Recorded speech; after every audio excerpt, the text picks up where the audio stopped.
Jeremiah Chapter 1. These are the words of Jeremiah the son of Hilkiah, one of the priests in Anathoth in the land of Benjamin. The word of Jehovah came to him in the days of Josiah the son of Amon, the king of Judah, in the 13th year of his reign. It came also in the days of Jehoiakim the son of Josiah, the king of Judah, until the completion of the 11th year of Zedekiah the son of Josiah, the king of Judah, until Jerusalem went into exile in the 5th month. The word of Jehovah came to me, saying, Before I formed you in the womb, I knew you, and before you were born, I sanctified you. I made you a prophet to the nations. But I said, Alas, O sovereign Lord Jehovah, I do not know how to speak, for I am just a boy. Jehovah then said to me, Do not say, I am just a boy, for you must go to all those to whom I send you, and you should say everything that I command you. Do not be afraid because of their appearance, for I am with you to save you, declares Jehovah. Then Jehovah stretched out his hand and touched my mouth. And Jehovah said to me, I have put my words in your mouth. See, I have commissioned you this day to be over the nations and over the kingdoms, to uproot and to pull down, to destroy and to tear down, to build and to plant. The word of Jehovah again came to me, saying, What do you see, Jeremiah? So I said, I see the branch of an almond tree. Jehovah said to me, You have seen correctly, for I am wide awake concerning my word to carry it out. The word of Jehovah came to me a second time, saying, What do you see? So I said, I see a boiling pot, and its mouth is tilted away from the north. Then Jehovah said to me, Out of the north the calamity will break loose against all the inhabitants of the land. For I am summoning all the families of the kingdoms of the north, declares Jehovah. And they will come. Each one will set up his throne at the entrance of the gates of Jerusalem, against her walls all around, and against all the cities of Judah. And I will declare my judgments against them over all their wickedness, because they have abandoned me, and they are making sacrificial smoke to other gods, and bowing down to the works of their own hands. But you should prepare for action, and you must stand up and tell them everything that I command you. Do not be terrified of them, so that I do not terrify you before them. For today I have made you a fortified city, an iron pillar, and copper walls against all the land, toward the kings of Judah and her princes, toward her priests and the people of the land. And they will certainly fight against you, but they will not prevail against you. For I am with you, declares Jehovah, to save you. Chapter 2. The word of Jehovah came to me, saying, Go and proclaim in the ears of Jerusalem, This is what Jehovah says. I well remember the devotion of your youth, the love you showed when you were engaged to marry, how you followed me in the wilderness, in a land not sown with seed.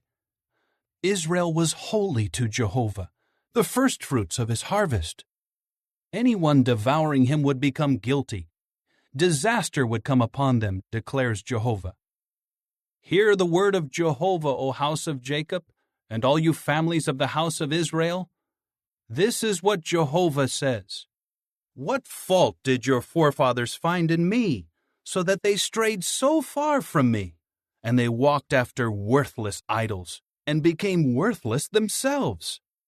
They did not ask, Where is Jehovah, the one who brought us out of the land of Egypt, who led us through the wilderness, through a land of deserts and pits, through a land of drought and of deep shadow, through a land where no man travels, and where no humans dwell?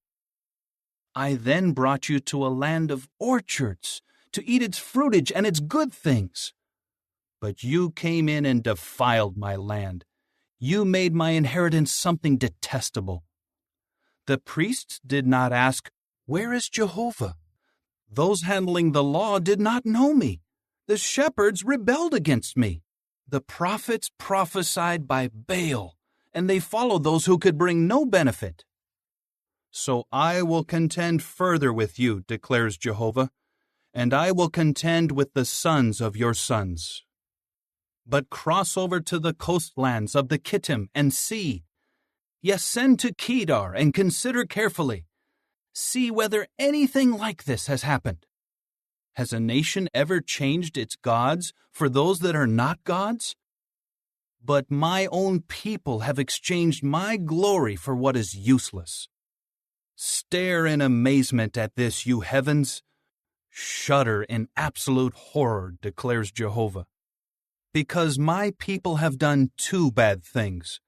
They have abandoned me, the source of living water, and dug for themselves cisterns, broken cisterns that cannot hold water. Is Israel a servant or a slave born in the household? Then why has he been given over to plunder? Against him young lions roar. They have raised their voice. They made his land an object of horror. His cities have been set on fire, so that there is no inhabitant. The people of Noph and Tahpanhes feed on the crown of your head. Have you not brought this on yourself by abandoning Jehovah your God while he was leading you in the way? Now why do you wish for the way to Egypt, to drink the waters of Shihor? Why do you wish for the way to Assyria, to drink the waters of the river? Your wickedness should correct you, and your own unfaithfulness should reprove you. Know and realize how bad and bitter it is to abandon Jehovah your God. You have shown no fear of me, declares the sovereign Lord, Jehovah of armies. For long ago I smashed your yoke and tore off your shackles. But you said, I am not going to serve. For on every high hill and under every luxuriant tree, you were lying sprawled out, prostituting yourself. I planted you as a choice, red vine, all of it pure seed. So how have you turned into the degenerate shoots of a foreign vine before me? Though you should wash with soda and use much lye, your guilt would still be a stain before me, declares the sovereign Lord Jehovah. How can you say, I have not defiled myself, I have not followed the Baals? Look at your way in the valley. Consider what you have done. You are like a swift young she-camel, aimlessly running back and forth in her ways, a wild donkey accustomed to the wilderness, sniffing the wind in her lust. Who can restrain her when she is in heat? None of those looking for her will need to weary themselves. In her season they will find her. Keep your feet from going bare, and your throat from thirst. But you said, it is hopeless. No, I have fallen in love with strangers, and I will follow them. Like the shame of a thief when he is caught, so the house of Israel has been put to shame. They, their kings and their princes, their priests and their prophets. They say to a tree, you are my father, and to a stone, you gave birth to me. But to me they turn their back and not their face. And in the time of their calamity they will say, rise up and save us. Now where are your gods that you made for yourself? Let them rise up if they can save you in your time of calamity. For your gods have become as numerous as your cities, O Judah. Why do you keep contending against me? Why have all of you rebelled against me, declares Jehovah? I have struck your sons in vain. They would accept no discipline. Your own sword devoured your prophets, like a marauding lion. O generation, consider for yourselves the word of Jehovah. Have I become like a wilderness to Israel, or a land of oppressive darkness? Why have these, my people, said, we roam freely, we will come to you no more? Can a virgin forget her ornaments? A bride her breastbands? And yet my own people have forgotten me for countless days. How skillfully, O woman, you set your course to seek love. You have trained yourself in the ways of wickedness.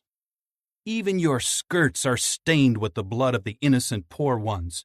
Though I did not find them in the act of breaking in, it is on all your skirts. But you say, I am innocent. Surely his anger has turned back from me. Now I am bringing judgment against you, because you say, I have not sinned. Why do you treat so lightly your unstable course? You will become ashamed of Egypt too, just as you became ashamed of Assyria. For this reason also you will go out with your hands on your head, for Jehovah has rejected those in whom you put confidence. They will not bring you success. Chapter 3. People ask, if a man sends his wife away and she leaves him and becomes another man's, should he return to her any more? Has that land not been utterly polluted? You have committed prostitution with many companions, and should you now return to me, declares Jehovah? Raise your eyes to the bare hills and see. Where have you not been raped? You sat along the roadways for them, like a nomad in the wilderness. You keep polluting the land with your prostitution and your wickedness. So showers of rain are withheld, and there is no rain in the spring. You have the brazen look of a wife who commits prostitution. You refuse to feel shame. But now you call out to me, My father, you are the companion of my youth. Should one stay resentful forever, or always hold a grudge? This is what you say, but you keep doing all the evil you are capable of doing. In the days of King Josiah, Jehovah said to me, Have you seen what unfaithful Israel has done? She has gone up on every high mountain and underneath every luxuriant tree to commit prostitution. Even after she did all these things, I kept telling her to return to me, but she did not return, and Judah kept watching her treacherous sister. When I saw that, I sent unfaithful Israel away with a full certificate of divorce because of her adultery. But her treacherous sister Judah did not become afraid. She too went out and committed prostitution. She took her prostitution lightly, and she kept polluting the land and committing adultery with stones and with trees. Despite all this, her treacherous sister Judah did not return to me with all her heart, only in pretense, declares Jehovah. Jehovah then said to me, Unfaithful Israel has shown herself to be more righteous than treacherous Judah. Go and proclaim these words to the north. Return, O renegade Israel, declares Jehovah. I will not look down angrily on you, for I am loyal, declares Jehovah. I will not stay resentful forever. Only acknowledge your guilt, for you have rebelled against Jehovah your God. You continued scattering your favors to strangers under every luxuriant tree, but you would not obey my voice, declares Jehovah. Return, you renegade sons, declares Jehovah, for I have become your true master, and I will take you, one from a city and two from a family, and I will bring you to Zion. And I will give you shepherds after my own heart, and they will feed you with knowledge and insight. You will become many, and will bear fruit in the land in those days, declares Jehovah. No more will they say, the ark of the covenant of Jehovah. It will not come up into the heart, nor will they remember it or miss it, and it will not be made again. At that time they will call Jerusalem the throne of Jehovah, and all the nations will be brought together to the name of Jehovah at Jerusalem, and they will no longer stubbornly follow their own wicked heart. In those days they will walk together, the house of Judah alongside the house of Israel, and together they will come from the land of the north into the land that I gave to your forefathers as an inheritance. And I thought, how I placed you among the sons and gave you the desirable land, the most beautiful inheritance among the nations. I also thought that you would call me my father, and that you would not turn away from following me. Truly, as a wife treacherously leaves her husband, so also you, O house of Israel, have dealt treacherously with me, declares Jehovah. On the bare hills a sound is heard, the weeping and the pleading of the people of Israel, for they have distorted their way. They have forgotten Jehovah their God. Return, you renegade sons. I will heal your renegade condition. Here we are. We have come to you. For you, O Jehovah, are our God. Truly, the hills and the turmoil on the mountains are a delusion. Truly, in Jehovah our God is the salvation of Israel. But the shameful thing has consumed the toil of our forefathers since our youth, their flocks and their herds, their sons and their daughters. Let us lie down in our shame, and let our disgrace cover us. For we have sinned against Jehovah our God, we and our fathers since our youth until this day, and we have not obeyed the voice of Jehovah our God. Chapter 4. If you will return, O Israel, declares Jehovah, if you will return to me, and if you will remove your disgusting idols from before me, then you will not be a fugitive. And if you swear, as surely as Jehovah is alive, in truth, justice, and righteousness, then the nations will obtain a blessing for themselves by him, and in him they will boast. For this is what Jehovah says to the men of Judah and to Jerusalem: Plow for yourselves arable land, and do not keep sowing among thorns. Circumcise yourselves to Jehovah, and remove the foreskins of your hearts, you men of Judah and inhabitants of Jerusalem, so that my wrath may not blaze up like a fire, and burn with no one to extinguish it, because of your evil deeds. Declare it in Judah, and proclaim it in Jerusalem. Shout and blow a horn throughout the land. Call out loudly and say, Gather together, and let us flee into the fortified cities. Raise a signal toward Zion. Seek shelter, and do not stand still. For I am bringing in calamity from the north, a great crash. He has emerged like a lion from his thicket. The destroyer of nations has set out. He has gone out from his place to make your land an object of horror. Your cities will be reduced to ruins without an inhabitant. Therefore, put on sackcloth, mourn and wail, because the burning anger of Jehovah has not turned away from us. In that day, declares Jehovah, the heart of the king will fail him, also the heart of the princes. The priests will be horrified, and the prophets will be amazed. Then I said, Alas, O sovereign Lord Jehovah! Truly you have utterly deceived this people and Jerusalem, saying, You will have peace, when the sword is at our throats.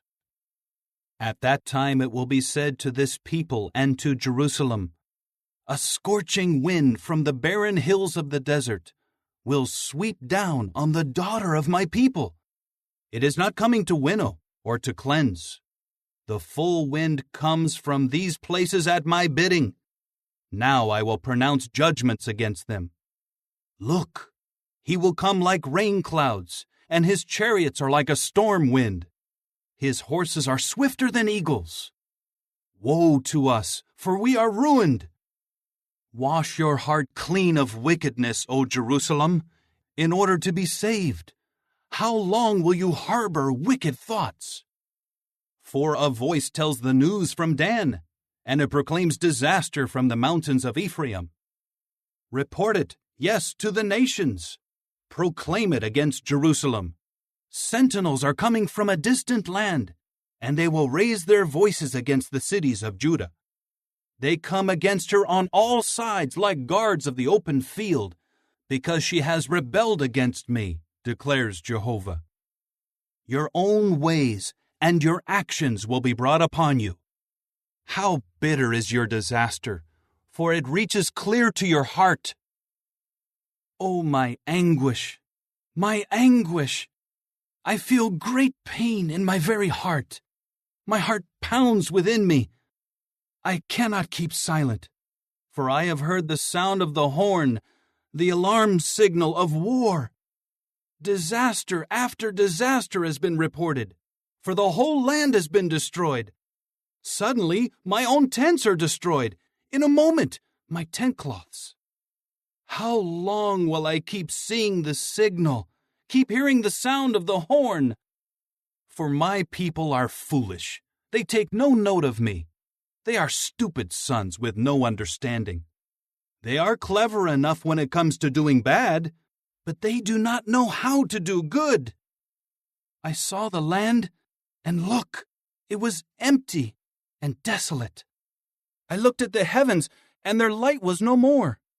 I saw the mountains, and look, they were quaking, and the hills were shaking.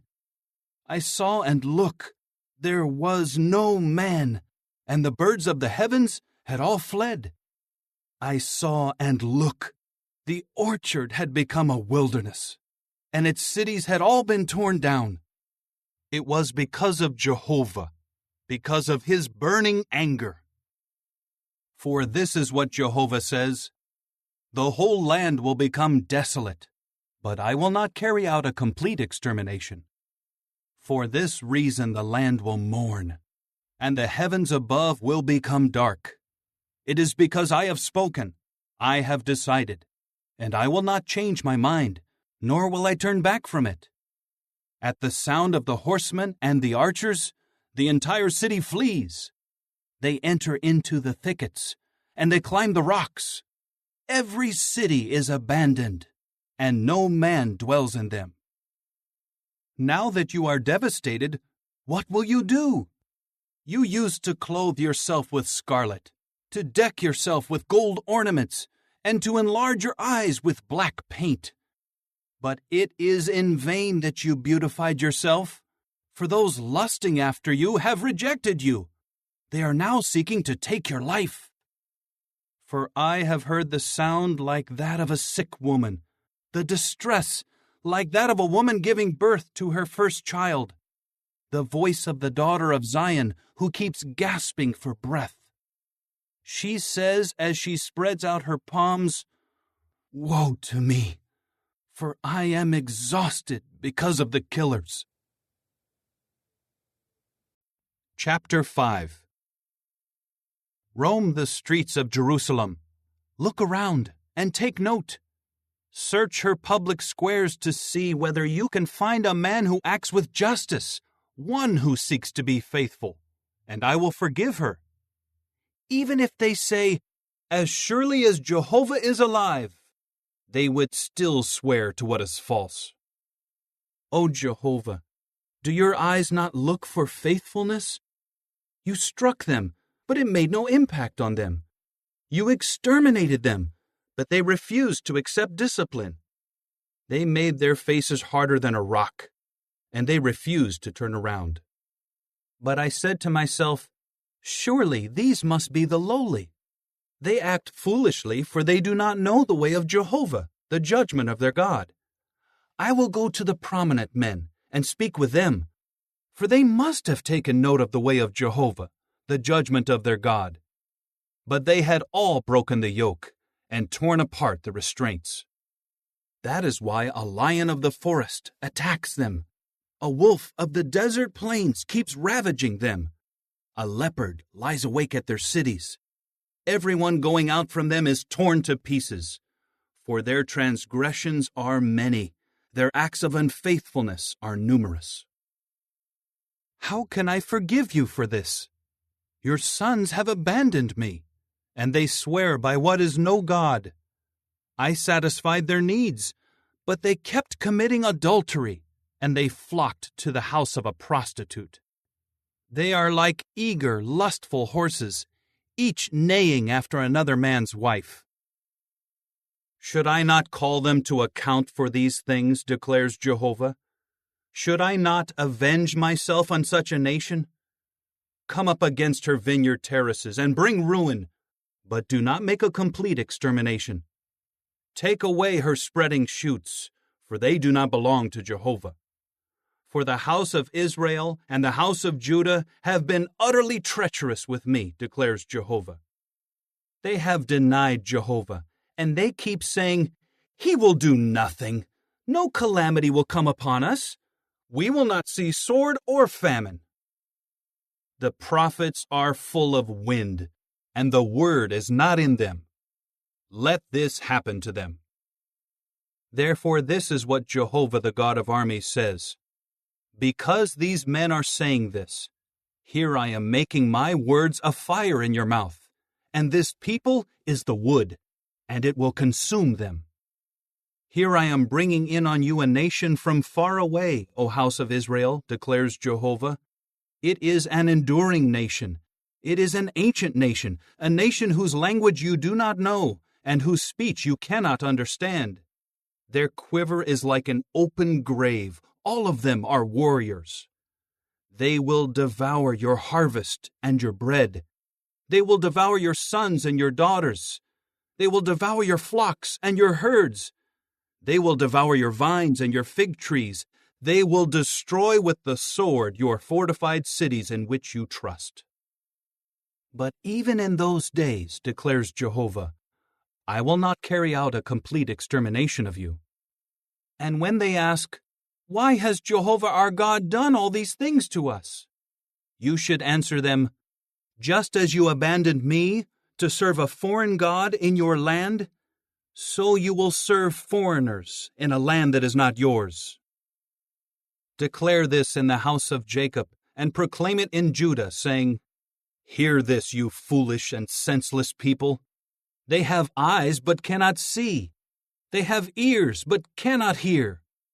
Do you not fear me, declares Jehovah? Should you not tremble before me? It is I who place the sand as the boundary for the sea, a permanent regulation that it cannot pass over. Although its waves toss, they cannot prevail. Although they roar, they still cannot pass beyond it. But this people has a stubborn and rebellious heart. They have turned aside and gone their own way. And they do not say in their heart, Let us now fear Jehovah our God, the one who gives the rain in its season, both the autumn rain and the spring rain, the one who guards for us the appointed weeks of the harvest. Your own errors have prevented these things from coming. Your own sins have deprived you of what is good. For among my people there are wicked men. They keep peering as when bird catchers crouch down. They set a deadly trap. It is men whom they catch. Like a cage full of birds, so their houses are full of deception. That is why they have become powerful and rich. They have grown fat and smooth. They overflow with evil. They do not plead the legal case of the fatherless, that they may gain success, and they deny justice to the poor. Should I not call them to account for these things, declares Jehovah? Should I not avenge myself on such a nation? Something appalling and horrible has occurred in the land. The prophets prophesy lies, and the priests dominate by their own authority. And my own people love it that way. But what will you do when the end comes? Chapter 6. Take shelter, O sons of Benjamin, away from Jerusalem. Blow the horn in Tekoa. Light a fire signal over Beth-Acherim.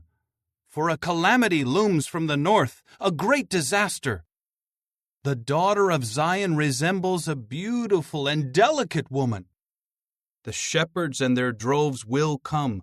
They will pitch their tents all around her, each grazing the flock in his care. Prepare for war against her. Rise up, and let us attack her at midday. Woe to us, for the day is declining, for the shadows of evening are getting longer. Rise up, and let us attack during the night and destroy her fortified towers. For this is what Jehovah of armies says: cut down wood and raise up a siege rampart against Jerusalem. She is the city that must be held to account. There is nothing but oppression within her. As a cistern keeps its water cool, so she keeps her wickedness cool. Violence and destruction are heard in her. Sickness and plague are constantly before me. Be warned, O Jerusalem, or I will turn away from you in disgust. I will make you desolate, a land without inhabitants. This is what Jehovah of armies says: they will thoroughly glean the remnant of Israel as the last grapes on a vine. Pass your hand again like one gathering grapes from the vines. To whom should I speak and give warning? Who will listen? Look, their ears are closed so that they are unable to pay attention. Look, the word of Jehovah has become something they scorn. They find no pleasure in it. So I am filled with the wrath of Jehovah, and I am tired of holding it in. Pour it out on the child in the street, on the groups of young men gathered together. They will all be captured, a man along with his wife, the old men along with the very old. Their houses will be turned over to others, together with their fields and their wives. For I will stretch my hand out against the inhabitants of the land, declares Jehovah. For from the least to the greatest, each one is making dishonest gain. From the prophet to the priest, each one is practicing fraud. And they try to heal the breakdown of my people lightly, saying, there is peace, when there is no peace. Do they feel ashamed of the detestable things they have done? They feel no shame at all. They do not even know how to feel humiliated. So they will fall among the fallen. When I bring punishment on them, they will stumble, says Jehovah. This is what Jehovah says: stand at the crossroads and see. Ask about the ancient roadways. Ask where the good way is, and walk in it, and find rest for yourselves. But they say, we will not walk in it. And I appointed watchmen who said, pay attention to the sound of the horn. But they said, we will not pay attention. Therefore hear, O nations, and know, O assembly, what will happen to them. Listen, O earth. I am bringing calamity on this people as the fruitage of their own schemes, for they paid no attention to my words, and they rejected my law. What do I care that you bring frankincense from Sheba and sweet cane from a distant land? Your whole burnt offerings are not acceptable, and your sacrifices do not please me. Therefore, this is what Jehovah says: here I am setting for this people stumbling blocks, and they will stumble over them, fathers and sons together, a neighbor and his companion, and they will all perish. This is what Jehovah says: look, a people is coming from the land of the north, and a great nation will be awakened from the remotest parts of the earth. They will grab hold of the bow and the javelin. They are cruel and will have no mercy. Their voice will roar like the sea, and they ride on horses. They draw up in battle order like a man of war against you, O daughter of Zion. We have heard the report about it. Our hands fall limp. Distress has seized us, anguish like that of a woman giving birth. Do not go out into the field, and do not walk on the road, for the enemy has a sword. There is terror all around. O daughter of my people, put on sackcloth and roll in the ashes. Mourn as for an only son, with bitter wailing.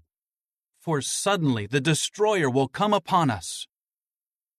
I have made you a metal tester among my people, one making a thorough search. You must take note and examine their way. All of them are the most stubborn men, walking about as slanderers. They are like copper and iron. All of them are corrupt. The bellows have been scorched. Out from their fire there is lead. One keeps refining intensely simply for nothing, and those who are bad have not been separated. Rejected silver is what people will certainly call them, for Jehovah has rejected them. Chapter 7.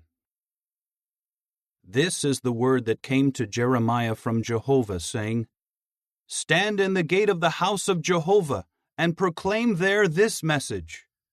Hear the word of Jehovah, all you people of Judah, who enter these gates to bow down to Jehovah. This is what Jehovah of armies, the God of Israel, says. Reform your ways and your actions, and I will allow you to keep residing in this place. Do not put your trust in deceptive words and say, This is the temple of Jehovah, the temple of Jehovah, the temple of Jehovah. For if you truly reform your ways and actions, if you truly uphold justice between a man and his neighbor, if you do not oppress foreign residents, orphans, and widows, if you do not shed innocent blood in this place, and if you do not follow other gods to your own harm, then I will allow you to keep residing in this place, in the land I gave to your forefathers for all time. But you are putting your trust in deceptive words. It will bring absolutely no benefit. Can you steal, murder, commit adultery, swear falsely, make sacrifices to Baal, and follow after gods you had not known, and then come and stand before me in this house that bears my name and say, We will be saved, despite your doing all these detestable things? Has this house that bears my name become a cave of robbers in your eyes? Here I have seen it for myself, declares Jehovah. However, go now to my place in Shiloh, where I first caused my name to reside, and see what I did to it, because of the badness of my people Israel. But you kept doing all these things, declares Jehovah, and even though I spoke to you again and again, you did not listen. I kept calling you, but you would not answer. So I will do to the house that bears my name, in which you are trusting, and to this place that I gave to you and your forefathers, just as I did to Shiloh. I will throw you out of my sight, just as I threw out all your brothers, all the descendants of Ephraim. As for you, do not pray in behalf of this people. Do not cry out, or offer a prayer, or plead with me in their behalf, for I will not listen to you. Do you not see what they are doing in the cities of Judah and in the streets of Jerusalem? The sons are gathering wood, the fathers are lighting the fire, and the wives are kneading dough in order to make sacrificial cakes to the Queen of Heaven. And they are pouring out drink offerings to other gods to offend me. But am I the one they are hurting, declares Jehovah? Is it not they themselves, to their own shame? Therefore this is what the sovereign Lord Jehovah says. Look, my anger and my wrath will be poured out on this place, on man and beast, on the trees of the field and the fruitage of the ground. It will burn and will not be extinguished. This is what Jehovah of armies, the God of Israel, says. Go ahead, add your whole burnt offerings to your other sacrifices, and eat the flesh yourselves. For on the day I brought your forefathers out of the land of Egypt, I did not speak with them or command them concerning whole burnt offerings and sacrifices. But I did give them this command. Obey my voice, and I will become your God, and you will become my people. You must walk in all the way that I command, so that it may go well with you. But they did not listen or incline their ear. Instead, they walked in their own schemes, stubbornly following their wicked heart. And they went backward, not forward, from the day your forefathers came out of the land of Egypt until this day. So I kept sending all my servants the prophets to you, sending them each day, again and again. But they refused to listen to me, and they did not incline their ear. Instead, they were stubborn, and they acted worse than their forefathers. You will speak all these words to them, but they will not listen to you. You will call to them, but they will not answer you. And you will say to them, This is the nation that did not obey the voice of Jehovah their God and refused to accept discipline.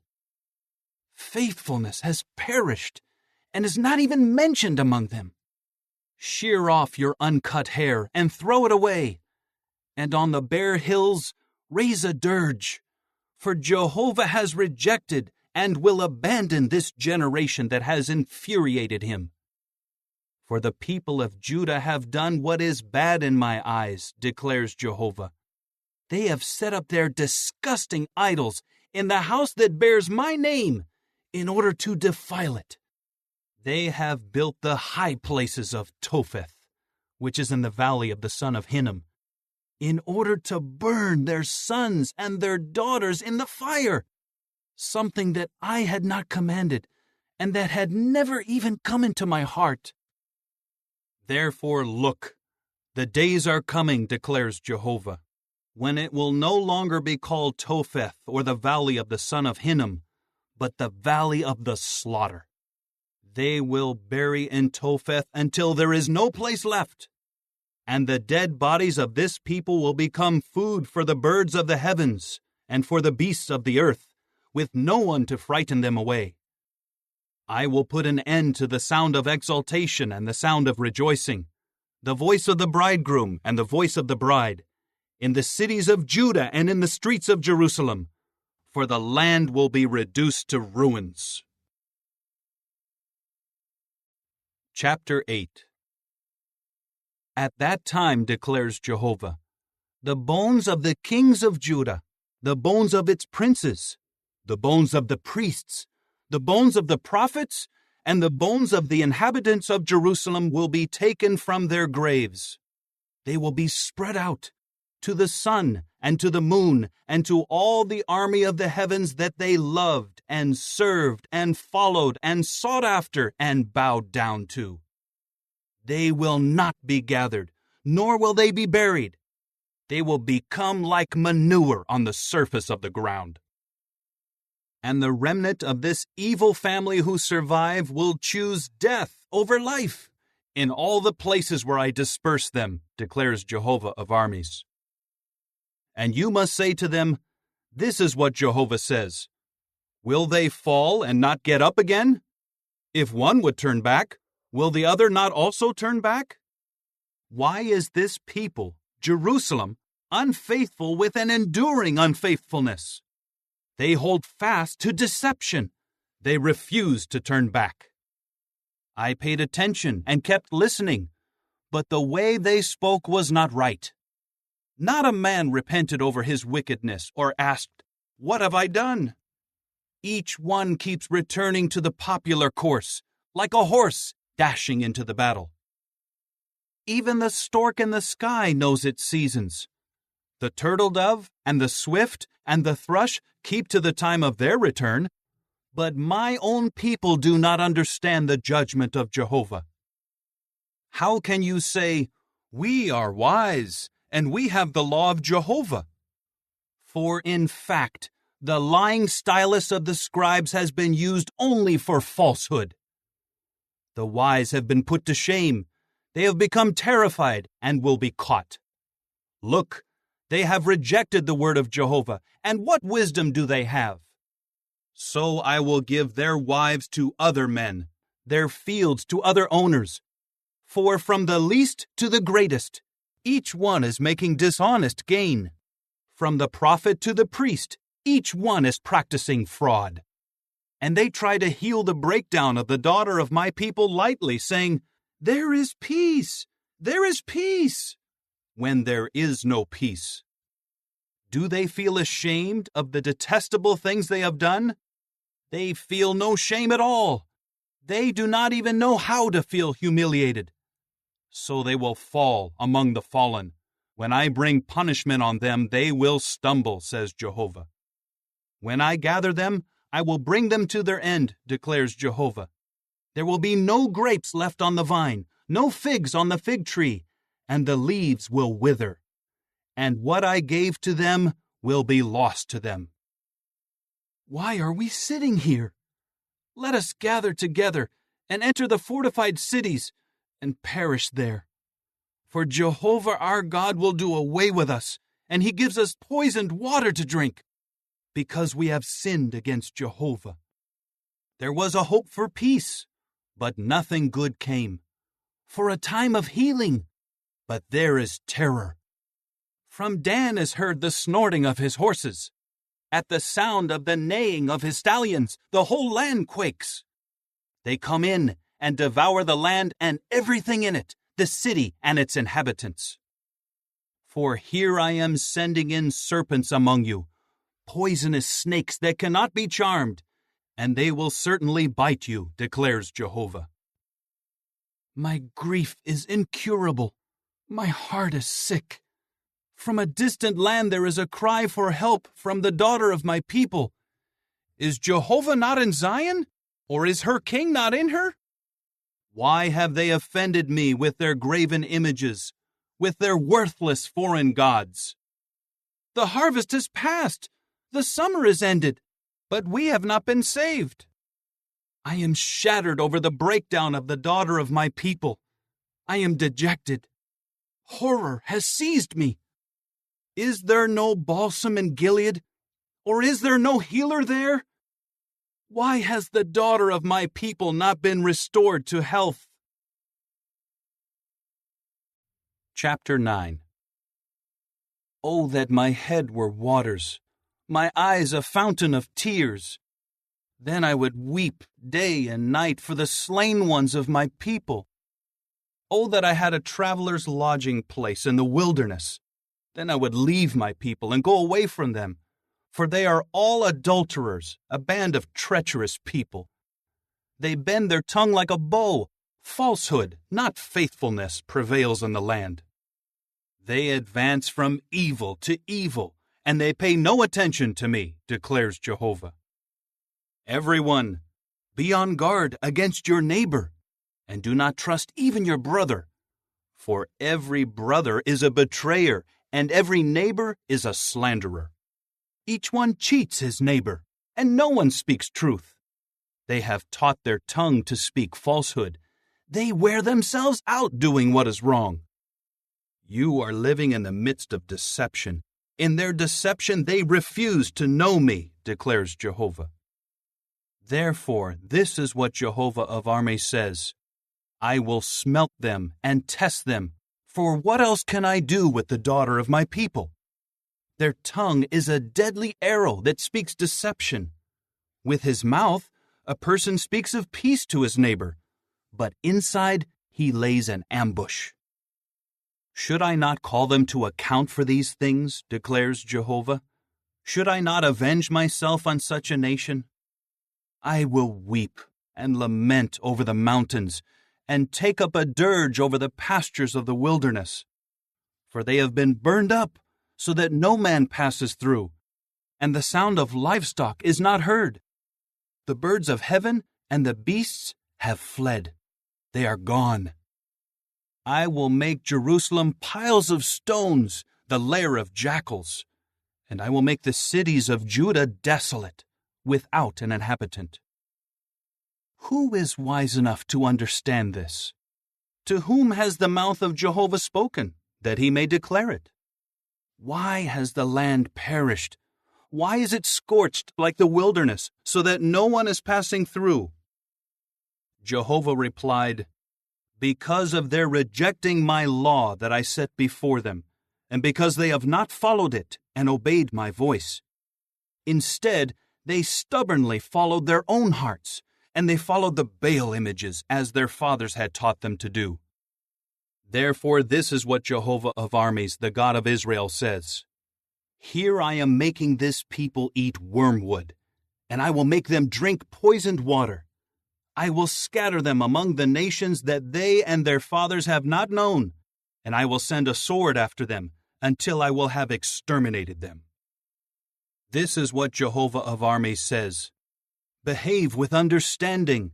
Summon the women who sing dirges, and send for the skilled women to come, so that they may hurry and raise a lamentation for us, so that our eyes may stream with tears and our eyelids trickle with water. For the sound of lamentation has been heard from Zion.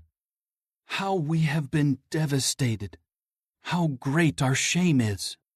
For we have left the land, and they have thrown down our homes. You women, hear the word of Jehovah.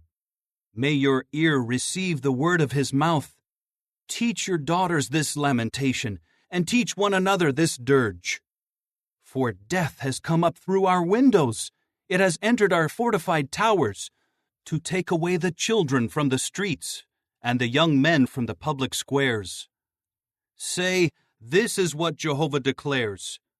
The dead bodies of people will fall like manure on the surface of the field, like a row of newly cut grain after the reaper, with no one to gather them up. This is what Jehovah says. Let not the wise man boast about his wisdom. Let not the mighty man boast about his mightiness. And let not the rich man boast about his riches. But let the one boasting boast about this, that he has insight and knowledge of me, that I am Jehovah, the one showing loyal love, justice, and righteousness in the earth. For in these things I take delight, declares Jehovah.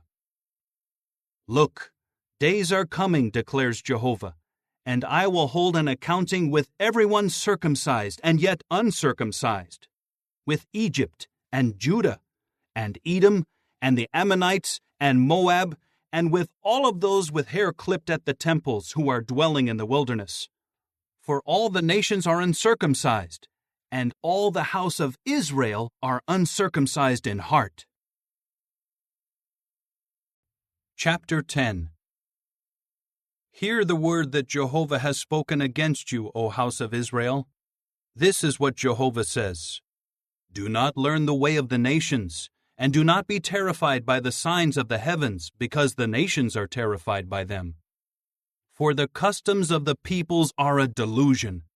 It is just a tree of the forest that is cut down, worked by the hands of the craftsman with his tool. They adorn it with silver and gold, and fasten it with hammer and nails, so that it will not fall over. Like a scarecrow in a cucumber field, they cannot speak. They have to be carried, for they cannot walk. Do not fear them, for they can do no harm, nor can they do any good. No one is like you, O Jehovah. You are great, and your name is great and mighty.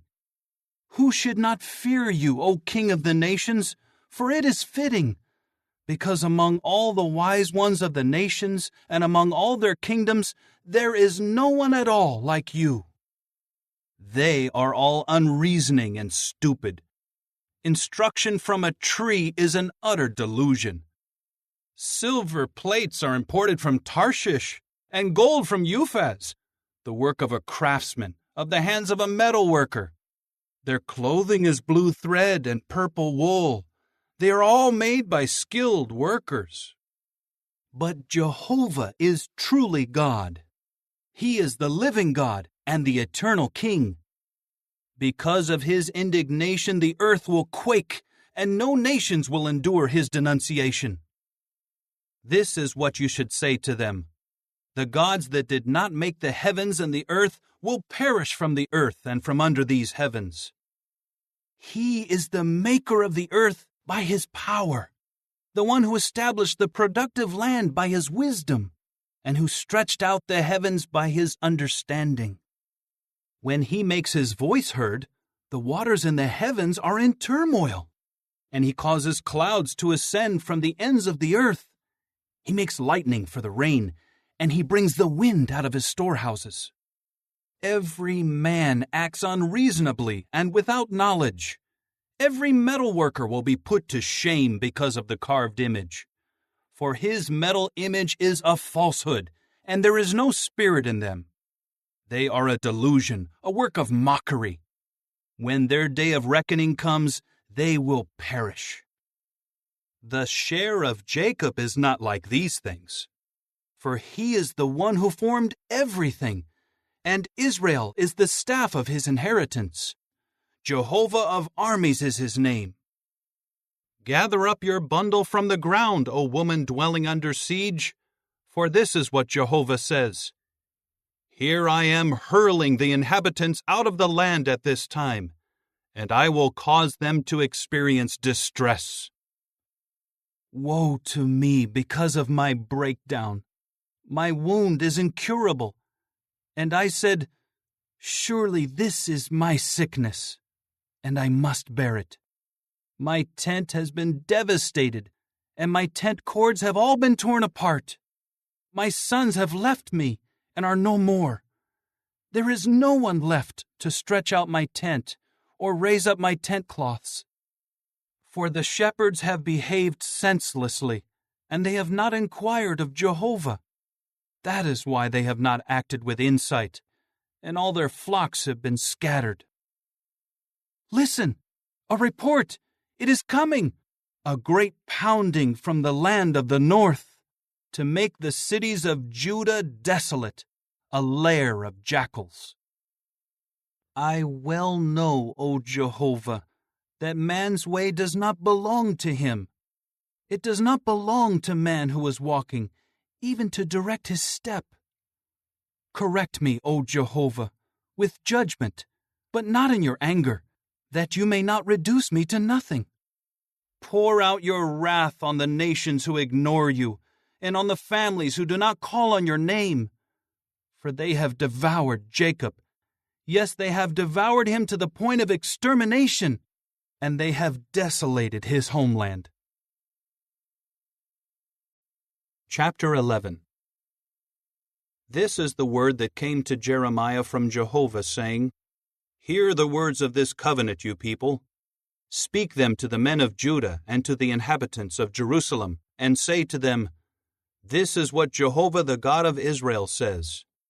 Cursed is the man who does not obey the words of this covenant, which I commanded your forefathers on the day I brought them out of the land of Egypt, out of the iron-smelting furnace, saying, Obey my voice, and do all the things that I command you, and you will become my people, and I will be your God, so that I may fulfill the oath that I swore to your forefathers, to give them the land flowing with milk and honey as it is this day. And I answered, Amen, O Jehovah. Jehovah then said to me, Proclaim all these words in the cities of Judah and in the streets of Jerusalem. Hear the words of this covenant and carry them out. For I solemnly admonished your forefathers in the day I brought them out of the land of Egypt and to this day, admonishing them again and again, Obey my voice. But they did not listen or incline their ear. Instead, each kept stubbornly following his own wicked heart. So I brought on them all the words of this covenant that I commanded them to do, and that they refused to carry out. Jehovah then said to me, There is a conspiracy among the men of Judah and the inhabitants of Jerusalem. They have returned to the errors of their forefathers of old, who refused to obey my words. They too have followed other gods and have served them. The house of Israel and the house of Judah have broken my covenant that I made with their forefathers. Therefore, this is what Jehovah says. Here I am bringing on them a calamity that they will not be able to escape. When they call to me for help, I will not listen to them. Then the cities of Judah and the inhabitants of Jerusalem will go to the gods to which they are making sacrifices and call for help. But these will by no means save them in the time of their calamity. For your gods have become as many as your cities, O Judah, and you have set up as many altars to the shameful thing as there are streets in Jerusalem, altars to make sacrifices to Baal. As for you, do not pray in behalf of this people. Do not cry out in their behalf or offer a prayer for them, for I will not be listening when they call out to me because of their calamity. What right does my beloved one have to be in my house when so many have carried out evil schemes? With holy flesh will they avert the calamity when it comes upon you? Will you exult at that time? Jehovah once called you a thriving olive tree, beautiful, with fine fruit. With a great roaring sound, he has set her on fire, and they have broken its branches. Jehovah of armies, your planter, has declared that a calamity will come upon you because of the evil committed by the house of Israel and the house of Judah, who have offended me by making sacrifices to Baal. Jehovah informed me so that I would know. At that time you caused me to see what they were doing. I was like a docile lamb being brought to the slaughter. I did not know that they were scheming against me. Let us destroy the tree with its fruit, and let us cut him off from the land of the living, so that his name may be remembered no more. But Jehovah of armies judges with righteousness. He examines the innermost thoughts and the heart. Let me see your vengeance on them, for to you I have committed my legal case. Therefore this is what Jehovah says against the men of Anathoth, who are seeking to take your life, and who say, "You must not prophesy in the name of Jehovah, or you will die by our hand." Therefore this is what Jehovah of armies says, "Here I am going to call them to account. The young men will die by the sword, and their sons and their daughters will die by famine. Not even a remnant will be left of them, because I will bring calamity on the men of Anathoth in the year of their being called to account." Chapter 12. You are righteous, O Jehovah, when I make my complaint to you, when I speak about matters of justice with you. But why is the way of wicked ones successful? And why are the treacherous unworried? You planted them, and they have taken root. They have grown and produced fruit. You were on their lips, but far away from their innermost thoughts. But you know me well, O Jehovah. You see me. You have examined my heart and found it in union with you. Single them out like sheep for slaughtering, and set them apart for the day of killing. How much longer should the land wither away and the vegetation of every field dry up? Because of the evil of those dwelling in it, the beasts and the birds have been swept away. For they have said, "He does not see what will happen to us." If you get tired running with footmen, how can you run a race against horses? Even if you are confident in the land of peace, how will you fare among the dense thickets along the Jordan? For even your own brothers, the household of your own father, have dealt treacherously with you. They have raised a loud cry against you. Do not put faith in them, even if they speak good things to you. I have abandoned my house. I have deserted my inheritance. I have given my dearly beloved one into the hand of her enemies. My inheritance has become to me like a lion in the forest. She has roared against me, so I have come to hate her. My inheritance is like a multicolored bird of prey to me. The other birds of prey surround it and attack it. Come, gather together, all you beasts of the field. Come to eat. Many shepherds have destroyed my vineyard. They have trampled my portion of land. They have turned my desirable portion of land into a desolate wilderness. It has become a wasteland. It has withered. It is desolate before me. The whole land has been made desolate, but no man takes it to heart. On all the worn paths through the wilderness, the destroyers have come, for the sword of Jehovah is devouring from one end of the land to the other end. There is no peace for anyone. They have sown wheat. but they have reaped thorns. They have worn themselves out, but to no benefit. They will be ashamed of their produce because of the burning anger of Jehovah. This is what Jehovah says against all my wicked neighbors, who are touching the inheritance that I caused my people Israel to possess. Here I am, uprooting them from their land, and I will uproot the house of Judah from among them. But after I uproot them, I will again have mercy on them, and bring each of them back to his inheritance and to his land. And if they make sure to learn the ways of my people, and to swear by my name as surely as Jehovah is alive, just as they taught my people to swear by Baal, they will then be built up among my people. But if they refuse to obey, I will also uproot that nation, uprooting and destroying it, declares Jehovah. Chapter 13. This is what Jehovah told me.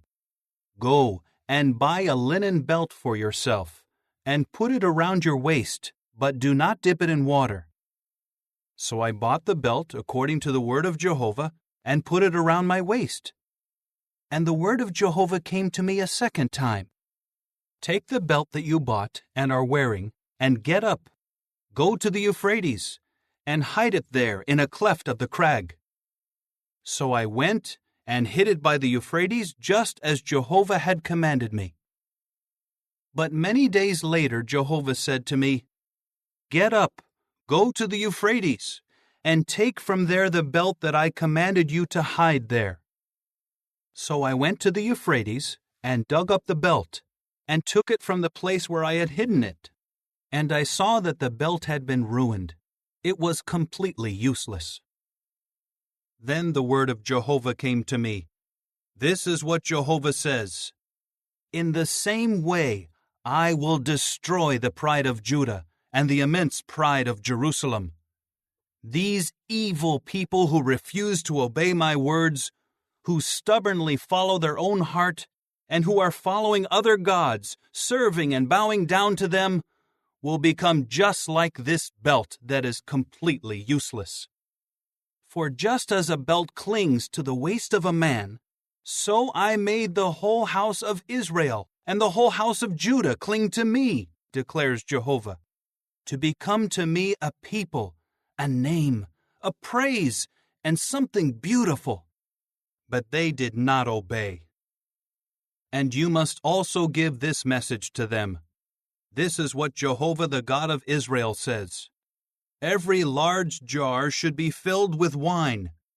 And they will reply to you, Do we not already know that every large jar should be filled with wine?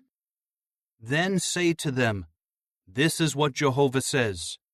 Here I am filling with drunkenness all the inhabitants of this land, the king sitting on the throne of David, the priests and the prophets, and all the inhabitants of Jerusalem.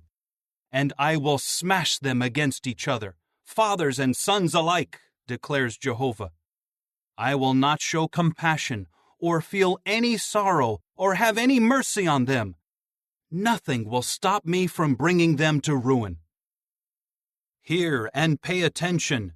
Do not be haughty, for Jehovah has spoken. Give glory to Jehovah your God before he brings darkness, and before your feet stumble on the mountains at dusk. You will hope for the light, but he will bring deep shadow. He will turn it into thick gloom. And if you refuse to listen, I will weep in secret because of your pride. I will shed many tears, and my eyes will stream with tears, because the flock of Jehovah has been carried away captive.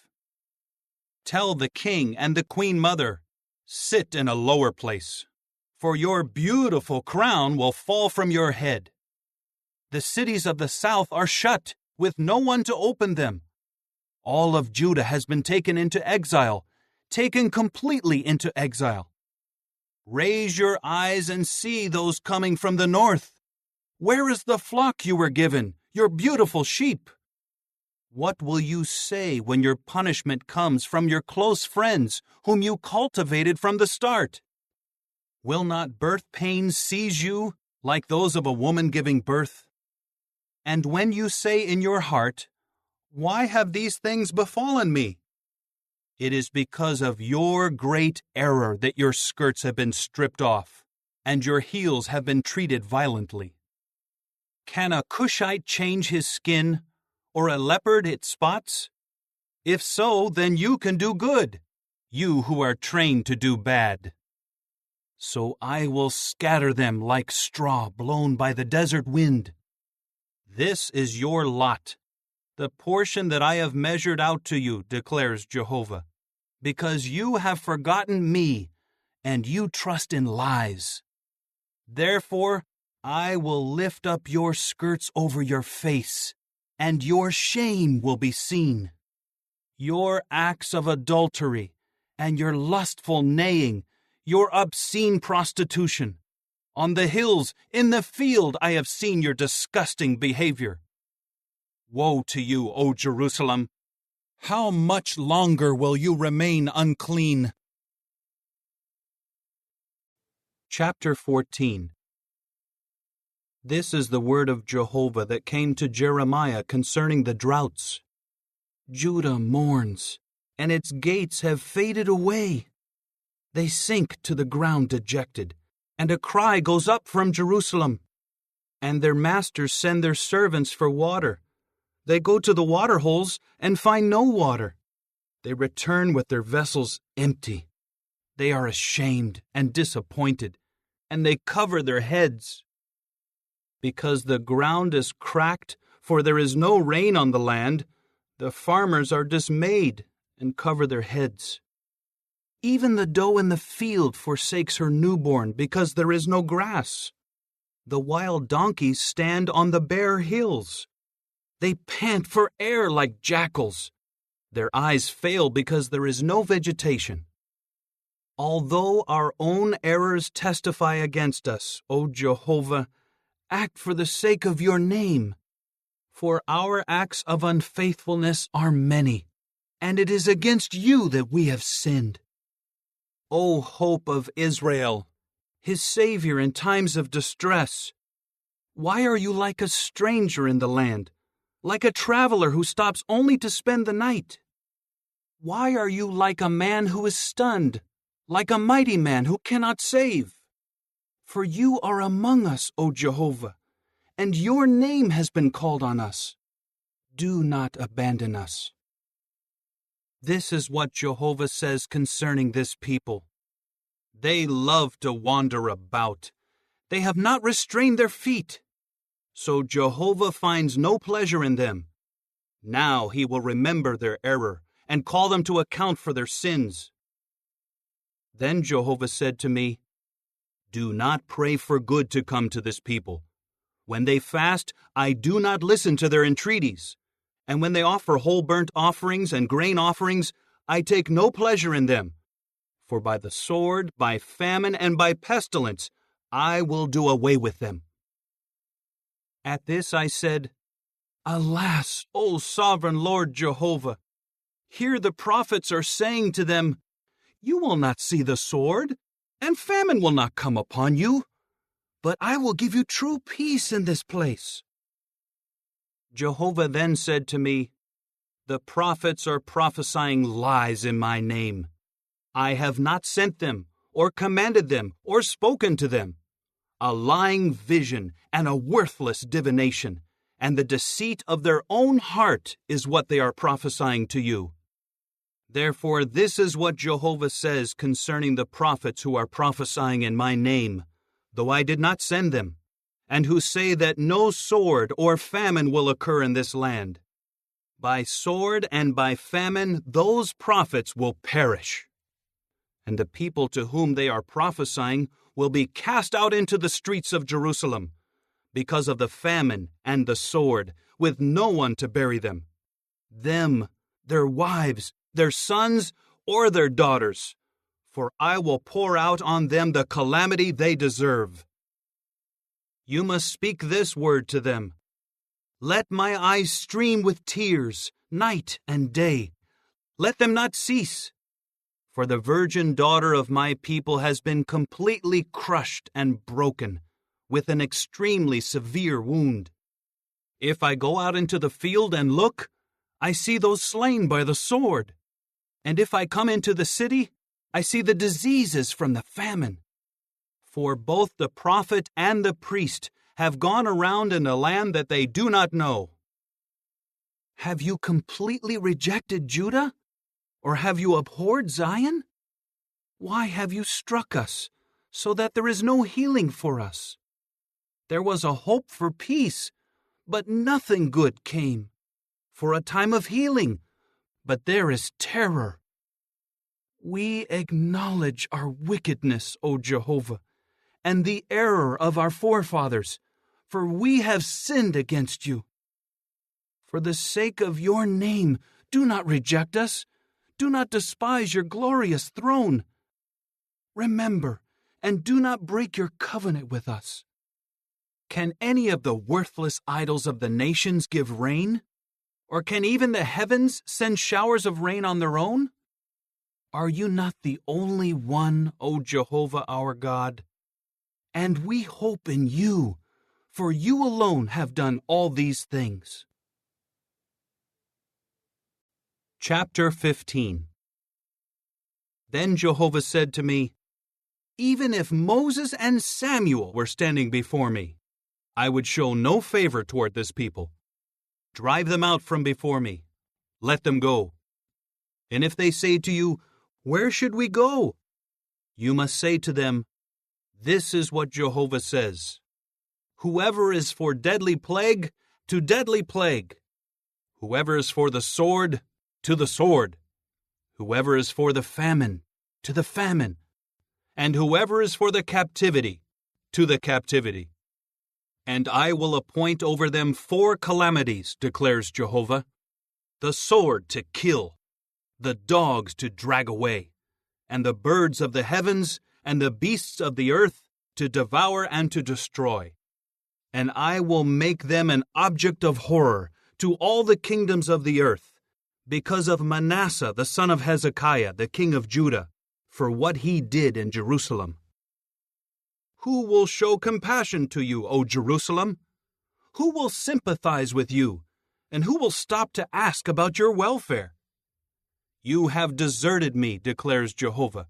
You keep turning your back on me. So I will stretch out my hand against you and destroy you. I am tired of feeling pity for you. And I will winnow them with a fork in the gates of the land. I will bereave them of children. I will destroy my people, since they refuse to turn back from their ways. Their widows will become more numerous before me than the sand of the seas. I will bring a destroyer against them at midday, against mothers and young men. I will bring agitation and terror upon them suddenly. The woman who bore 7 children has grown faint. She struggles for breath. Her sun has set while it is yet day, causing shame and humiliation. And those few remaining ones of them I will give to the sword before their enemies, declares Jehovah. Woe to me, O my mother, because you gave birth to me, a man subject to quarrel and strife with all the land. I have neither loaned nor borrowed, but all of them curse me. Jehovah said, I will surely minister to you for good.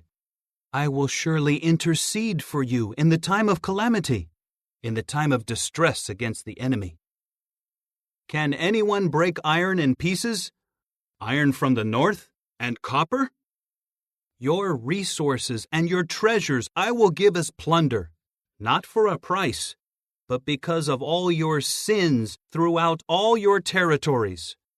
I will give them to your enemies to take to a land you do not know. For a fire has been ignited by my anger, and it is burning against you. You know, O Jehovah, remember me and turn your attention to me. Take vengeance on my persecutors for me. Do not let me perish because of your slowness to anger. Know that for your sake I bear this reproach.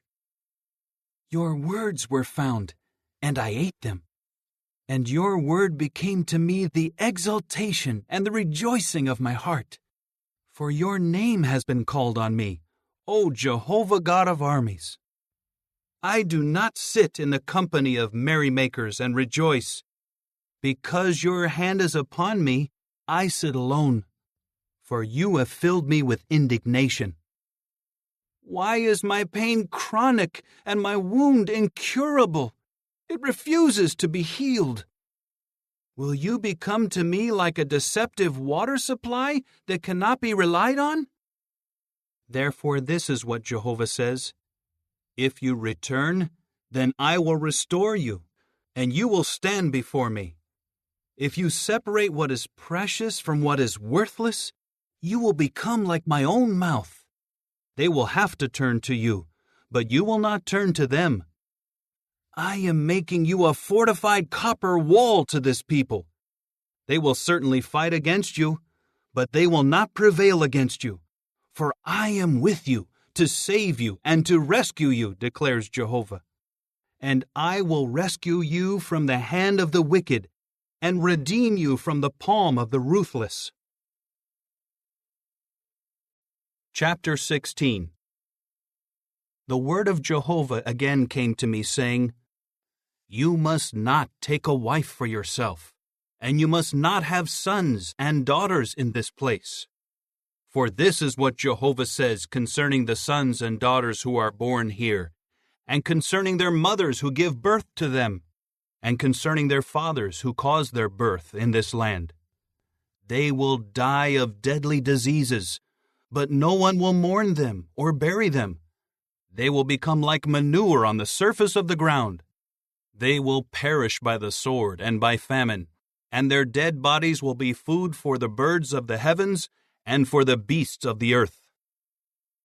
For this is what Jehovah says, Do not enter a house where a mourner's feast is held, and do not go to wail or offer sympathy. For I have taken away my peace from this people, declares Jehovah, as well as my loyal love and mercy. Both the great and the small will die in this land. They will not be buried. No one will mourn them, nor will anyone cut himself or make himself bald for them. And no one will provide food for those in mourning to comfort them over their dead, nor will anyone give them the cup of consolation to drink over the loss of their father or mother. And do not enter a house of feasting to sit down with them to eat and drink. For this is what Jehovah of armies, the God of Israel, says. Here in this place, in your days, and before your very eyes, I will put an end to the sounds of exultation and rejoicing, the voice of the bridegroom and the voice of the bride. When you tell this people all these words, they will ask you, Why has Jehovah spoken of all this great calamity against us? What error and what sin have we committed against Jehovah our God? You must reply to them, Because your forefathers abandoned me, declares Jehovah, and they kept following other gods and serving them and bowing down to them. But me they abandoned, and my law they did not keep. And you have behaved far worse than your forefathers, and each one of you follows the stubbornness of his wicked heart instead of obeying me. So I will hurl you out of this land, into a land that neither you nor your forefathers have known, and there you will have to serve other gods day and night, because I will show you no favor. However, the days are coming, declares Jehovah, when they will no longer say, As surely as Jehovah is alive, who brought the people of Israel out of the land of Egypt, but rather, As surely as Jehovah is alive, who brought the people of Israel from the land of the north, and from all the lands to which he had dispersed them. And I will bring them back to their land, which I gave to their forefathers. Here I am sending for many fishermen, declares Jehovah, and they will fish for them. After that I will send for many hunters, and they will hunt them down on every mountain and every hill, and out of the clefts of the crags. For my eyes are on everything they do. They have not been hidden from before me, nor has their error been hidden from my eyes. First, I will repay the full amount due for their error and their sin. For they have profaned my land with the lifeless figures of their disgusting idols, and have filled my inheritance with their detestable things. O Jehovah, my strength and my stronghold, my place to flee in the day of distress. To you the nations will come from the ends of the earth, and they will say, Our forefathers inherited utter falsehood, futility, and useless things of no benefit. Can a man make gods for himself when they are not really gods? So I will make them know. At this time I will make them know my power and my might, and they will have to know that my name is Jehovah. Chapter 17. The sin of Judah is written down with an iron stylus. With a diamond point it is engraved on the tablet of their heart and on the horns of their altars. While their sons remember their altars and their sacred poles, beside a luxuriant tree, on the high hills, on the mountains in the open countryside. Your resources, all your treasures I will give as plunder. Yes, your high places because of sin throughout your territories. You will forfeit of your own accord your inheritance that I gave you, and I will make you serve your enemies in a land you do not know, for you have kindled my anger like a fire. It will burn for all time. This is what Jehovah says. Cursed is the man who puts his trust in mere humans, who relies on human power, and whose heart turns away from Jehovah. He will become like a solitary tree in the desert. He will not see when good comes, but he will reside in parched places in the wilderness, in a salt land where no one can live. Blessed is the man who puts his trust in Jehovah, whose confidence is in Jehovah. He will become like a tree planted by the waters, that sends out its roots to the stream. He will not notice when heat comes, but his leaves will always flourish. And in the year of drought, he will not be anxious, nor will he quit producing fruit. The heart is more treacherous than anything else, and is desperate. Who can know it? I, Jehovah, am searching the heart, examining the innermost thoughts, to give to each one according to his ways, according to the fruitage of his works. Like a partridge that gathers what it has not laid, so is the one who acquires riches dishonestly. They will leave him in midlife, and in the end he will prove senseless. A glorious throne, exalted from the beginning, is the place of our sanctuary. O Jehovah, the hope of Israel, all those who abandon you will be put to shame. Those apostatizing from you will be written in the dust, because they have abandoned Jehovah, the source of living water. Heal me, O Jehovah, and I will be healed. Save me, and I will be saved, for you are the object of my praise. Look, there are those saying to me, Where is the word of Jehovah? Let it come, please. But as for me, I did not run away from following you as a shepherd, nor did I long for the day of disaster. You well know everything my lips have spoken. It all took place before your face. Do not be a cause of terror to me. You are my refuge in the day of calamity. Let my persecutors be put to shame, but do not let me be put to shame. Let them be struck with terror, but do not let me be struck with terror. Bring the day of calamity on them, and crush them, and destroy them completely. This is what Jehovah told me. Go and stand in the gate of the sons of the people, by which the kings of Judah go in and out, and in all the gates of Jerusalem. You must say to them, Hear the word of Jehovah, you kings of Judah, all people of Judah, and all inhabitants of Jerusalem who enter by these gates. This is what Jehovah says.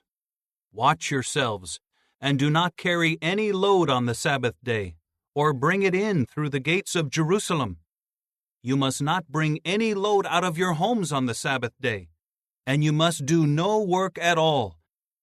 Keep the Sabbath day sacred, just as I commanded your forefathers.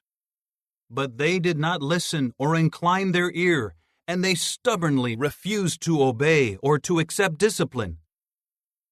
However, if you strictly obey me, declares Jehovah, and you bring in no load through the gates of this city on the Sabbath day, and you keep the Sabbath day sacred by not doing any work on it, then kings and princes who sit on the throne of David will also enter in through the gates of this city, riding in the chariot and on horses, they and their princes, the men of Judah and the inhabitants of Jerusalem, and this city will be inhabited for all time.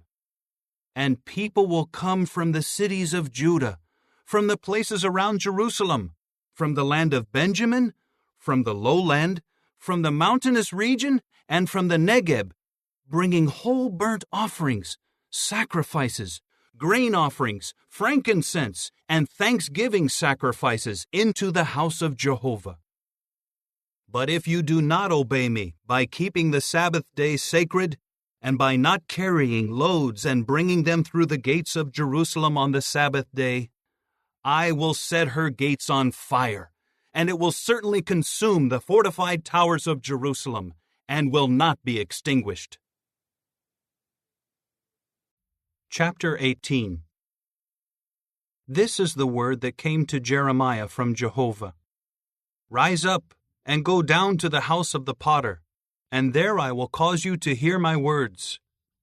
So I went down to the house of the potter, and he was working on the potter's wheels. But the vessel that the potter was making with the clay was spoiled in his hand. So the potter reworked it into another vessel, just as he saw fit. Then the word of Jehovah came to me, saying, Can I not do to you just as this potter did, O house of Israel, declares Jehovah? Look, as the clay in the hand of the potter, so are you in my hand, O house of Israel. Whenever I may speak about uprooting and pulling down and destroying a nation or a kingdom, and that nation abandons its wickedness that I spoke against, I will also change my mind concerning the calamity that I intended to bring against it. But whenever I speak about building up and planting a nation or a kingdom, and it does what is bad in my eyes and does not obey my voice, I will change my mind concerning the good that I intended to do for it. Now say, please, to the men of Judah and to the inhabitants of Jerusalem, This is what Jehovah says. Here I am preparing a calamity and devising a scheme against you. Turn back, please, from your bad ways and reform your ways and your practices. But they said, It is hopeless, for we will walk after our own thoughts, and each of us will act according to the stubbornness of his wicked heart. Therefore, this is what Jehovah says. Ask for yourselves, please, among the nations, who has heard anything like this? The Virgin of Israel has done a most horrible thing. Does the snow of Lebanon disappear from the rocks on its slopes? Or will cool waters flowing from afar dry up? But my people have forgotten me, for they make sacrifices to something worthless, and they make men stumble in their ways, the ancient paths, to walk on back roads that are not smooth and level, in order to make their land an object of horror and something to whistle at forever. Every last one passing by it will stare in horror and shake his head. Like the east wind, I will scatter them before the enemy. I will show them my back, not my face, in the day of their disaster. And they said, Come, Let us devise a plot against Jeremiah, for the law will not perish from our priests, or counsel from the wise men, or the word from the prophets. Come and let us speak against him, and pay no attention to what he says. Do pay attention to me, O Jehovah, and listen to what my opponents are saying. Should good be repaid with bad? For they have dug a pit for my life. Remember how I stood before you to speak good about them, to turn your wrath away from them. So give their sons over to the famine, and hand them over to the power of the sword. May their wives become bereaved of children and widowed. May their men be killed with deadly plague, their young men struck down with the sword in battle. Let a cry be heard from their houses when you bring marauders on them suddenly, for they have dug a pit to capture me and have laid traps for my feet. But you, O Jehovah, well know all their schemes against me, to kill me. Do not cover their error, and do not wipe out their sin from before you. Let them stumble before you when you take action against them in your anger. Chapter 19. This is what Jehovah said. Go and buy an earthenware flask from a potter. Take some of the elders of the people and some of the elders of the priests, and go out to the valley of the son of Hinnom, at the entrance of the gate of the potsherds, and there proclaim the words that I speak to you. You will say, Hear the word of Jehovah, you kings of Judah and inhabitants of Jerusalem. This is what Jehovah of armies, the God of Israel, says. I am about to bring a calamity on this place, and the ears of anyone who hears about it will tingle. It is because they abandoned me and made this place unrecognizable. In it they are sacrificing to other gods, whom they and their forefathers and the kings of Judah had not known, and they have filled this place with the blood of the innocent ones. They built the high places of Baal, in order to burn their sons in the fire as whole burnt offerings to Baal, something that I had not commanded or spoken of, and that had never even come into my heart. Therefore look, the days are coming, declares Jehovah, when this place will no longer be called Topheth, or the valley of the son of Hinnom, but the valley of the slaughter. I will thwart the plans of Judah and Jerusalem in this place, and I will make them fall by the sword before their enemies, and by the hand of those seeking to take their life. And I will give their dead bodies as food to the birds of the heavens and to the beasts of the earth. And I will make this city an object of horror and something to whistle at. Every last one passing by it will stare in horror and whistle over all its plagues. And I will make them eat the flesh of their sons and daughters, and they will each eat the flesh of his fellow man, because of the siege and their desperation when they are hemmed in by their enemies and those seeking to take their life. Then break the flask before the eyes of the men who go with you, and say to them, This is what Jehovah of armies says. This is how I will break this people and this city, like someone who breaks a potter's vessel, so that it can never be repaired. And they will bury the dead in Topheth until there is no more room to bury them. That is what I will do to this place, declares Jehovah, and to its inhabitants, to make this city like Topheth. And the houses of Jerusalem and the houses of the kings of Judah will become unclean like this place, Topheth. Yes, all the houses on whose roofs they offered sacrifices to all the army of the heavens, and where they poured out drink offerings to other gods.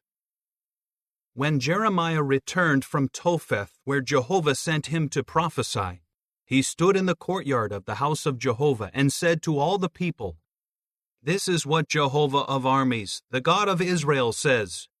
Here I am bringing on this city and on all its towns all the calamity that I have spoken against it, because they stubbornly refuse to obey my words. Chapter 20. Now Pashur, the son of Immer the priest, who was also the leading commissioner in the house of Jehovah, was listening when Jeremiah prophesied these things. Then Pashur struck Jeremiah the prophet, and put him in the stocks that were at the upper gate of Benjamin, which was in the house of Jehovah.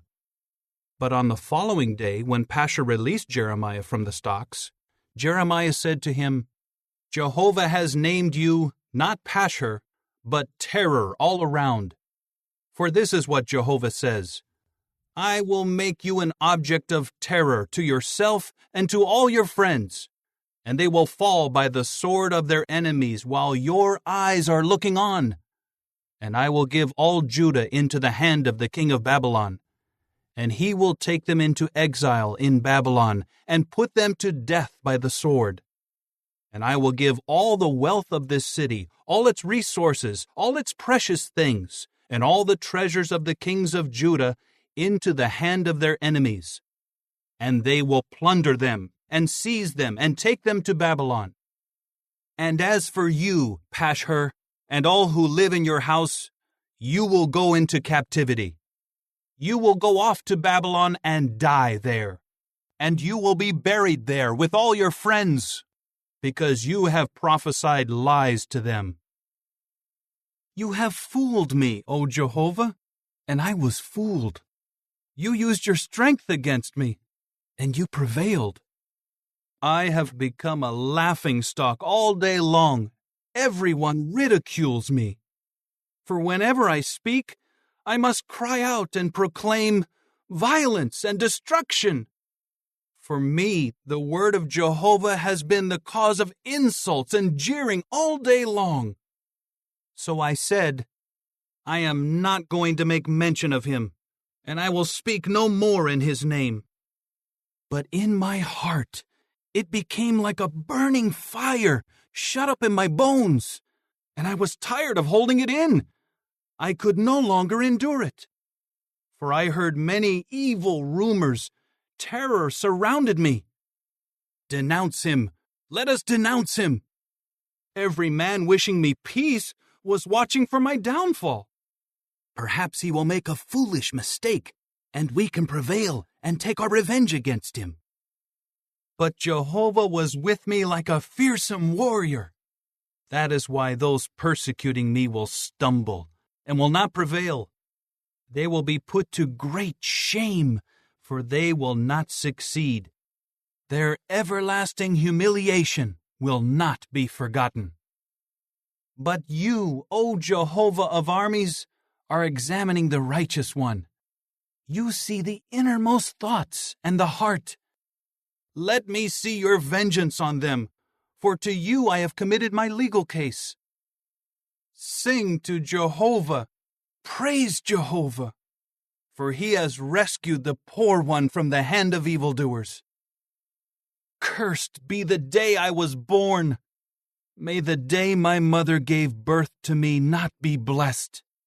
Cursed be the man who brought good news to my father, saying, A son has been born to you, a boy, making him rejoice greatly.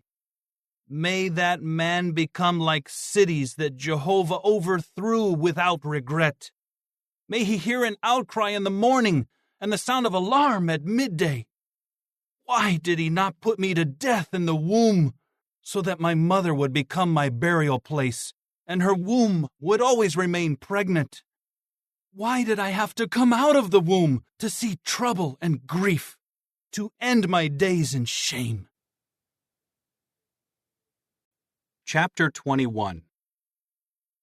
Jeremiah received the word from Jehovah when King Zedekiah sent to him Pashur, son of Malchijah, and Zephaniah, son of Maaseiah the priest, requesting, Please inquire of Jehovah in our behalf, because King Nebuchadnezzar of Babylon is waging war against us. Perhaps Jehovah will perform one of his wonderful works in our behalf, so that he will withdraw from us. Jeremiah said to them, This is what you should say to Zedekiah. This is what Jehovah, the God of Israel, says. Here I am turning around against you the weapons of war that are in your own hands, with which you are fighting the king of Babylon, and the Chaldeans who are outside the wall besieging you. And I will gather them into the middle of this city. And I myself will fight against you with an outstretched hand and a mighty arm, with anger and wrath and great indignation. I will strike the inhabitants of this city, both man and beast. By a great pestilence they will die.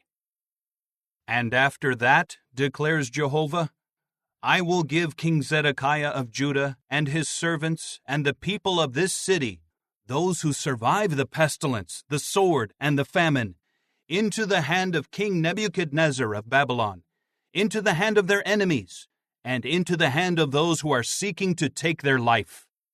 He will strike them down with the sword. He will not feel sorry for them, nor will he show compassion or have any mercy. And to this people you should say, This is what Jehovah says.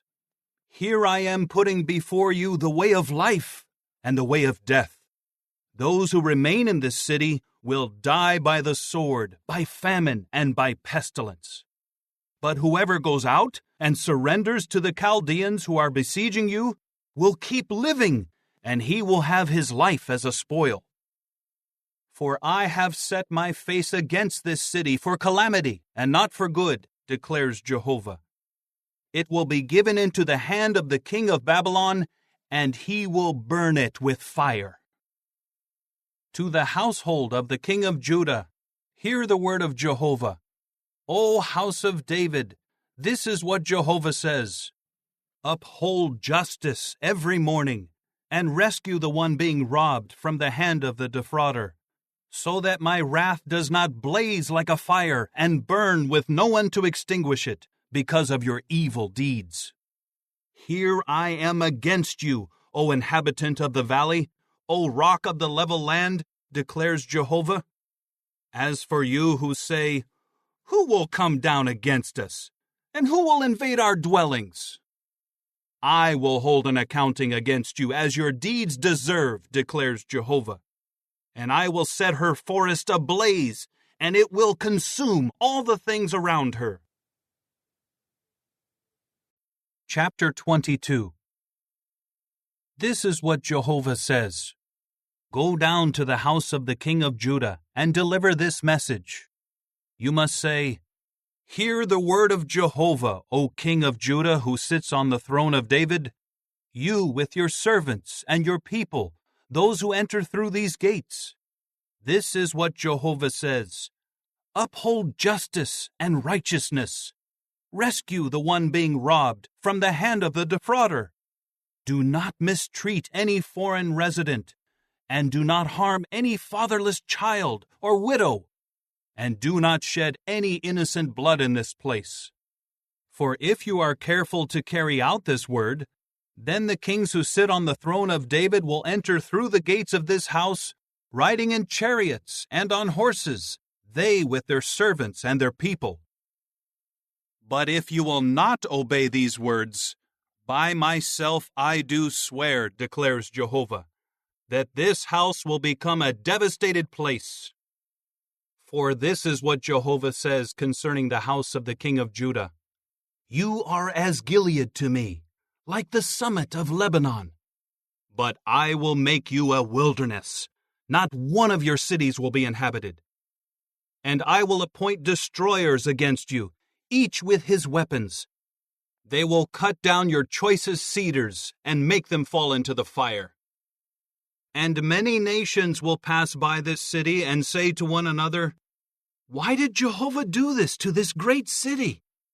And they will reply, Because they abandoned the covenant of Jehovah their God, and bowed down to other gods, and served them. Do not weep for the dead one, and do not sympathize with him. Instead, weep profusely for the one going away, for he will return no more to see the land of his birth. For this is what Jehovah says concerning Shallum, son of Josiah, the king of Judah, who is reigning instead of his father Josiah, and who has gone out of this place. He will return there no more, for he will die in the place where they have taken him into exile, and he will see this land no more. Woe to the one who builds his house without righteousness, and his upper rooms without justice, who makes his fellow man serve him for nothing, whose wages he refuses to pay. The one saying, I will build for myself a roomy house with spacious upper rooms. I will fit it with windows, and panel it with cedar, and paint it with vermilion. Will you continue reigning because you outdo others in your use of cedar? Your father also ate and drank, but he upheld justice and righteousness, and it went well with him. He defended the legal claim of the afflicted one and the poor one, so that it went well. Is that not what it means to know me, declares Jehovah? But your eyes and heart are set only on your dishonest gain, on shedding innocent blood, and on committing fraud and extortion. Therefore, this is what Jehovah says concerning Jehoiakim, son of Josiah, the king of Judah. They will not mourn him, alas, my brother, alas, my sister. They will not mourn him, alas, O master, alas, his majesty. With the burial of a donkey he will be buried, dragged about and thrown away outside the gates of Jerusalem. Go up to Lebanon and cry out. Raise your voice in Bashan and cry out from Abarim, for all your passionate lovers have been crushed. I spoke to you when you felt secure, but you said, I will not obey. This has been your course since youth, for you have not obeyed my voice. A wind will shepherd all your shepherds, and your passionate lovers will go into captivity. Then you will be put to shame and humiliated because of all your calamity. O you who dwell in Lebanon, nestled among the cedars, how you will groan when pangs come on you, anguish like that of a woman giving birth. As surely as I am alive, declares Jehovah, even if Coniah, son of Jehoiakim, the king of Judah, were the seal ring on my right hand, I would pull you off from there. I will give you into the hand of those seeking to take your life, into the hand of those whom you fear, into the hand of King Nebuchadnezzar of Babylon, and into the hand of the Chaldeans. And I will hurl you and your mother who gave birth to you into another land where you were not born, and there you will die. And they will never return to the land they yearn for. Is this man Coniah just a despised, broken pot, a vessel that nobody wants? Why are he and his descendants hurled down and thrown into a land they do not know? O earth, earth, earth, hear the word of Jehovah. This is what Jehovah says. Write down this man as childless, as a man who will not have any success during his lifetime. For none of his descendants will succeed in sitting on David's throne and ruling again in Judah. Chapter 23. Woe to the shepherds who are destroying and scattering the sheep of my pasture, declares Jehovah. Therefore, this is what Jehovah, the God of Israel, says against the shepherds who are shepherding my people. You have scattered my sheep. You kept dispersing them, and you have not turned your attention to them. So I will turn my attention to you because of your evil deeds, declares Jehovah. Then I will gather together the remnant of my sheep from all the lands to which I have dispersed them, and I will bring them back to their pasture, and they will be fruitful and become many. And I will raise up over them shepherds who will really shepherd them. They will no longer be afraid or be terrified, and none will be missing, declares Jehovah. Look, the days are coming, declares Jehovah, when I will raise up to David a righteous sprout. And a king will reign and show insight and uphold justice and righteousness in the land. In his days, Judah will be saved, and Israel will reside in security. And this is the name by which he will be called: Jehovah is our righteousness.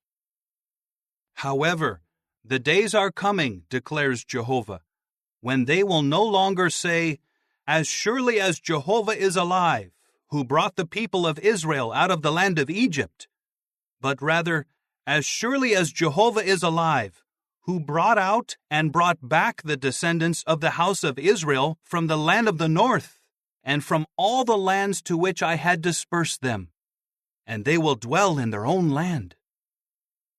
Concerning the prophets, my heart is broken within me. All my bones are shaking.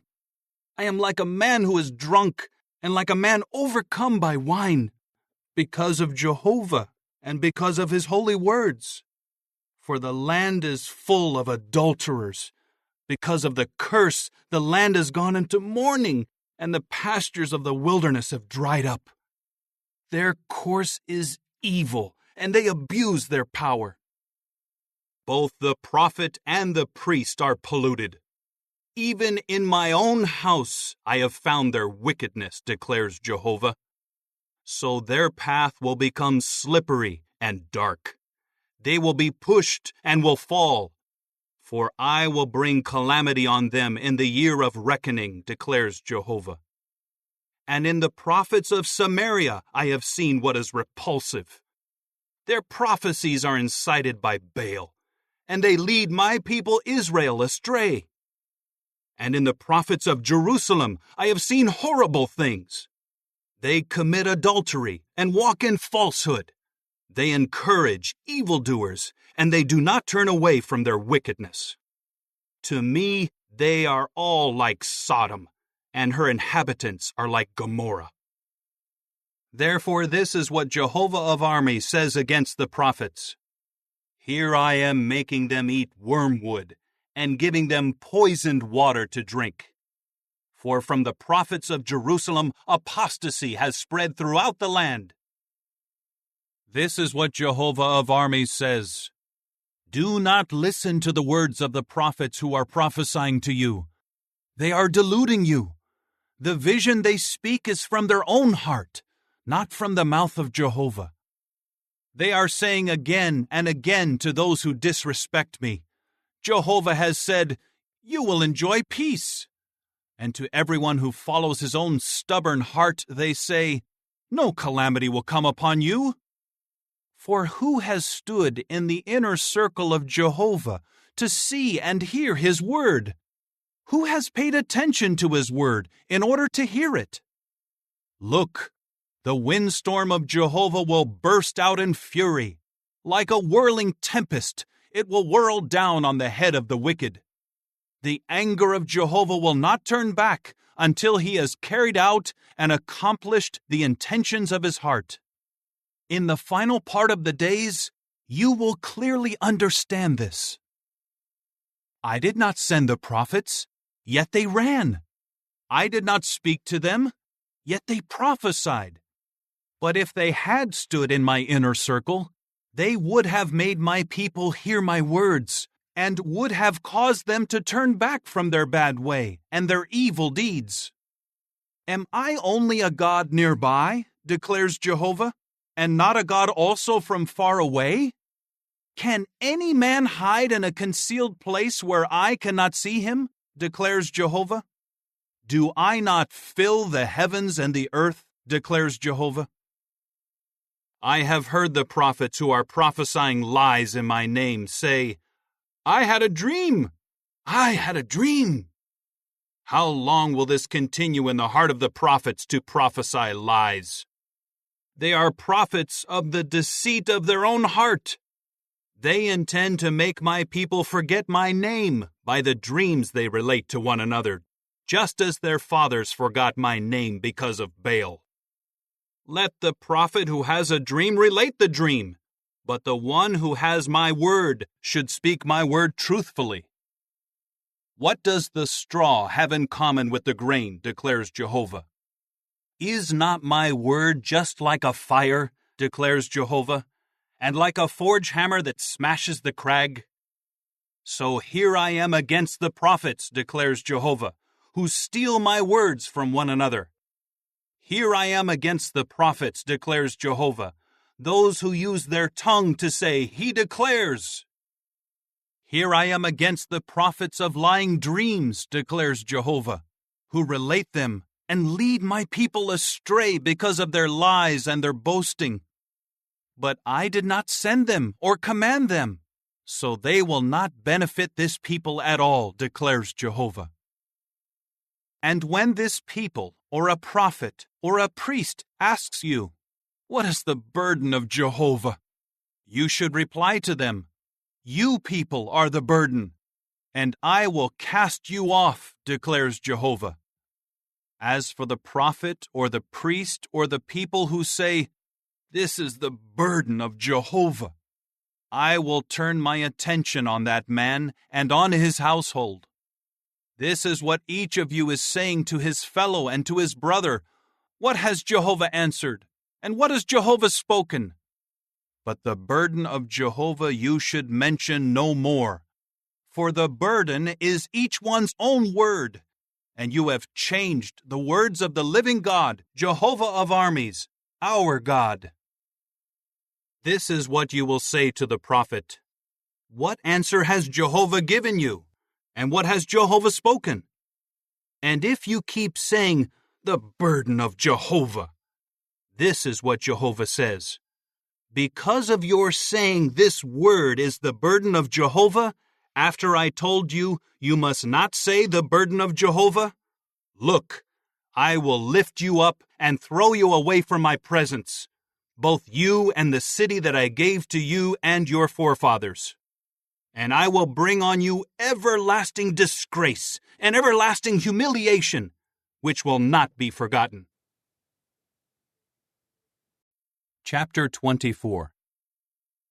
Then Jehovah showed me 2 baskets of figs set before the temple of Jehovah, after King Nebuchadnezzar of Babylon had carried into exile Jeconiah, son of Jehoiakim, the king of Judah, along with the princes of Judah, the craftsmen, and the metalworkers. He took them from Jerusalem to Babylon. One basket had very good figs, like early figs, but the other basket had very bad figs, so bad that they could not be eaten. Jehovah then asked me, What do you see, Jeremiah? So I said, Figs. The good figs are very good, but the bad ones are very bad, so bad that they cannot be eaten. Then the word of Jehovah came to me, saying, This is what Jehovah the God of Israel says. Like these good figs, so I will regard in a good way the exiles of Judah, whom I have sent away from this place to the land of the Chaldeans. I will keep my eye on them for their good, and I will cause them to return to this land. I will build them up, and I will not tear down. I will plant them, and I will not uproot. And I will give them a heart to know me, that I am Jehovah.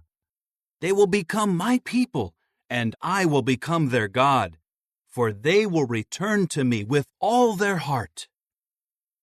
But concerning the bad figs, that are so bad they cannot be eaten, this is what Jehovah says. So I will regard King Zedekiah of Judah, his princes, the remnant of Jerusalem who are left in this land, and those who are dwelling in the land of Egypt. I will make them an object of horror and calamity to all the kingdoms of the earth, a reproach, a proverbial saying, a cause for ridicule, and a curse in all the places to which I disperse them. And I will send against them the sword, the famine, and the pestilence, until they have perished from the land that I gave to them and to their forefathers. Chapter 25. The word that came to Jeremiah concerning all the people of Judah in the 4th year of Jehoiakim, son of Josiah, the king of Judah, which was the 1st year of King Nebuchadnezzar of Babylon. This is what Jeremiah the prophet spoke concerning all the people of Judah and all the inhabitants of Jerusalem. From the 13th year of Josiah, son of Amon, the king of Judah, to this day, these 23 years, the word of Jehovah has come to me. And I kept speaking to you again and again, but you would not listen. And Jehovah sent all his servants, the prophets, to you, sending them again and again, but you would not listen or incline your ear to hear. They would say, "Turn back, please, each of you from your evil ways and your evil deeds. Then you will continue dwelling for a long time to come in the land that Jehovah long ago gave to you and to your forefathers. Do not follow other gods and serve them and bow down to them, offending me with the work of your hands. Otherwise I will bring calamity on you."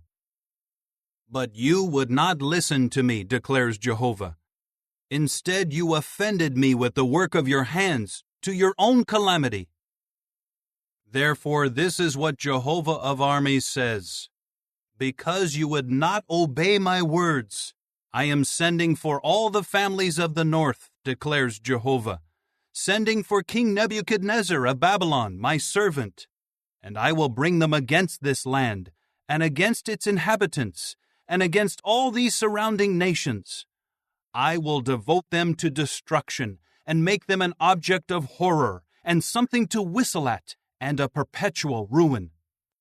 I will put an end to the sound of exultation, and the sound of rejoicing from them, the voice of the bridegroom and the voice of the bride, the sound of the handmill and the light of the lamp. And all this land will be reduced to ruins, and will become an object of horror. And these nations will have to serve the king of Babylon for 70 years. But when 70 years have been fulfilled, I will call to account the king of Babylon and that nation for their error, declares Jehovah. And I will make the land of the Chaldeans a desolate wasteland for all time. I will bring on that land all my words that I have spoken against it, all that is written in this book that Jeremiah has prophesied against all the nations. For many nations and great kings will make slaves of them, and I will repay them according to their deeds and the work of their own hands. For this is what Jehovah the God of Israel said to me: Take this cup of the wine of wrath out of my hand, and make all the nations to whom I send you drink it. And they will drink and stagger and act like madmen because of the sword that I am sending among them. So I took the cup out of the hand of Jehovah and made all the nations to whom Jehovah sent me drink, starting with Jerusalem and the cities of Judah, her kings and her princes, to make them a ruin, an object of horror, something to whistle at and a curse, as it is today. Then Pharaoh, king of Egypt, and his servants, his princes, and all his people, and all their mixed populations, all the kings of the land of Uz, all the kings of the land of the Philistines, Ashkelon, Gaza, Ekron, and those remaining of Ashdod, Edom, Moab, and the Ammonites, all the kings of Tyre, all the kings of Sidon, and the kings of the island in the sea, Dedan, Tema, Buz, and all those with hair clipped at the temples, all the kings of the Arabians, and all the kings of the mixed populations who reside in the wilderness, all the kings of Zimri, all the kings of Elam, and all the kings of the Medes, and all the kings of the north, near and far, one after the other, and all the other kingdoms of the earth that are on the surface of the ground, and the king of Sheshach will drink after them. And you must say to them, This is what Jehovah of armies, the God of Israel, says: Drink, and get drunk, and vomit, and fall, so that you cannot get up because of the sword that I am sending among you. And if they refuse to take the cup out of your hand to drink, say to them, This is what Jehovah of armies says: You must drink it. For look, if I am bringing calamity first on the city that bears my name, should you go unpunished? You will not go unpunished, for I am calling for a sword against all the inhabitants of the earth, declares Jehovah of armies. And you are to prophesy all these words to them, and say to them, From on high Jehovah will roar, and from his holy dwelling he will make his voice heard. He will roar loudly against his abiding place, shouting like those treading the winepress. He will sing triumphantly against all the inhabitants of the earth. A noise will resound to the ends of the earth, for Jehovah has a controversy with the nations. He will personally pass judgment on all humans, and he will put the wicked to the sword, declares Jehovah. This is what Jehovah of armies says. Look, a calamity is spreading from nation to nation, and a great tempest will be unleashed from the remotest parts of the earth. And those slain by Jehovah in that day will be from one end of the earth clear to the other end of the earth. They will not be mourned, nor will they be gathered up or buried. They will become like manure on the surface of the ground. Wail, you shepherds, and cry out. Wallow about, you majestic ones of the flock, because the time of your slaughter and your dispersion has come, and you will fall like a precious vessel. The shepherds have no place to flee, and there is no escape for the majestic ones of the flock. Listen, the outcry of the shepherds and the wailing of the majestic ones of the flock, for Jehovah is devastating their pasture, and the peaceful dwelling places have been made lifeless because of the burning anger of Jehovah. He has left his lair just like a young lion, for their land has become an object of horror because of the cruel sword and because of his burning anger. Chapter 26. In the beginning of the reign of Jehoiakim, son of Josiah, the king of Judah, this word came from Jehovah. This is what Jehovah says. Stand in the courtyard of the house of Jehovah, and speak concerning all the people of the cities of Judah who are coming in to worship at the house of Jehovah. Tell them everything that I command you. Do not take away a word. Perhaps they will listen, and each one will turn back from his evil way, and I will change my mind concerning the calamity that I intend to bring on them because of their evil deeds. Say to them, This is what Jehovah says. If you will not listen to me by following my law that I have placed before you, by listening to the words of my servants the prophets, whom I am sending to you again and again, whom you have not listened to, then I will make this house like Shiloh, and I will make this city an object of cursing to all the nations of the earth. And the priests and the prophets and all the people heard Jeremiah speaking these words in the house of Jehovah. So when Jeremiah had finished speaking all that Jehovah had commanded him to speak to all the people, then the priests and the prophets and all the people seized him and said, You will surely die.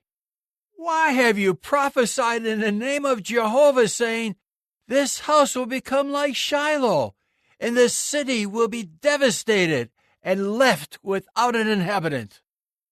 And all the people gathered around Jeremiah in the house of Jehovah. When the princes of Judah heard these words, they came up from the house of the king to the house of Jehovah and sat down at the entrance of the new gate of Jehovah.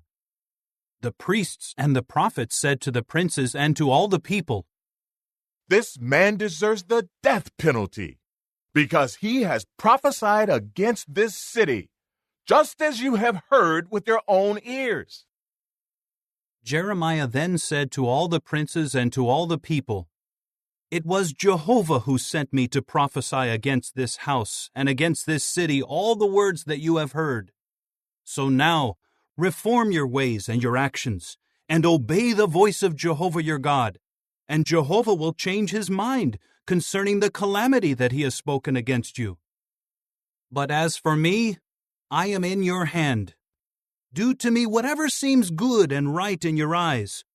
Only know for certain that if you put me to death, You will bring innocent blood upon yourselves, and upon this city, and upon her inhabitants. For in truth, Jehovah sent me to you, to speak all these words in your hearing. Then the princes and all the people said to the priests and the prophets, This man does not deserve the death penalty, for he spoke to us in the name of Jehovah, our God. Furthermore, some of the elders of the land rose up and began saying to the entire congregation of the people, Micah of Moresheth was prophesying in the days of King Hezekiah of Judah. And he said to all the people of Judah, This is what Jehovah of armies says. Zion will be plowed up as a field. Jerusalem will become heaps of ruins. And the mountain of the house will become like high places in a forest. Did King Hezekiah of Judah and all Judah then put him to death? Did he not fear Jehovah and beg for Jehovah's favor, so that Jehovah changed his mind concerning the calamity that he had spoken against them? So we are about to bring a great calamity on ourselves. And there was another man prophesying in the name of Jehovah, Urijah, son of Shemaiah from Kiriath-Jearim, who prophesied against this city and against this land with words like those of Jeremiah. King Jehoiakim and all his mighty men and all the princes heard his words, and the king sought to put him to death. When Urijah heard of it, he at once became afraid and fled to Egypt. Then King Jehoiakim sent Elnathan the son of Achbor and other men with him to Egypt. They brought Urijah from Egypt and took him to King Jehoiakim, who then struck him down with the sword and cast his dead body into the graveyard of the common people. But Ahikam, the son of Shaphan, supported Jeremiah, so that he was not handed over to the people to be put to death. Chapter 27. In the beginning of the reign of Jehoiakim, son of Josiah, the king of Judah, this word came to Jeremiah from Jehovah. This is what Jehovah has told me. Make for yourself straps and yoke bars, and put them on your neck. Then send them to the king of Edom, the king of Moab, the king of the Ammonites, the king of Tyre, and the king of Sidon, by the hand of the messengers who have come to Jerusalem to King Zedekiah of Judah. Give them this command for their masters. This is what Jehovah of armies, the God of Israel, says. This is what you should say to your masters. It is I who made the earth, mankind, and the beasts that are on the surface of the earth, by my great power and by my outstretched arm, and I have given it to whomever I please.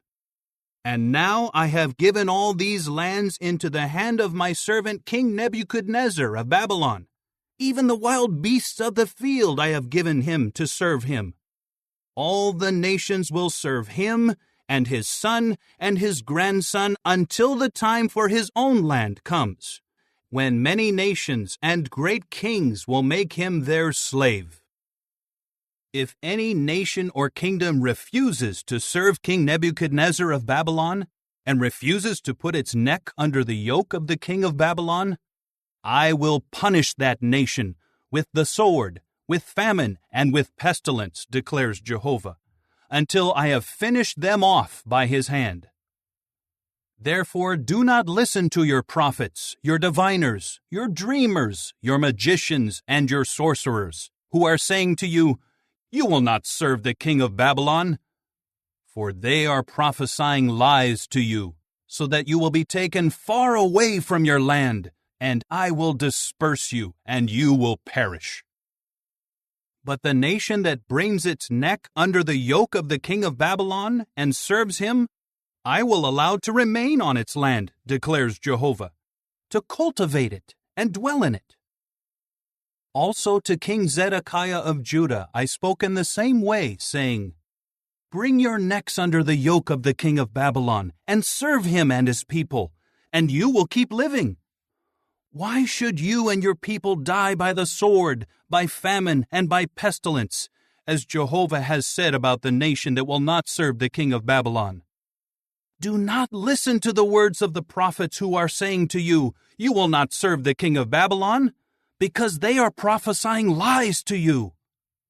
For I have not sent them, declares Jehovah, but they are prophesying lies in my name, with the result that I will disperse you, and you will perish, you and the prophets who are prophesying to you."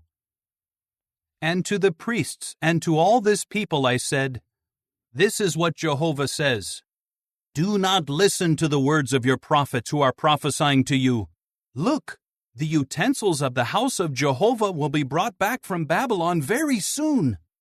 For they are prophesying lies to you. Do not listen to them. Serve the king of Babylon, and you will keep living. Why should this city become a ruin? But if they are prophets, and if the word of Jehovah is with them, please let them beg Jehovah of armies that the remaining utensils in the house of Jehovah, in the house of the king of Judah, and in Jerusalem may not be taken away to Babylon.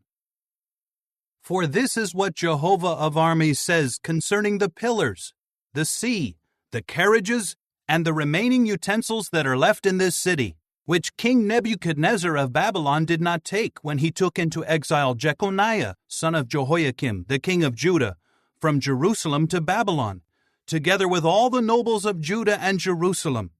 Yes, this is what Jehovah of armies, the God of Israel, says concerning the utensils that are left at the house of Jehovah, in the house of the king of Judah, and in Jerusalem.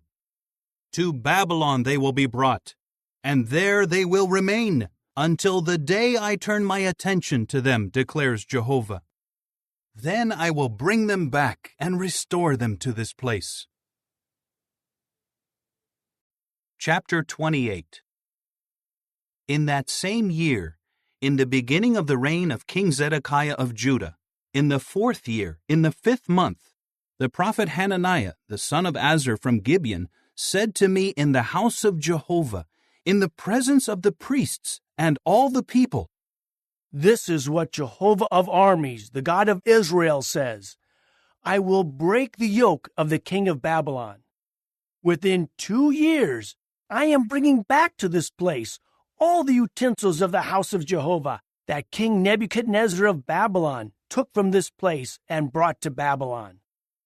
And I will bring back to this place Jeconiah, son of Jehoiakim, the king of Judah, and all the exiles of Judah who have gone to Babylon, declares Jehovah. For I will break the yoke of the king of Babylon." Then Jeremiah the prophet spoke to Hananiah the prophet in the presence of the priests and all the people who were standing in the house of Jehovah. Jeremiah the prophet said, "Amen. May Jehovah do this. May Jehovah fulfill your words that you prophesied by bringing back from Babylon to this place the utensils of the house of Jehovah and all the exiled people. However, hear please this message that I am speaking in your ears and in the ears of all the people. Long ago, the prophets who were prior to me and prior to you used to prophesy concerning many lands and great kingdoms, about war, calamity, and pestilence. If a prophet prophesies about peace, and the word of that prophet comes true, then it will be known that Jehovah truly sent that prophet." At that, Hananiah the prophet took the yoke bar off the neck of the prophet Jeremiah and broke it. Hananiah then said in the presence of all the people, "This is what Jehovah says. Just like this, I will break the yoke of King Nebuchadnezzar of Babylon from off the neck of all the nations within 2 years." And Jeremiah the prophet went on his way. After Hananiah the prophet had broken the yoke bar from off the neck of Jeremiah the prophet, this message of Jehovah came to Jeremiah. "Go and say to Hananiah, this is what Jehovah says. You have broken yoke bars of wood, but instead of them you will make yoke bars of iron. For this is what Jehovah of armies, the God of Israel, says. I will put an iron yoke bar on the neck of all these nations to serve King Nebuchadnezzar of Babylon, and they must serve him. Even the wild beasts of the field I will give him." Jeremiah the prophet then said to Hananiah the prophet, "Listen, please, O Hananiah. Jehovah has not sent you, but you have caused this people to trust in a lie. Therefore, this is what Jehovah says: Look, I am removing you from the face of the ground. This year you will die, for you have urged rebellion against Jehovah." So Hananiah the prophet died in that year, in the 7th month. Chapter 29. These are the words of the letter that Jeremiah the prophet sent from Jerusalem to the rest of the elders among the exiled people, the priests, the prophets, and all the people, whom Nebuchadnezzar had taken into exile from Jerusalem to Babylon, after King Jeconiah, the queen mother, the court officials, the princes of Judah and Jerusalem, and the craftsmen and the metalworkers had gone out of Jerusalem. He sent the letter by the hand of Elasah, the son of Shaphan, and Gemariah, the son of Hilkiah, whom King Zedekiah of Judah sent to Babylon, to King Nebuchadnezzar of Babylon.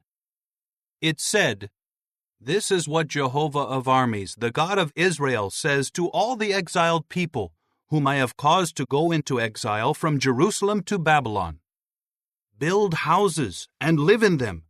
Plant gardens and eat their fruit. Take wives and have sons and daughters. Take wives for your sons and give your daughters in marriage, so that they too may have sons and daughters.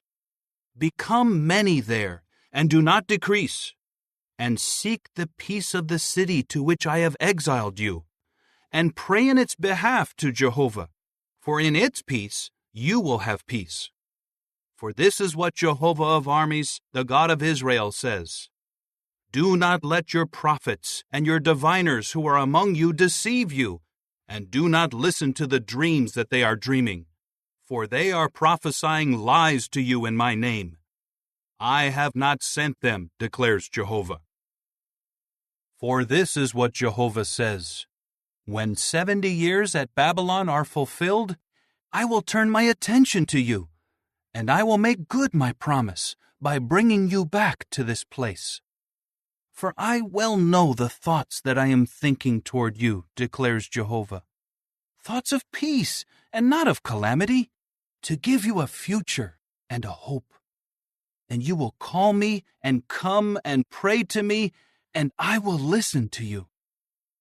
You will seek me and find me, for you will search for me with all your heart, and I will let you find me, declares Jehovah. And I will gather your captives and collect you together out of all the nations and places to which I have dispersed you, declares Jehovah.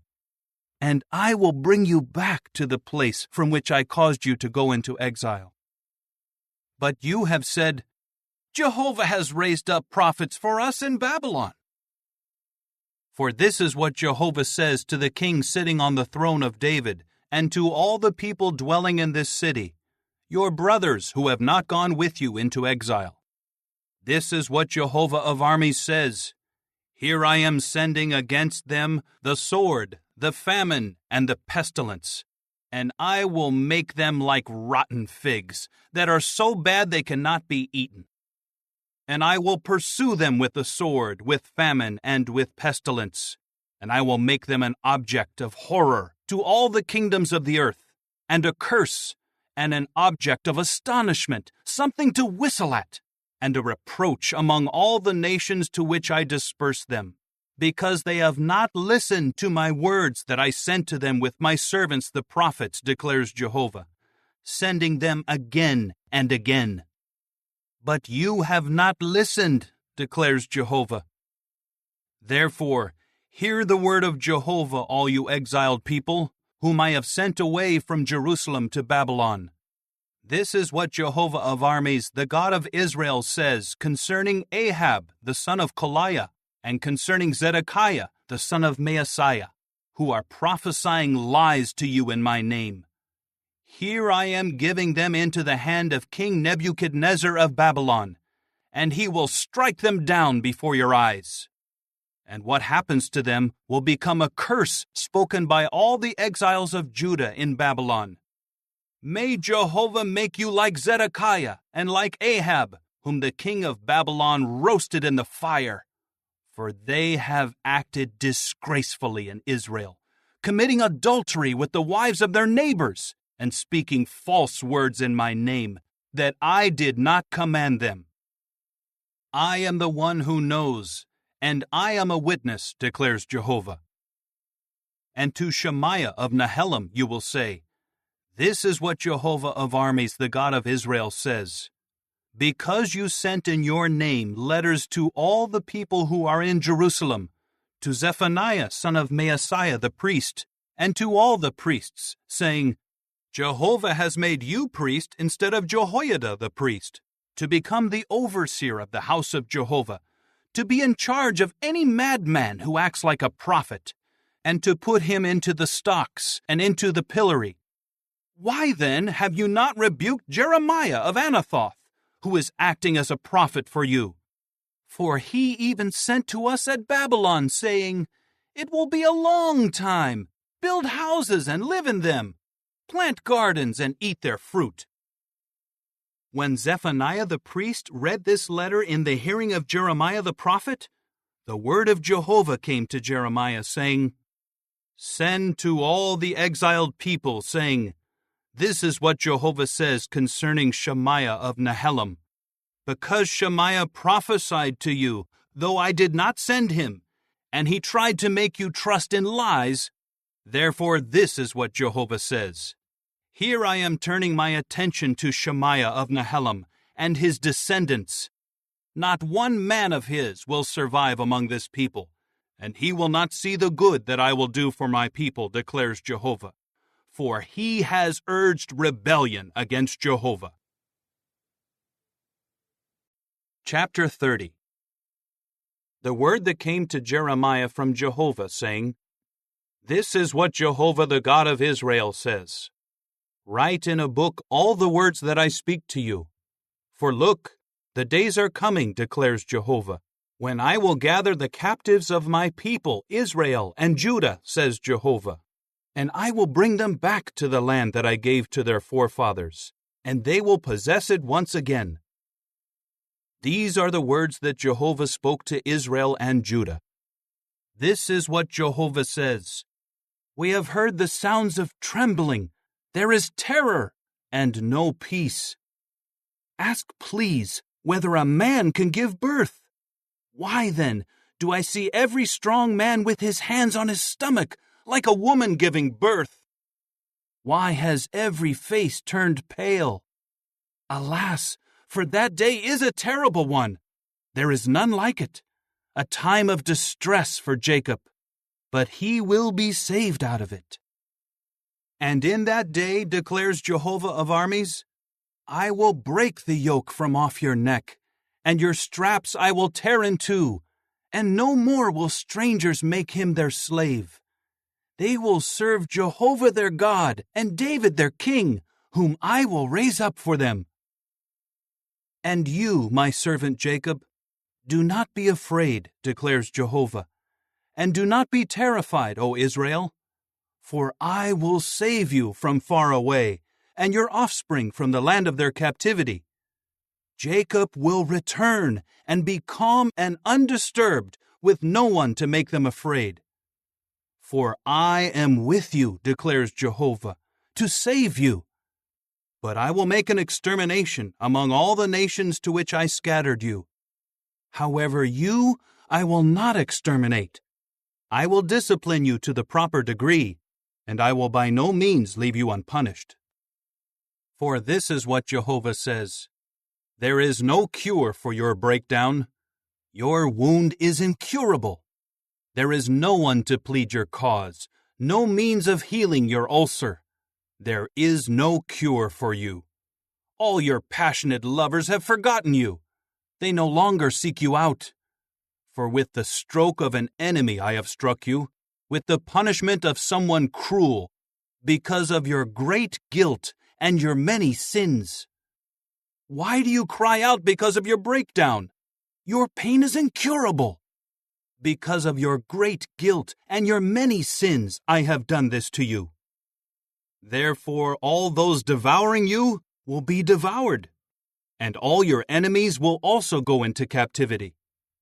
Those pillaging you will be pillaged, and I will hand all those plundering you over to plundering. But I will restore your health and heal your wounds, declares Jehovah. Though they called you an outcast, Zion for whom no one searches. This is what Jehovah says. Here I am gathering the captives of the tents of Jacob, and I will have pity for his tabernacles.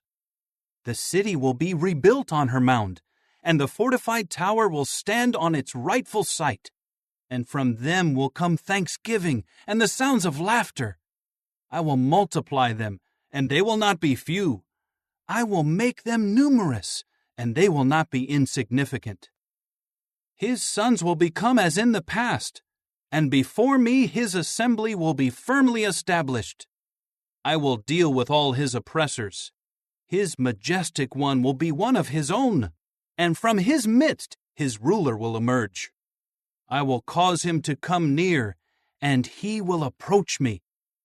For otherwise who would dare to approach me, declares Jehovah? And you will become my people, and I will be your God.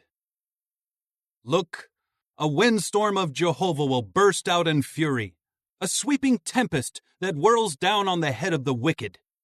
The burning anger of Jehovah will not turn back until he has carried out and accomplished the intentions of his heart. In the final part of the days, you will understand this. Chapter 31. At that time, declares Jehovah, I will become God to all the families of Israel, and they will become my people. This is what Jehovah says. The people who survived the sword found favor in the wilderness when Israel was walking to his resting place. From far away Jehovah appeared to me and said, I have loved you with an everlasting love. That is why I have drawn you to me with loyal love. Yet again I will rebuild you, and you will be rebuilt. O Virgin of Israel, you will again take up your tambourines and go forth dancing joyfully. You will again plant vineyards in the mountains of Samaria. The planters will plant and enjoy their fruit. For the day will come when the watchmen in the mountains of Ephraim will call out, Rise up, let us go up to Zion, to Jehovah our God. For this is what Jehovah says, Cry out to Jacob with rejoicing. Shout for joy because you are over the nations. Proclaim it, offer praise, and say, O Jehovah, save your people, the remnant of Israel. I am bringing them back from the land of the north. I will gather them together from the remotest parts of the earth. Among them will be the blind and the lame, the pregnant woman and the one giving birth, all together. As a great congregation, they will return here. They will come weeping. I will lead them as they beg for favor. I will guide them to streams of water on a level path that will not make them stumble. For I am a father to Israel, and Ephraim is my firstborn. Hear the word of Jehovah, you nations, and proclaim it among the islands far away. The one who scattered Israel will gather him together. He will watch over him as a shepherd does his flock. For Jehovah will redeem Jacob and rescue him out of the hand of the one stronger than he is. They will come and shout joyfully on the height of Zion and become radiant over the goodness of Jehovah, over the grain and the new wine and the oil, and over the young of the flock and the herd. They will become like a well-watered garden, and they will never languish again. At that time the virgin will dance joyfully, also the young men and the old men together. I will change their mourning into exultation. I will comfort them and give them joy instead of their grief. I will satisfy the priests with plenty and my people will be satisfied with my goodness, declares Jehovah. This is what Jehovah says. A voice is heard in Ramah, lamentation and bitter weeping. Rachel is weeping over her sons. She has refused to be comforted over her sons because they are no more. This is what Jehovah says. Hold back your voice from weeping and your eyes from tears, for there is a reward for your activity, declares Jehovah. They will return from the land of the enemy, and there is a hope for your future, declares Jehovah. Your sons will return to their own territory. I have surely heard Ephraim's moaning. You have corrected me, and I have been corrected like a calf that has not been trained. Bring me back, and I will readily turn back, for you are Jehovah my God. For after my turning back, I felt remorse. After I was made to understand, I struck my thigh in grief. I was ashamed and humiliated, for I bore the reproach of my youth. Is Ephraim not a precious son to me, a beloved child? For as often as I speak against him, I do remember him still. That is why my emotions are stirred for him, and I will surely have pity on him, declares Jehovah. Set up road markers for yourself, and put up signposts. Pay attention to the highway, the way that you have to go. Return, O Virgin of Israel, return to these cities of yours. How long will you waver, O unfaithful daughter? For Jehovah has created something new in the earth. A woman will eagerly pursue a man. This is what Jehovah of armies, the God of Israel, says. They will again say these words in the land of Judah and in its cities, when I gather back their captives. May Jehovah bless you, O righteous dwelling place, O holy mountain. And in it Judah and all its cities will dwell all together, farmers and those who lead the flocks. For I will satisfy the weary one, and fill each one who is languishing. At this I awoke, and opened my eyes, and my sleep had been pleasurable to me. Look, the days are coming, declares Jehovah, when I will sow the house of Israel and the house of Judah with the seed of man and with the seed of livestock. And just as I watched over them to uproot, to pull down, to tear down, to destroy, and to do harm, so I will watch over them to build up and to plant, declares Jehovah. In those days they will no longer say, the fathers ate sour grapes, but the teeth of the sons were set on edge. But then each one will die for his own error. Any man eating sour grapes will have his own teeth set on edge. Look, the days are coming, declares Jehovah, when I will make with the house of Israel and with the house of Judah a new covenant. It will not be like the covenant that I made with their forefathers on the day I took hold of their hand to lead them out of the land of Egypt, my covenant that they broke, although I was their true master, declares Jehovah. For this is the covenant that I will make with the house of Israel after those days, declares Jehovah. I will put my law within them, and in their heart I will write it. And I will become their God, and they will become my people. And they will no longer teach each one his neighbor and each one his brother, saying, Know Jehovah, for they will all know me, from the least to the greatest of them, declares Jehovah. For I will forgive their error, and I will no longer remember their sin. This is what Jehovah says, who gives the sun for light by day, the laws of the moon and the stars for light by night, who stirs up the sea and makes its waves boisterous, whose name is Jehovah of armies. If these regulations should ever fail, declares Jehovah, only then would the offspring of Israel cease as a nation before me always. This is what Jehovah says. If the heavens above could be measured, and the foundations of the earth below could be explored, only then could I reject all the offspring of Israel for all they have done, declares Jehovah. Look, the days are coming, declares Jehovah, when the city will be built to Jehovah from the tower of Hananel to the corner gate, and the measuring line will go out straight ahead to the hill of Gareb, and it will turn toward Goah. And all the valley of the carcasses and of ashes, and all the terraces as far as the Kidron valley, clear to the corner of the horse gate toward the east, will be something holy to Jehovah. It will never again be uprooted or torn down. Chapter 32. The word that came to Jeremiah from Jehovah in the 10th year of King Zedekiah of Judah, that is, the 18th year of Nebuchadnezzar. At that time the armies of the king of Babylon were besieging Jerusalem, and Jeremiah the prophet was confined in the courtyard of the guard in the house of the king of Judah. For King Zedekiah of Judah had confined him, saying, Why do you prophesy like this? You say, This is what Jehovah says.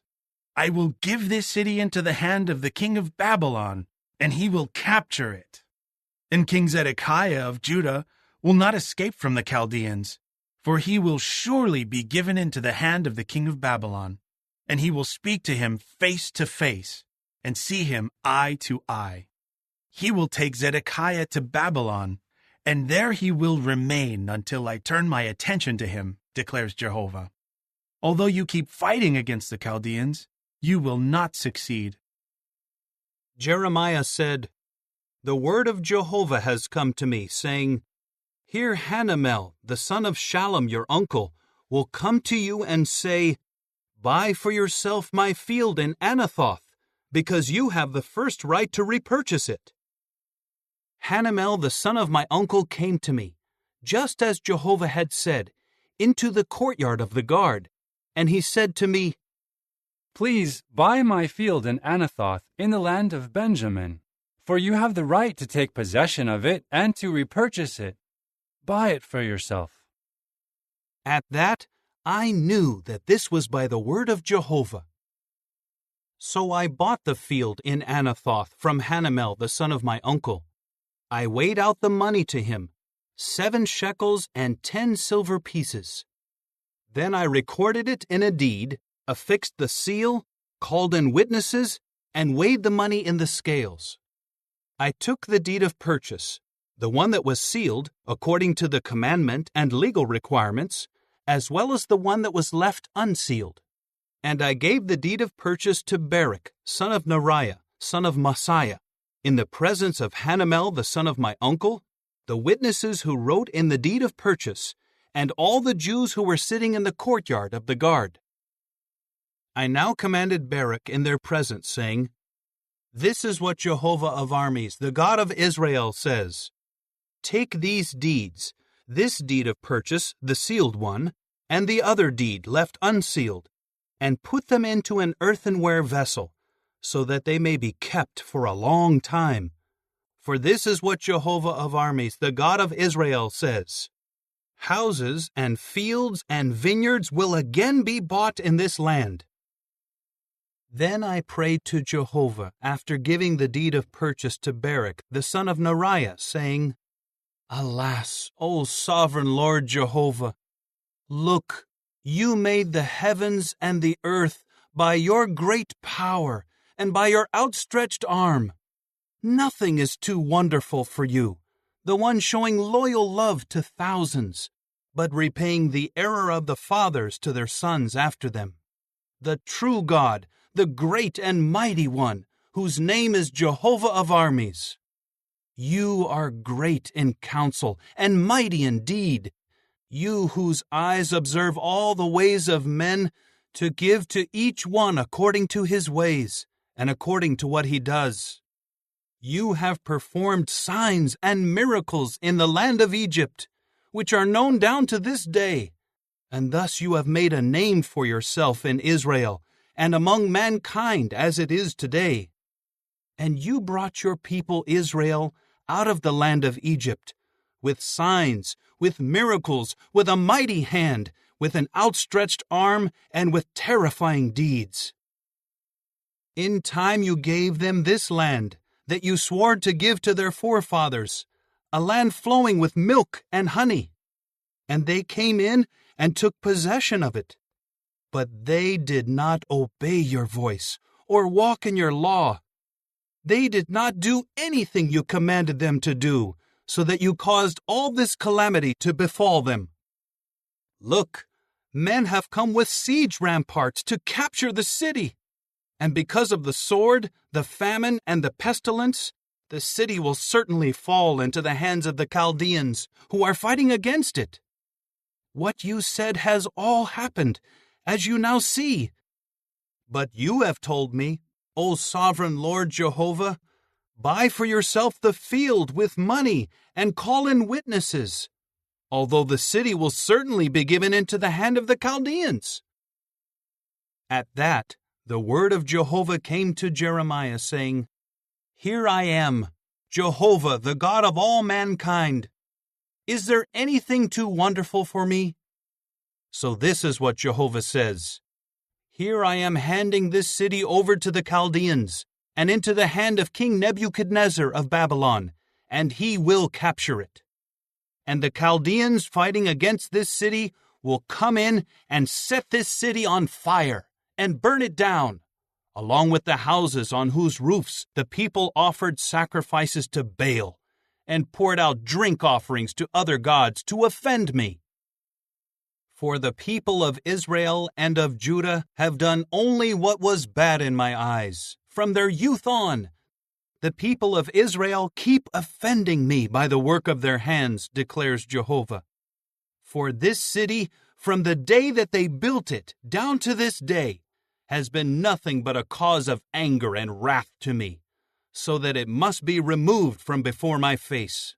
Because of all the evil that the people of Israel and of Judah have done to offend me, they, their kings, their princes, their priests, their prophets, and the men of Judah and the inhabitants of Jerusalem, they kept turning their backs to me, not their faces. Although I tried to teach them again and again, none of them would listen to receive discipline. And they put their disgusting idols in the house that bears my name in order to defile it. Furthermore, they built the high places of Baal in the valley of the son of Hinnom in order to make their sons and their daughters pass through the fire to Molech, something that I had not commanded them, and that had never come into my heart to do such a detestable thing, causing Judah to sin. Therefore, this is what Jehovah, the God of Israel, says concerning this city that you are saying will be given into the hand of the king of Babylon by the sword, the famine, and the pestilence.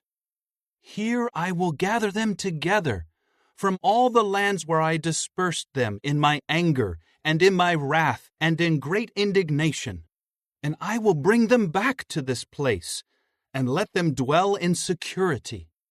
And they will be my people, and I will be their God. And I will give them one heart and one way, so that they may always fear me for their own good and the good of their children after them. And I will make with them an everlasting covenant, that I will not turn away from doing good to them, and I will put the fear of me in their hearts, so that they will not turn away from me. I will exult over them to do good to them, and I will firmly plant them in this land, with all my heart and with all my soul. For this is what Jehovah says: just as I have brought on this people all this great calamity, so I will bring on them all the goodness that I am promising them. And fields will again be bought in this land, though you are saying, it is a wasteland, without man and beast, and it has been handed over to the Chaldeans. Fields will be bought with money, deeds of purchase will be recorded and sealed, and witnesses will be called in the land of Benjamin, in the areas around Jerusalem, in the cities of Judah, in the cities of the mountainous region, in the cities of the lowland, and in the cities of the south, because I will bring back their captives, declares Jehovah. Chapter 33. The word of Jehovah came to Jeremiah the second time, while he was still confined in the courtyard of the guard, saying, This is what Jehovah, the maker of earth, says. Jehovah, who formed it and firmly established it. Jehovah is his name. Call to me, and I will answer you, and readily tell you great and incomprehensible things that you have not known. For this is what Jehovah the God of Israel says, concerning the houses of this city and the houses of the kings of Judah that are pulled down because of the siege ramparts and the sword, and concerning those who are coming to fight the Chaldeans, filling these places with the carcasses of those whom I struck down in my anger and in my wrath, those whose evil has caused me to hide my face from this city. Here I am bringing recuperation and health to her, and I will heal them and reveal to them an abundance of peace and truth. And I will bring back the captives of Judah and the captives of Israel, and I will build them up as I did at the start. And I will purify them from all the guilt of their sins against me. And I will forgive all the guilt of their sins and their transgressions against me. And she will become to me a name of exaltation, a praise, and a beauty before all the nations of the earth, who will hear of all the goodness that I bestow on them. And they will be in dread and will tremble because of all the goodness and peace that I will bestow on her. This is what Jehovah says. In this place that you will say is a wasteland, without man or livestock, in the cities of Judah and in the streets of Jerusalem that are desolate, without man or inhabitant or livestock, there will again be heard the sound of exultation and the sound of rejoicing, the voice of the bridegroom and the voice of the bride, the voice of those saying, Give thanks to Jehovah of armies, for Jehovah is good. His loyal love endures forever.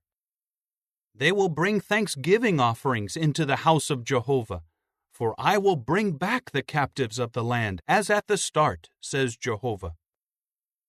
This is what Jehovah of armies says.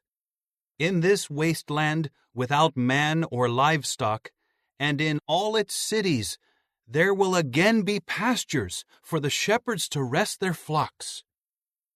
In the cities of the mountainous region, in the cities of the lowland, in the cities of the south, in the land of Benjamin, in the areas around Jerusalem, and in the cities of Judah, flocks will again pass under the hands of the one counting them, says Jehovah.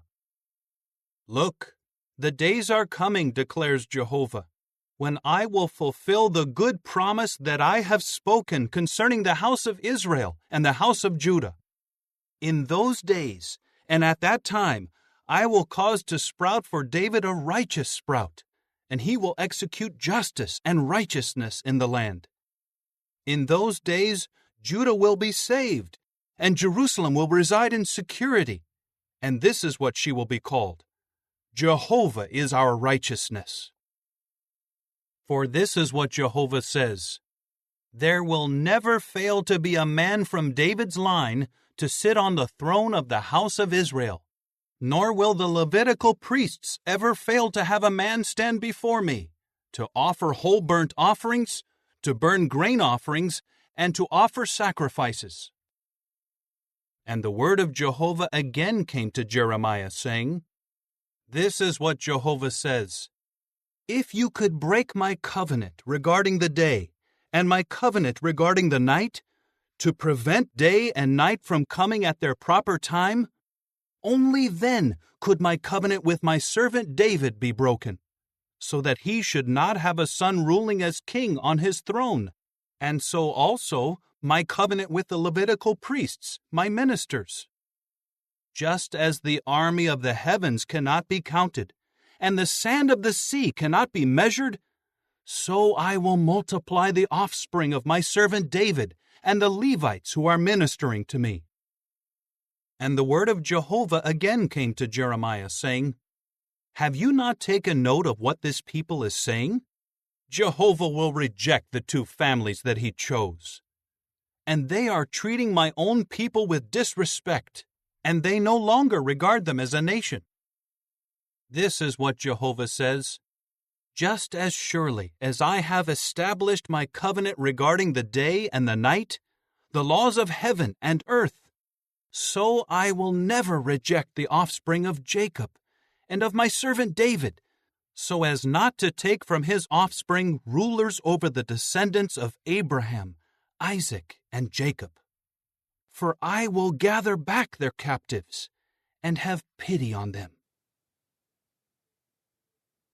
Chapter 34.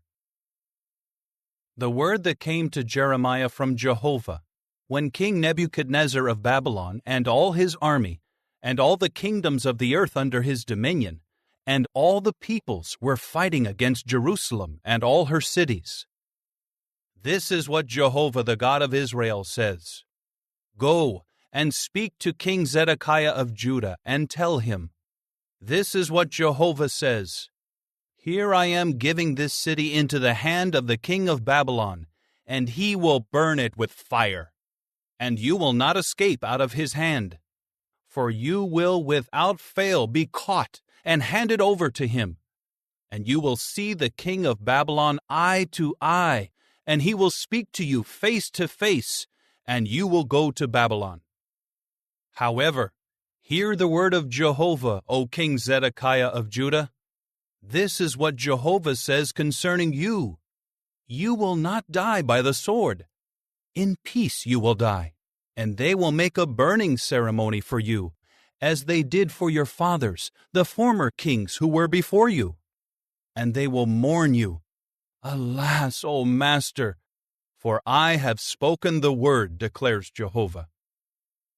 Jeremiah the prophet then spoke all these words to King Zedekiah of Judah in Jerusalem, when the armies of the king of Babylon were fighting against Jerusalem, and against all the cities of Judah that were left, against Lachish, and against Azekah, for they were the only fortified cities that remained of the cities of Judah. The word that came to Jeremiah from Jehovah, after King Zedekiah had made a covenant with all the people in Jerusalem, to proclaim liberty to them, that everyone should free his Hebrew slaves, male and female, so that no one would keep a fellow Jew as his slave. So all the princes and all the people obeyed. They had entered into the covenant that everyone should free his male and female slaves, and not keep them as slaves any longer. They obeyed and let them go. However, they later brought back the male and female slaves whom they had freed, and they again forced them back into slavery. So the word of Jehovah came to Jeremiah from Jehovah, saying, This is what Jehovah the God of Israel says. I made a covenant with your forefathers in the day I brought them out of the land of Egypt, out of the house of slavery, saying, At the end of 7 years, each of you should free his Hebrew brother who was sold to you, and who has served you 6 years. You must set him free. But your forefathers did not listen or incline their ears to me. And recently, you yourselves turned around and did what was right in my eyes, by proclaiming liberty to your fellow men, and you made a covenant before me in the house that bears my name. But then you turned around and profaned my name, by bringing back your male and female slaves, whom you had freed according to their desire, and you forced them back into slavery. Therefore this is what Jehovah says, You have not obeyed me in proclaiming liberty, each one to his brother and to his fellow man. So I will now proclaim liberty to you, declares Jehovah, to the sword, to pestilence, and to famine, and I will make you an object of horror to all the kingdoms of the earth. And this is what will happen to the men who violated my covenant, by not carrying out the words of the covenant that they made before me, when they cut the calf in two and passed between the halves, namely, the princes of Judah, the princes of Jerusalem, the court officials, the priests, and all the people of the land who passed between the halves of the calf. I will hand them over to their enemies and to those seeking to take their lives, and their dead bodies will become food for the birds of the heavens and for the beasts of the earth. And I will give King Zedekiah of Judah and his princes into the hand of their enemies, and into the hand of those seeking to take their lives, and into the hand of the armies of the king of Babylon, who are withdrawing from against you. Here I will give the order, declares Jehovah, and I will bring them back to this city, and they will fight against it, and capture it, and burn it with fire. And the cities of Judah I will make a wasteland, without an inhabitant. Chapter 35. The word that came to Jeremiah from Jehovah in the days of Jehoiakim son of Josiah, the king of Judah, saying, Go to the house of the Rechabites, and speak with them, and bring them into the house of Jehovah, into one of the dining rooms. Then offer them wine to drink. So I took Jaazaniah, the son of Jeremiah, the son of Habazaniah, his brothers, all his sons, and the entire house of the Rechabites into the house of Jehovah. I brought them to the dining room of the sons of Hanan, the son of Igdaliah, a man of the true God, which was next to the dining room of the princes, that was above the dining room of Maaseiah, the son of Shallum the doorkeeper. Then I put cups and goblets full of wine before the men of the house of the Rechabites, and said to them, Drink wine. But they said, We will not drink wine, because Jehonadab the son of Rechab our forefather gave us this command, Neither you nor your sons must ever drink wine. And you must not build a house, sow seed, or plant or obtain a vineyard. Instead, you must always dwell in tents, so that you may live for a long time in the land where you are residing as foreigners. So we continue to obey the voice of Jehonadab, the son of our forefather Rechab, in all that he commanded us, by never drinking any wine, we, our wives, our sons, and our daughters. And we do not build houses to dwell in, nor do we have vineyards or fields or seed. We keep living in tents and obeying all that Jehonadab our forefather commanded us.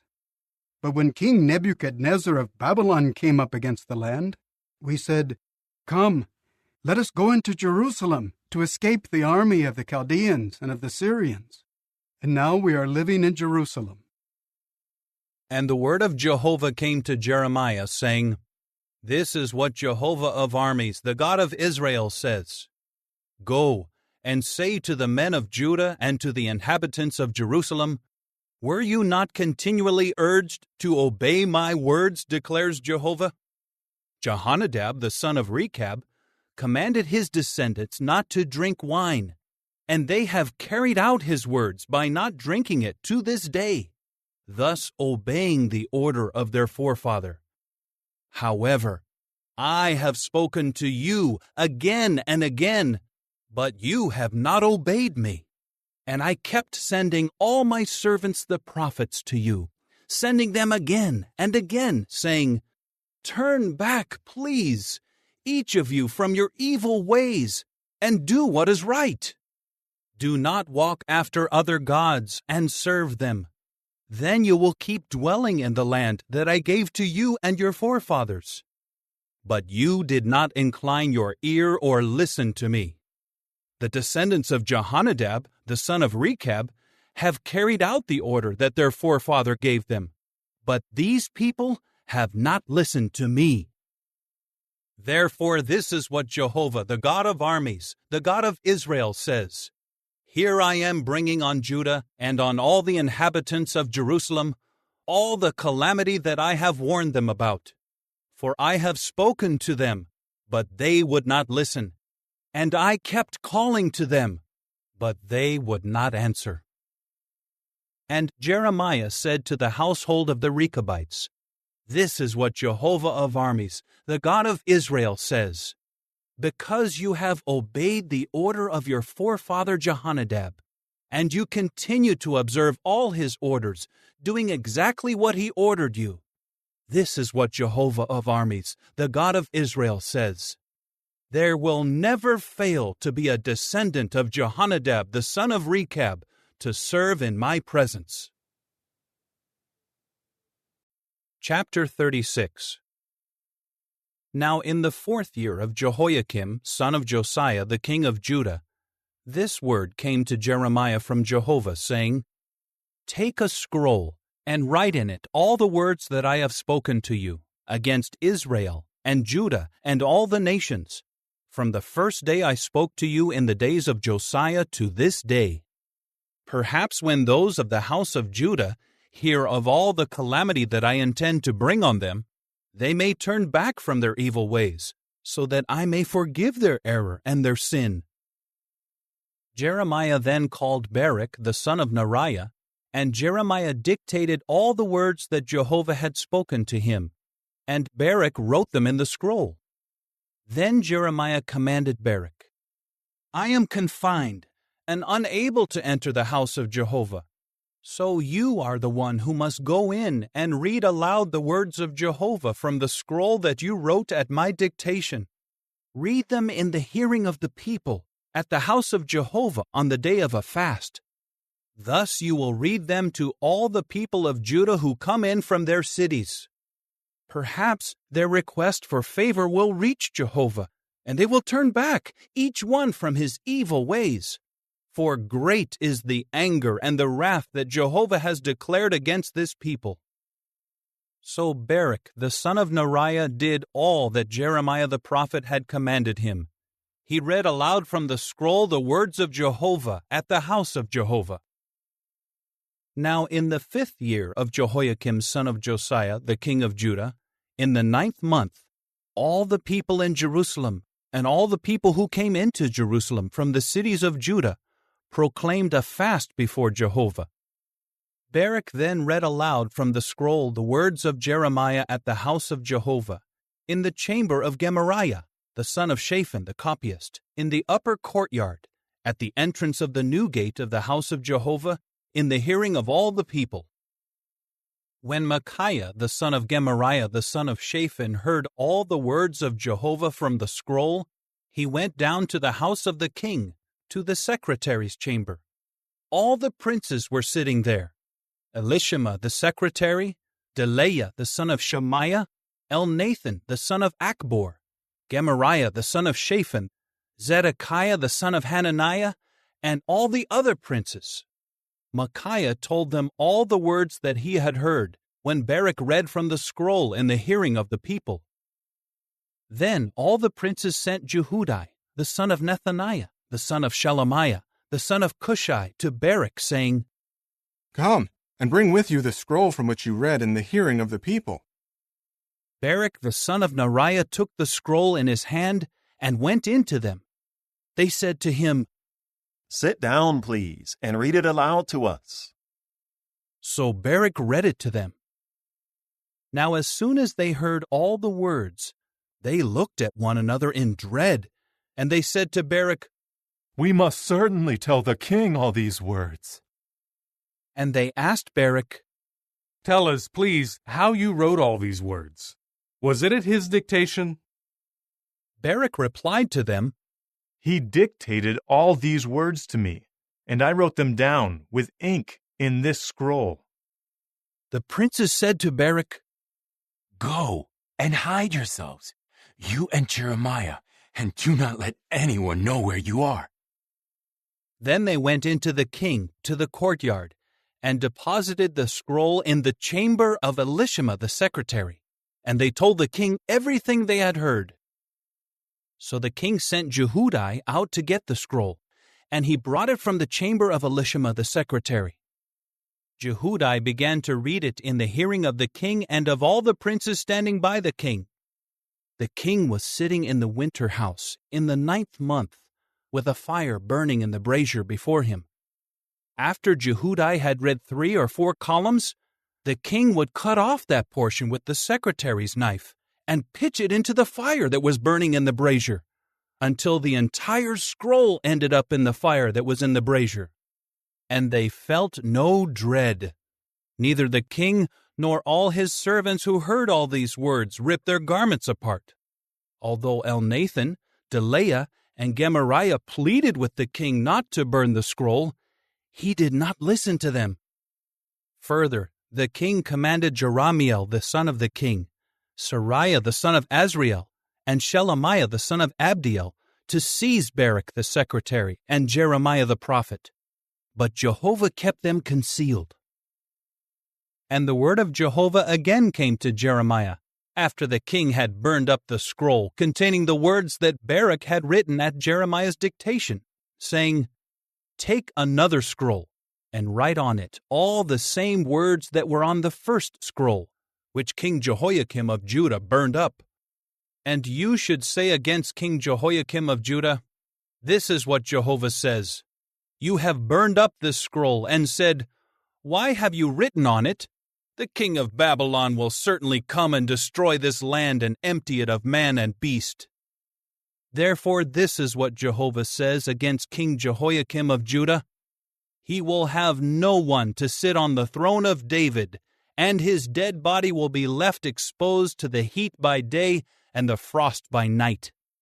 I will call him and his descendants and his servants to account for their error, and I will bring on them and on the inhabitants of Jerusalem, and on the men of Judah, all the calamity that I have spoken against them. But they did not listen." Jeremiah then took another scroll, and gave it to Baruch the son of Neriah the secretary, and at Jeremiah's dictation he wrote on it all the words of the scroll that King Jehoiakim of Judah had burned in the fire, and many more words like those were added. Chapter 37. And King Zedekiah the son of Josiah began to reign in place of Coniah the son of Jehoiakim, for King Nebuchadnezzar of Babylon made him king in the land of Judah. But he and his servants and the people of the land did not listen to the words of Jehovah spoken through Jeremiah the prophet. And King Zedekiah sent Jehukal the son of Shelemiah and Zephaniah the son of Maaseiah the priest to Jeremiah the prophet, saying, "Please pray on our behalf to Jehovah our God." Jeremiah was moving about freely among the people, for they had not yet put him in prison. Now Pharaoh's army had set out from Egypt, and the Chaldeans who were besieging Jerusalem heard the report about them. So they withdrew from against Jerusalem. Then the word of Jehovah came to Jeremiah the prophet, saying, "This is what Jehovah the God of Israel says. This is what you should say to the king of Judah, who sent you to me to inquire of me. Look, the army of Pharaoh that is coming to assist you will have to go back to its land, Egypt. And the Chaldeans will come back and fight against this city and capture it and burn it with fire. This is what Jehovah says. Do not deceive yourselves by saying, 'The Chaldeans will surely go away from against us,' because they will not go away. Even if you were to strike down the entire army of the Chaldeans who are fighting against you, and only their wounded men were left, they would still rise up from their tents and burn this city with fire." When the Chaldean army had withdrawn from against Jerusalem because of Pharaoh's army, Jeremiah set out from Jerusalem to the land of Benjamin to receive his portion there among his people. But when he reached the gate of Benjamin, the officer in charge of the guard, whose name was Irijah, the son of Shelemiah, the son of Hananiah, seized Jeremiah the prophet and said, "You are deserting to the Chaldeans." But Jeremiah said, "It is not true. I am not deserting to the Chaldeans." But he did not listen to him. So Irijah arrested Jeremiah and brought him into the princes. The princes were furious with Jeremiah, and they beat him and imprisoned him in the house of Jehonathan the secretary, which had been made into a prison. Jeremiah was put into the dungeon, into the vaulted rooms, and he remained there many days. Then King Zedekiah sent for him, and the king secretly questioned him in his house. He asked, "Is there any word from Jehovah?" Jeremiah said, "There is." And he continued, "You will be given into the hand of the king of Babylon." Jeremiah also said to King Zedekiah, "How have I sinned against you, and against your servants, and against this people, so that you have put me into the prison? Where now are your prophets who prophesied to you, 'The king of Babylon will not come against you and against this land'? Now listen, please, O my lord the king. May you grant, please, my request for favor. Do not send me back to the house of Jehonathan the secretary, or I will die there." So King Zedekiah ordered that Jeremiah be put in custody in the courtyard of the guard, and he was given a round loaf of bread daily from the street of the bakers, until all the bread in the city was gone. And Jeremiah remained in the courtyard of the guard. Chapter 38. Now Shephatiah the son of Mattan, Gedaliah the son of Pashur, Jucal the son of Shelemiah, and Pashur the son of Malchijah heard the words that Jeremiah was speaking to all the people, saying, "This is what Jehovah says. The one who remains in this city will die by the sword, by famine, and by pestilence. But the one who surrenders to the Chaldeans will keep living, and will have his life as a spoil and live. This is what Jehovah says. This city will surely be handed over to the army of the king of Babylon, and he will capture it." The princes said to the king, "Please have this man put to death, for this is how he is weakening the morale of the soldiers who are left in this city, as well as that of all the people, by speaking such words to them. For this man seeks not the peace of this people, but their calamity." King Zedekiah replied, "Look, he is in your hands, for the king cannot do anything to stop you." So they took Jeremiah and threw him into the cistern of Malchijah the son of the king, which was in the courtyard of the guard. They let Jeremiah down by ropes. Now there was no water in the cistern, only mud, and Jeremiah began to sink down into the mud. Ebed-Melech the Ethiopian, a eunuch in the king's house, heard that they had put Jeremiah into the cistern. Now the king was sitting in the gate of Benjamin. So Ebed-Melech went out of the king's house and spoke to the king, saying, "O my lord the king, what these men have done to Jeremiah the prophet is evil. They have thrown him into the cistern, and he will die there because of the famine, for there is no bread left in the city." Then the king commanded Ebed-Melech the Ethiopian, "Take 30 men with you from here, and pull Jeremiah the prophet up out of the cistern before he dies." So Ebed-Melech took the men with him, and went into the king's house, to a place beneath the treasury. And they took from there some worn-out rags and worn-out pieces of cloth, and let them down by ropes to Jeremiah in the cistern. Then Ebed-Melech the Ethiopian said to Jeremiah, "Please put the rags and the pieces of cloth between your armpits and the ropes."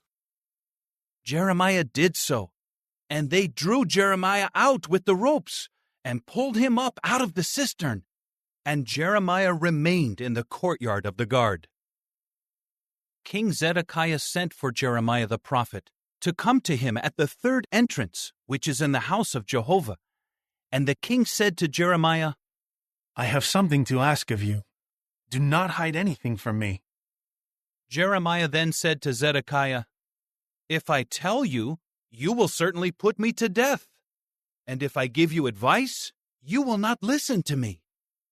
So King Zedekiah secretly swore to Jeremiah, saying, "As surely as Jehovah is alive, who has given us this life, I will not put you to death, and I will not hand you over to these men who are seeking to take your life." Jeremiah then said to Zedekiah, This is what Jehovah, the God of armies, the God of Israel, says. If you surrender to the princes of the king of Babylon, your life will be spared, and this city will not be burned with fire, and you and your household will be spared. But if you will not surrender to the princes of the king of Babylon, this city will be handed over to the Chaldeans, and they will burn it with fire, and you will not escape out of their hand. Then King Zedekiah said to Jeremiah, I am afraid of the Jews who have deserted to the Chaldeans, for if I am handed over to them, they may deal cruelly with me. But Jeremiah said, You will not be handed over to them. Obey, please, the voice of Jehovah in what I am telling you, and it will go well with you, and you will continue to live. But if you refuse to surrender, this is what Jehovah has revealed to me. Look, all the women remaining in the house of the king of Judah are being brought out to the princes of the king of Babylon, and they are saying, The men whom you trusted have deceived you and overcome you. They have caused your foot to sink into the mud. Now they have turned away and retreat. And all your wives and your sons they are bringing out to the Chaldeans, and you will not escape out of their hand, but you will be seized by the king of Babylon, and because of you this city will be burned with fire.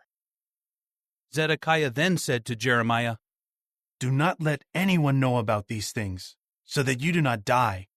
And if the princes hear that I have spoken with you, and they come and say to you, Tell us, please, what you said to the king. Do not hide anything from us, and we will not put you to death. What did the king say to you? You must answer them, I was making a request of the king, that he not send me back to the house of Jehonathan to die there.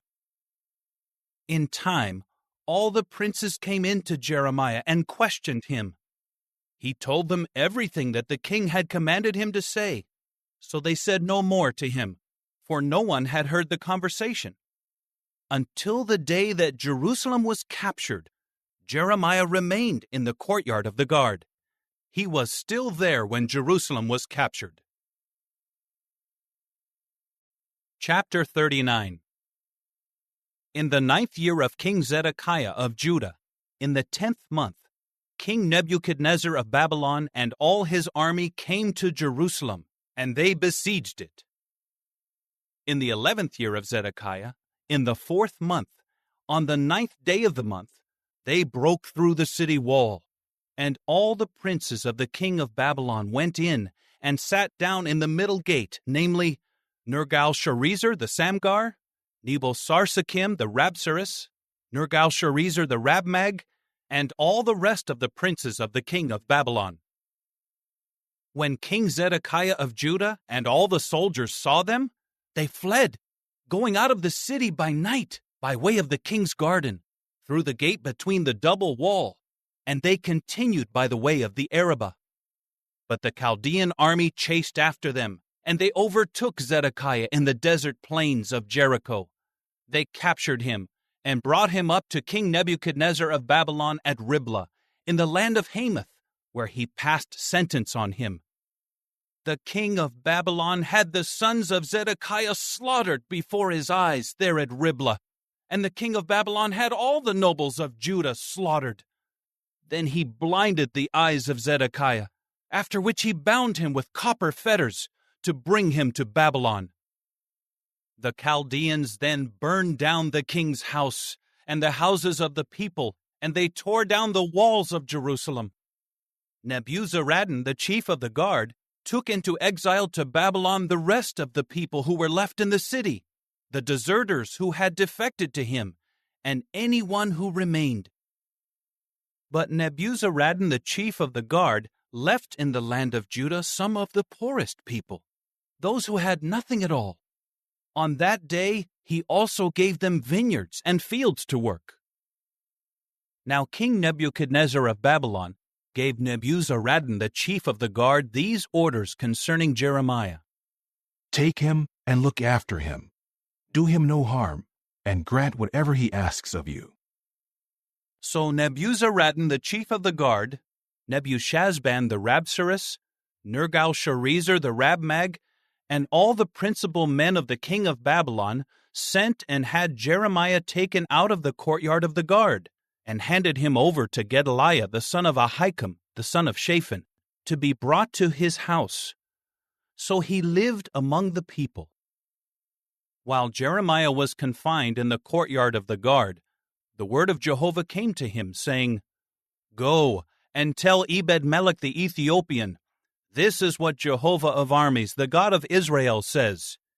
Here I am fulfilling my words on this city for calamity and not for good, and in that day you will see it happen. But I will rescue you in that day, declares Jehovah, and you will not be handed over to the men you fear. For I will surely provide you with escape, and you will not fall by the sword. You will have your life as a spoil, because you trusted in me, declares Jehovah. Chapter 40. The word that came to Jeremiah from Jehovah, after Nebuzaradan the chief of the guard let him go free from Ramah. He had taken him there bound with handcuffs, and he was among all the exiles of Jerusalem and of Judah who were being deported to Babylon. Then the chief of the guard took Jeremiah and said to him, Jehovah your God foretold this calamity against this place, and Jehovah has brought it about just as he said, because you people sinned against Jehovah and did not obey his voice. That is why this has happened to you. Now I am releasing you today from the handcuffs that were on your hands. If it seems good to you to come with me to Babylon, come, and I will look after you. But if you do not want to come with me to Babylon, do not come. See, the entire land is before you. Go wherever you choose. While Jeremiah still had not turned back, Nebuzaradan said, Return to Gedaliah, the son of Ahikam, the son of Shaphan, whom the king of Babylon has appointed over the cities of Judah, and stay with him among the people, or go wherever you choose. The chief of the guard then gave him a food allowance and a gift, and let him go. So Jeremiah went to Gedaliah the son of Ahikam at Mizpah, and stayed with him among the people who were left in the land. In time, all the army chiefs who were in the field with their men heard that the king of Babylon had appointed Gedaliah the son of Ahikam over the land, and that he had appointed him over the men, women, and children from the poor people of the land who had not been deported to Babylon. So they came to Gedaliah at Mizpah. They were Ishmael the son of Nethaniah, Johanan and Jonathan the sons of Kareah, Sariah the son of Tanhumeth, the sons of Ephi the Netophathite, and Jezaniah the son of the Maacathite, together with their men. Gedaliah the son of Ahikam the son of Shaphan swore an oath to them and to their men, saying, Do not be afraid of serving the Chaldeans. Live in the land and serve the king of Babylon, and it will go well with you. As for me, I will stay in Mizpah to represent you to the Chaldeans who come to us. But you should gather wine, summer fruits, and oil, and put them in your storage containers, and settle in the cities that you have taken over.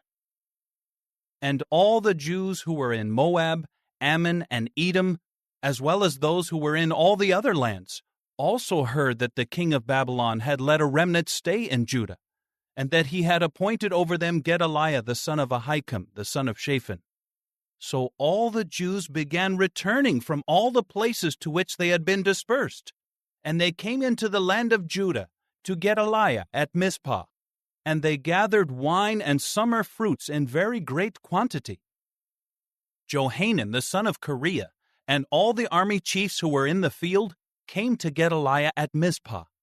They said to him, Do you not know that Baalis, the king of the Ammonites, has sent Ishmael the son of Nethaniah to kill you?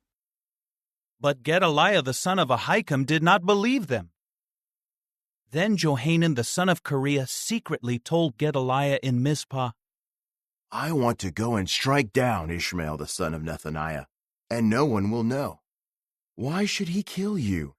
And why should all the people of Judah who have gathered to you be scattered, and the remnant of Judah perish. But Gedaliah the son of Ahikam said to Johanan the son of Kareah, Do not do this, for what you are saying concerning Ishmael is a lie. Chapter 41. In the 7th month, Ishmael, son of Nethaniah, son of Elishama, who was of the royal line and one of the principal men of the king, came with 10 other men to Gedaliah the son of Ahikam at Mizpah. As they were eating a meal together in Mizpah, Ishmael the son of Nethaniah and the 10 men who were with him rose up and struck down Gedaliah the son of Ahikam, the son of Shaphan, with the sword. So he put to death the one whom the king of Babylon had appointed over the land. Ishmael also struck down all the Jews who were with Gedaliah in Mizpah, as well as the Chaldean soldiers who were there. On the 2nd day after Gedaliah had been put to death, before anyone knew about it, there came 80 men from Shechem, from Shiloh, and from Samaria. Their beards were shaved off, their garments were ripped apart, they had cut themselves, and they had grain offerings and frankincense in their hand to bring to the house of Jehovah. So Ishmael the son of Nethaniah went out from Mizpah to meet them, weeping as he walked along. When he encountered them, he said to them, Come to Gedaliah, the son of Ahikam.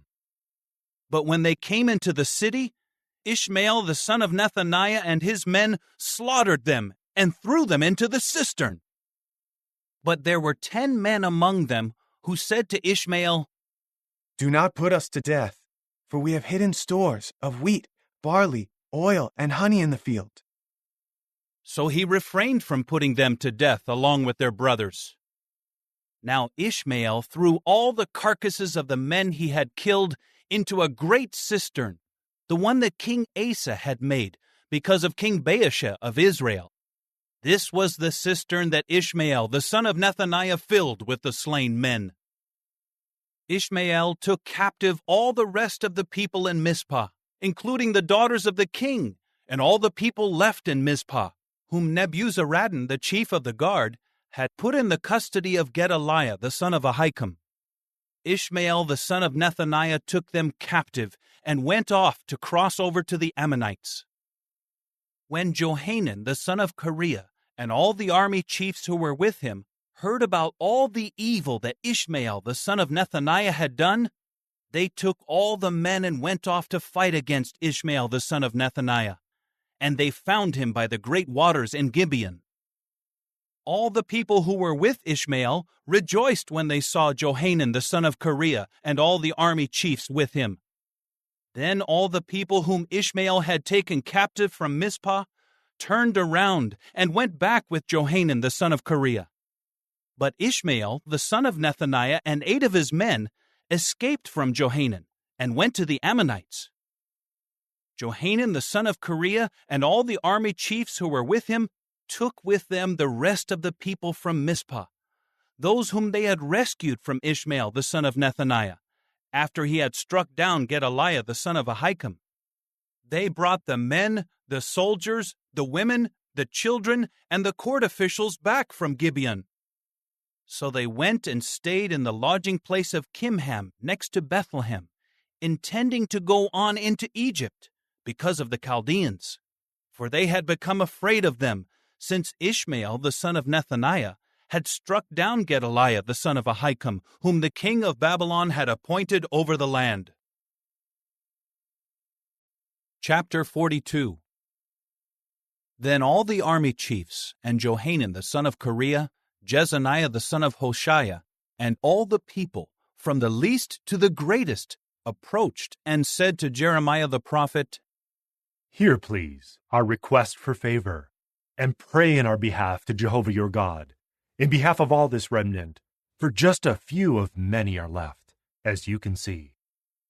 May Jehovah your God tell us the way we should walk and what we should do.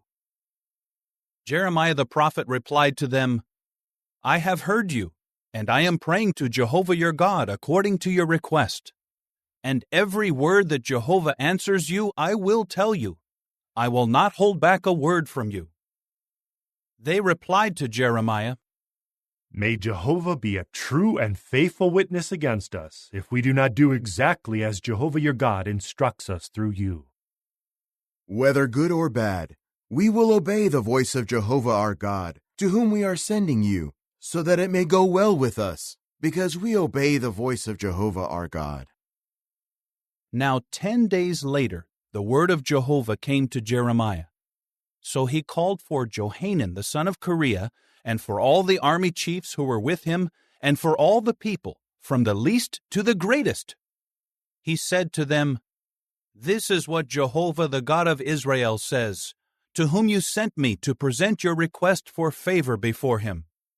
If you will indeed remain in this land, then I will build you up and not tear you down, and I will plant you and not uproot you. For I will feel regret over the calamity I have caused you. Do not be afraid because of the king of Babylon whom you fear. Do not be afraid because of him, declares Jehovah, for I am with you to save you and to rescue you out of his hand. And I will show you mercy, and he will have mercy on you and return you to your own land. But if you say, No, we will not remain in this land, and you disobey the voice of Jehovah your God by saying, No, we will go instead to the land of Egypt, where we will not see war or hear the sound of the horn or hunger for bread, there is where we will live. Then hear the word of Jehovah, O remnant of Judah. This is what Jehovah of armies, the God of Israel, says. If you are absolutely determined to go to Egypt, and you go there to reside, then the very sword you are afraid of will catch up with you there in the land of Egypt. And the very famine you fear will follow after you to Egypt, and there you will die. And all the men who are determined to go to Egypt to reside there will die by the sword, by famine, and by pestilence. None of them will survive or escape the calamity that I will bring on them. For this is what Jehovah of armies, the God of Israel, says. Just as my anger and my wrath were poured out on the inhabitants of Jerusalem, so my wrath will be poured out on you if you go to Egypt. And you will become a curse, an object of horror, a malediction, and a reproach, and you will never again see this place. Jehovah has spoken against you, O remnant of Judah. Do not go to Egypt. You should know for a certainty that I have warned you today, that your error will cost you your lives. For you sent me to Jehovah your God, saying, Pray in our behalf to Jehovah our God, and tell us everything that Jehovah our God says, and we will do it. And I told you today, but you will not obey the voice of Jehovah your God, or do anything he sent me to tell you. Therefore, know for a certainty that by the sword, by famine, and by pestilence you will die, in the place where you desire to go and reside. Chapter 43.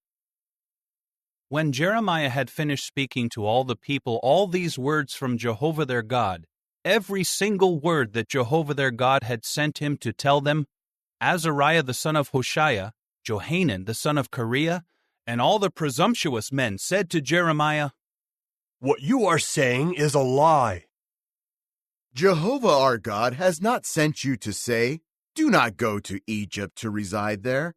But Baruch the son of Neriah is inciting you against us, to hand us over to the Chaldeans, to put us to death, or to take us into exile in Babylon. So Johanan the son of Kareah, and all the army chiefs, and all the people disobeyed the voice of Jehovah to remain in the land of Judah. Instead, Johanan the son of Kareah and all the army chiefs took with them all the remnant of Judah, who had returned to reside in the land of Judah, from all the nations where they had been dispersed. They took the men, the women, the children, the daughters of the king, and everyone whom Nebuzaradan the chief of the guard had left with Gedaliah the son of Ahikam, the son of Shaphan, as well as Jeremiah the prophet, and Baruch the son of Neriah. And they went into the land of Egypt, for they did not obey the voice of Jehovah, and they went as far as Tahpanhes. Then the word of Jehovah came to Jeremiah in Tahpanhes, saying, Take in your hand large stones, and hide them in the mortar, in the brick terrace at the entrance of the house of Pharaoh in Tahpanhes, with the Jewish men looking on. Then say to them, This is what Jehovah of armies, the God of Israel, says. Here I am sending for Nebuchadnezzar the king of Babylon, my servant, and I will place his throne right above these stones that I have hidden, and he will extend his royal tent over them, and he will come in and strike the land of Egypt. Whoever is meant for deadly plague will be for deadly plague, and whoever is meant for captivity will be for captivity, and whoever is meant for the sword will be for the sword. And I will set the houses of the gods of Egypt on fire, and he will burn them and lead them captive.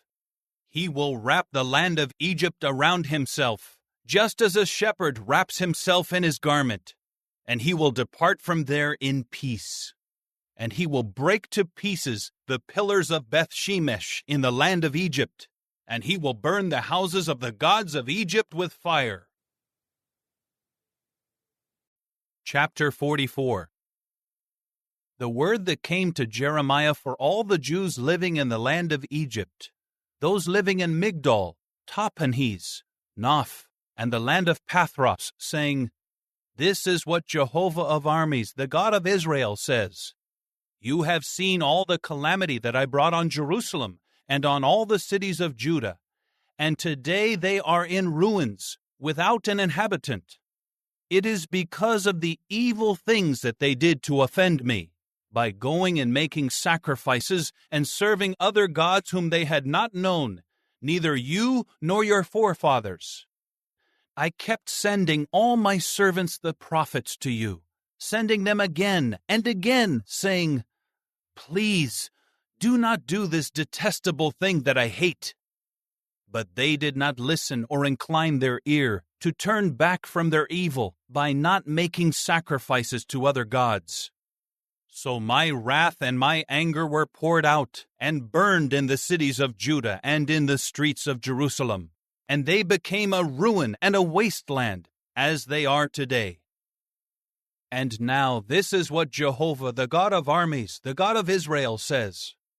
Why are you causing a great calamity to yourselves, so that every man and woman, child and infant, will perish from Judah, leaving you without a remnant? Why should you offend me with the works of your hands, by sacrificing to other gods in the land of Egypt, where you have gone to reside? You will perish and become an object of cursing and a reproach among all the nations of the earth. Have you forgotten the wicked deeds of your forefathers, and the wicked deeds of the kings of Judah, and the wicked deeds of their wives, as well as your own wicked deeds, and the wicked deeds of your wives, that were done in the land of Judah and in the streets of Jerusalem? Down to this day they have not humbled themselves, they have shown no fear, nor have they walked in my law and my statutes, that I set before you and your forefathers. Therefore this is what Jehovah of armies, the God of Israel, says. Here I am determined to bring calamity on you, to destroy all Judah, and I will take the remnant of Judah who were determined to go to the land of Egypt to reside there, and they will all perish in the land of Egypt. They will fall by the sword and perish by the famine. From the least to the greatest, they will die by the sword and by famine. And they will become a curse, an object of horror, a malediction, and a reproach. I will punish those dwelling in the land of Egypt, just as I punished Jerusalem, with the sword, with famine, and with pestilence. And the remnant of Judah who have gone to reside in the land of Egypt will not escape or survive to return to the land of Judah. They will long to return and dwell there, but they will not return, except for a few escapees.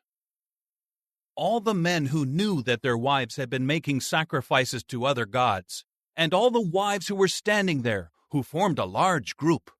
And all the people who were living in the land of Egypt, in Pathros, answered Jeremiah, "We will not listen to the word that you have spoken to us in the name of Jehovah.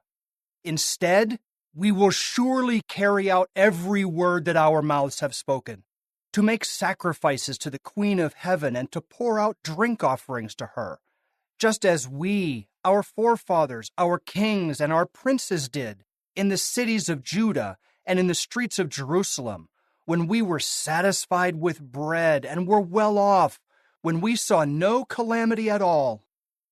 From the time we quit making sacrifices to the Queen of Heaven and pouring out drink offerings to her, we have lacked everything and have perished by the sword and by the famine. The women added, "And when we were making sacrifices to the Queen of Heaven and pouring out drink offerings to her, was it without the consent of our husbands that we made sacrificial cakes shaped in her image and we poured out drink offerings to her?" Then Jeremiah said to all the people, to the men and their wives, and to all the people who were speaking to him, "The sacrifices that you, your forefathers, your kings, your princes, and the people of the land made in the cities of Judah and in the streets of Jerusalem, Jehovah remembered them, and they came up into his heart. Finally, Jehovah could no longer put up with your evil practices and the detestable things you had done, and your land became a devastated place, an object of horror and cursing, without an inhabitant, as it is today. It is because you have made these sacrifices, and because you have sinned against Jehovah, by not obeying the voice of Jehovah and following his law, his statutes, and his reminders, that this calamity has come upon you, as is the case today." Jeremiah continued to say to all the people and to all the women, "Hear the word of Jehovah, all you of Judah who are in the land of Egypt. This is what Jehovah of armies, the God of Israel, says. What you and your wives have spoken with your mouths, you have fulfilled with your hands. For you said, 'We will surely carry out our vows, to make sacrifices to the Queen of Heaven and to pour out drink offerings to her.' You women will surely carry out your vows and perform your vows. Therefore, hear the word of Jehovah, all you of Judah who are living in the land of Egypt. Here I swear by my own great name, says Jehovah, that my name will no longer be called on in an oath by any man of Judah in all the land of Egypt who says, 'As surely as the sovereign Lord Jehovah is alive.' Now I am watching over them to bring calamity and not something good. All the men of Judah in the land of Egypt will perish by the sword and by the famine until they cease to exist. Only a few will escape the sword and return from the land of Egypt to the land of Judah. Then all the remnant of Judah who came to the land of Egypt to reside there will know whose word has come true, mine or theirs. And this is the sign for you, declares Jehovah, that I will punish you in this place, so that you will know that my words promising calamity against you will surely come true. This is what Jehovah says. Here I am giving Pharaoh Hophra, the king of Egypt, into the hand of his enemies and of those seeking to take his life, just as I gave King Zedekiah of Judah into the hand of King Nebuchadnezzar of Babylon, who was his enemy and who sought to take his life. Chapter 45. This is the word that Jeremiah the prophet spoke to Baruch the son of Neriah, when he wrote in a book these words dictated by Jeremiah, in the 4th year of Jehoiakim son of Josiah, the king of Judah. This is what Jehovah the God of Israel says concerning you, Baruch. You have said, "Woe to me, for Jehovah has added grief to my pain. I am weary from my groaning, and I have found no resting place." You should say to him, "This is what Jehovah says. Look, what I have built up I am tearing down, and what I have planted I am uprooting, the entire land. But you are seeking great things for yourself. Stop seeking such things. For I am about to bring a calamity on all flesh, declares Jehovah, and wherever you may go, I will grant you your life as a spoil. Chapter 46. This is the word of Jehovah to Jeremiah the prophet concerning the nations. For Egypt, concerning the army of Pharaoh Necho, the king of Egypt, who was along the Euphrates River, and was defeated at Carchemish by King Nebuchadnezzar of Babylon, in the 4th year of Jehoiakim son of Josiah, the king of Judah. Prepare your bucklers and large shields, and advance to the battle. Harness the horses and mount, you horsemen. Take your positions and put on your helmets. Polish the lances and put on your coats of mail. Why do I see them terror-stricken? They are retreating. Their warriors are crushed. They have fled in panic. Their warriors have not turned around. There is terror all around, declares Jehovah. The swift cannot flee, and the warriors cannot escape. In the north, by the bank of the Euphrates River, they have stumbled and fallen. Who is this coming up like the Nile River, like the rivers of surging waters? Egypt comes up just like the Nile River, like rivers of surging waters, and it says, I will go up and cover the earth. I will destroy the city and those inhabiting it. Go up, you horses. Drive madly, you chariots. Let the warriors advance. Cush and Put, who handle the shield, and the Ludim, who handle and bend the bow. That day belongs to the sovereign Lord, Jehovah of armies, the day of vengeance for taking revenge on his adversaries. And the sword will devour and satisfy itself and take its fill of their blood. For the sovereign Lord, Jehovah of armies, has a sacrifice in the land of the north by the Euphrates River. Go up to Gilead to get balsam, O virgin daughter of Egypt. In vain you have multiplied your remedies, for there is no cure for you. The nations have heard your dishonor, and your outcry has filled the land. For warrior stumbles against warrior, and they both fall down together. This is the word that Jehovah spoke to Jeremiah the prophet regarding the coming of King Nebuchadnezzar of Babylon to strike down the land of Egypt. Declare it in Egypt. Proclaim it in Migdol. Proclaim it in Noph and in Tahpanhes. Say, take your positions and prepare yourselves, for a sword will devour all around you. Why have your powerful men been swept away? They did not stand their ground, for Jehovah has pushed them down. In great numbers they are stumbling and falling. They are saying to one another, Get up! Let us return to our people and our homeland because of the cruel sword. There they have proclaimed, Pharaoh, king of Egypt, is just a meaningless noise who has let the opportunity pass by. As surely as I am alive, declares the King, whose name is Jehovah of armies, he will come in like Tabor among the mountains, and like Carmel by the sea. Prepare your baggage for exile, O daughter inhabiting Egypt, for Noph will become an object of horror. It will be set afire and left without an inhabitant. Egypt is like a good-looking heifer, but stinging flies will come against her from the north. Even her hired soldiers in her midst are like fattened calves, but they have also turned back and fled together. They could not stand their ground, for the day of their disaster has come upon them, their time of reckoning. Her sound is like that of a slithering serpent, for they come after her in force with axes, like men cutting down trees. They will cut down her forest, declares Jehovah, though it seemed impenetrable, for they are more numerous than locusts, without number. The daughter of Egypt will be put to shame.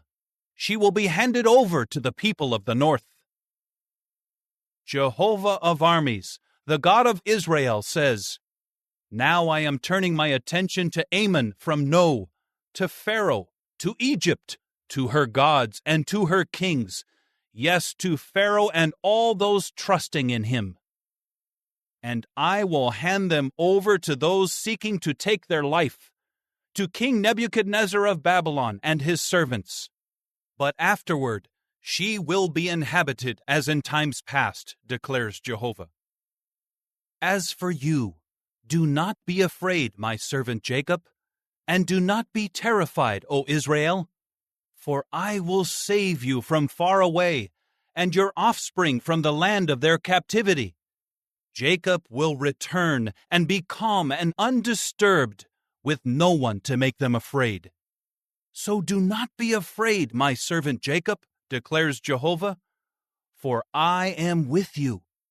I will make an extermination among all the nations where I dispersed you, but you I will not exterminate.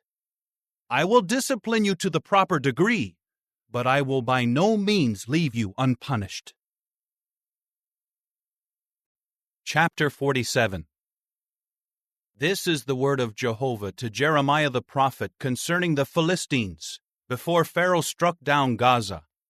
This is what Jehovah says. Look, waters are coming from the north. They will become a flooding torrent, and they will flood the land and everything in it, the city and those inhabiting it. The men will cry out, and everyone dwelling in the land will wail. At the sound of the pounding hooves of his stallions, at the rattling of his war chariots and the rumbling of his wheels, fathers will not even turn around for their sons, for their hands fall limp, because the day that is coming will destroy all the Philistines. It will cut off from Tyre and Sidon every remaining ally. For Jehovah will destroy the Philistines, who are the remaining ones from the island of Caphtor. Baldness will come to Gaza. Ashkelon has been silenced. O remnant of their valley plain, how long will you keep making cuts on yourself? Ah, the sword of Jehovah, how long will you not be quiet? Go back into your sheath. Take your rest and be silent. How can it be quiet when Jehovah has given it a command? Against Ashkelon and the seacoast, there is where he has assigned it. Chapter 48. For Moab, this is what Jehovah of armies, the God of Israel, says. Woe to Nebo, for she has been destroyed. Kiriathaim has been put to shame and captured. The secure refuge has been put to shame and shattered. They no longer praise Moab. In Heshbon they have plotted her downfall. Come, let us put an end to her as a nation.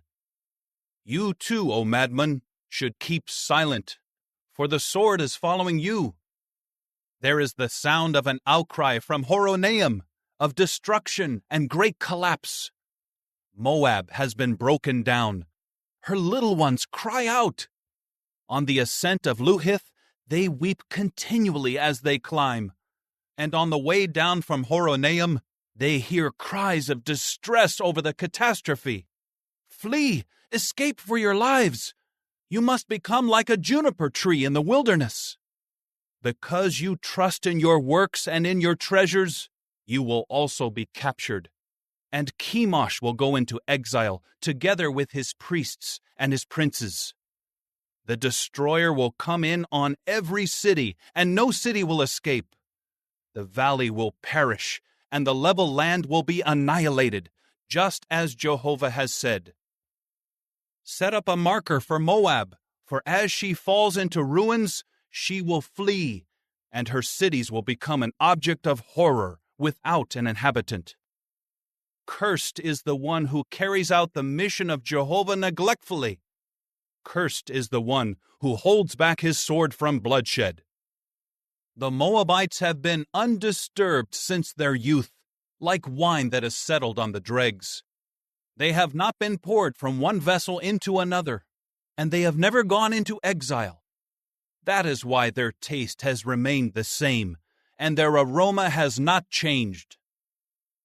Therefore look, the days are coming, declares Jehovah, when I will send men to overturn them. They will turn them over and empty out their vessels, and they will smash their large jars to pieces. And the Moabites will be ashamed of Chemosh, just as the house of Israel is ashamed of Bethel, which was their confidence. How dare you say, "We are mighty warriors, ready for battle"? Moab has been destroyed, her cities have been invaded, and their choicest young men have been slaughtered, declares the King, whose name is Jehovah of armies. The disaster on the Moabites is coming soon, and their downfall is approaching quickly. All those around them will have to sympathize with them, all those knowing their name. Tell them, "Oh, how the mighty rod has been broken, the staff of beauty." Come down from your glory and sit down in thirst, O daughter inhabiting Dibon. For the destroyer of Moab has come against you, and he will bring your fortified places to ruin. Stand by the road and watch, inhabitant of Aroer. Ask the man fleeing and the woman escaping, what has happened? Moab has been put to shame and struck with terror. Wail and cry out. Proclaim in Arnon that Moab has been destroyed. Judgment has come to the level land against Holon, Jahaz, and Mephaath, against Dibon, Nebo, and Beth-Diblathaim, against Kiriathaim, Beth-Gamul, and Beth-Meon, against Kiraoth and Basra, and against all the cities of the land of Moab, those far and near. The strength of Moab has been cut down. His arm has been broken, declares Jehovah. Make him drunk, for he has exalted himself against Jehovah. Moab wallows in his vomit, and he is an object of ridicule. Was Israel not an object of ridicule to you?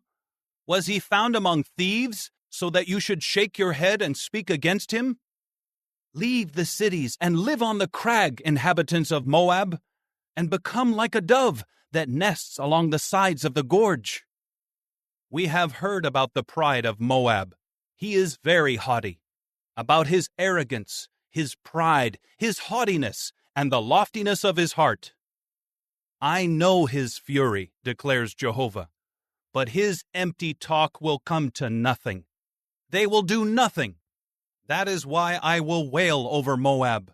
For all Moab I will cry out and moan for the men of Kirheres. With more than the weeping for Jazer, I will weep for you, O vine of Sibmah. Your flourishing shoots have crossed the sea. To the sea, to Jazer they have reached. Upon your summer fruit and your grape harvest, the destroyer has descended. Rejoicing and joyfulness have been removed from the orchard and from the land of Moab. I have caused the wine to stop flowing from the winepress. No one will be treading with shouts of joy. The shouting will be different shouting. There is an outcry from Heshbon clear to Elealeh. They raise their voice clear to Jahaz. From Zoar to Horonaim to Eglath-Shalishah, even the waters of Nimrim will become desolate. I will cause to cease from Moab, declares Jehovah, the one bringing an offering on the high place, and the one making sacrifices to his God. That is why my heart will moan for Moab like a flute, and my heart will moan for the men of Kirheres like a flute. For the wealth he has produced will perish. For every head is bald, and every beard is clipped. There are cuts on every hand, and there is sackcloth on their hips. On all the roofs of Moab, and in all her public squares, there is nothing but wailing. For I have broken Moab like a discarded jar, declares Jehovah. How she is terrified! Wail!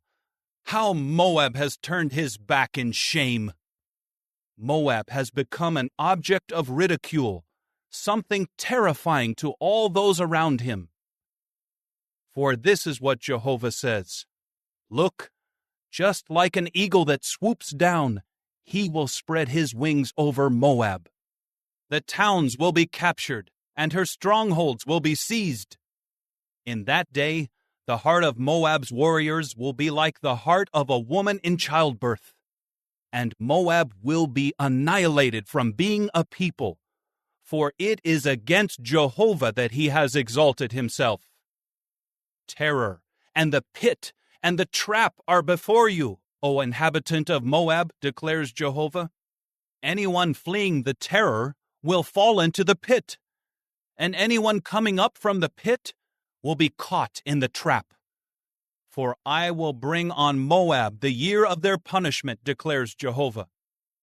In the shadow of Heshbon, those fleeing stand powerless. For a fire will come out of Heshbon, and a flame from within Sihon. It will consume the forehead of Moab, and the skull of the sons of tumult. Woe to you, O Moab! The people of Chemosh have perished. For your sons have been taken captive, and your daughters have gone into exile. But I will gather the captives of Moab in the final part of the days, declares Jehovah. Down to this point is the judgment on Moab. Chapter 49. For the Ammonites, this is what Jehovah says. Does Israel have no sons? Does he have no heir? Why has Malcham taken possession of Gad? And why are his people living in Israel's cities? Therefore look, the days are coming, declares Jehovah, when I will cause the alarm signal of war to be heard against Rabbah of the Ammonites. She will become a desolate mound, and her dependent towns will be set on fire.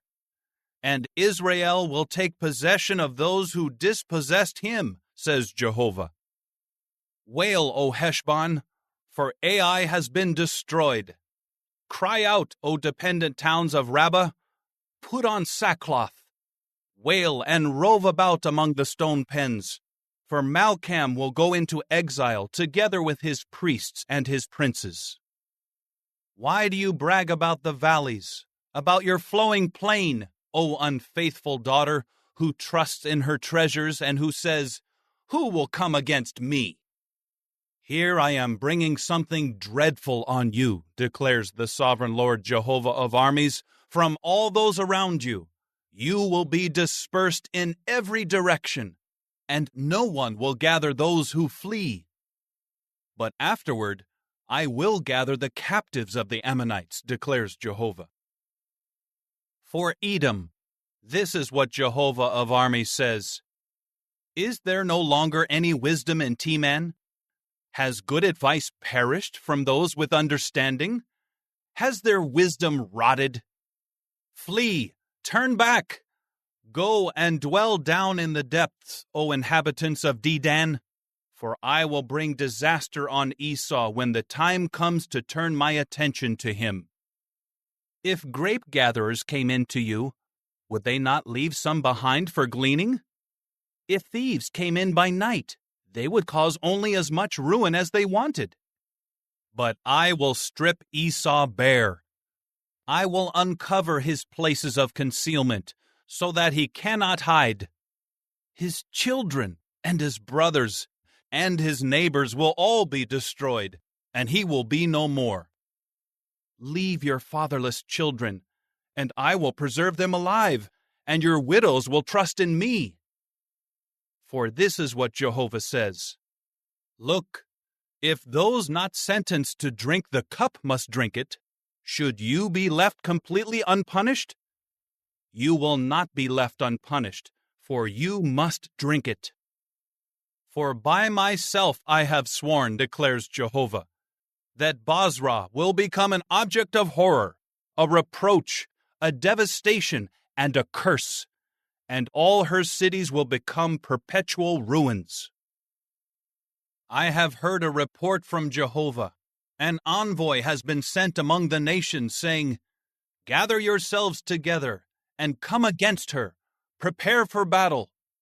For look, I have made you insignificant among the nations, despised among men. The shuddering you caused has deceived you, the presumptuousness of your heart. O you who reside in the retreats of the crag, occupying the highest hill. Although you build your nest high up like an eagle, I will bring you down from there, declares Jehovah. And Edom must become an object of horror. Everyone passing along by her will stare in horror and whistle on account of all her plagues. Just as in the overthrow of Sodom and Gomorrah and of their neighboring towns, Jehovah says, no one will dwell there, and no man will settle there.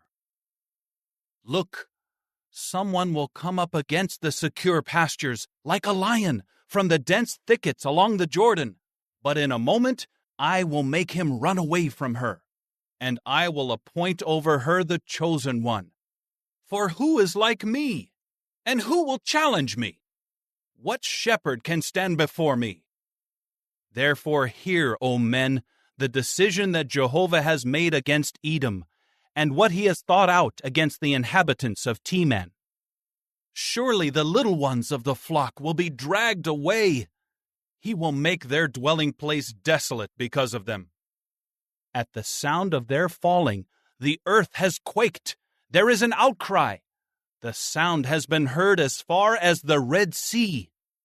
Look, just like an eagle, he will ascend and swoop down, and he will spread out his wings over Bozrah. In that day the heart of the warriors of Edom will become like the heart of a woman in childbirth.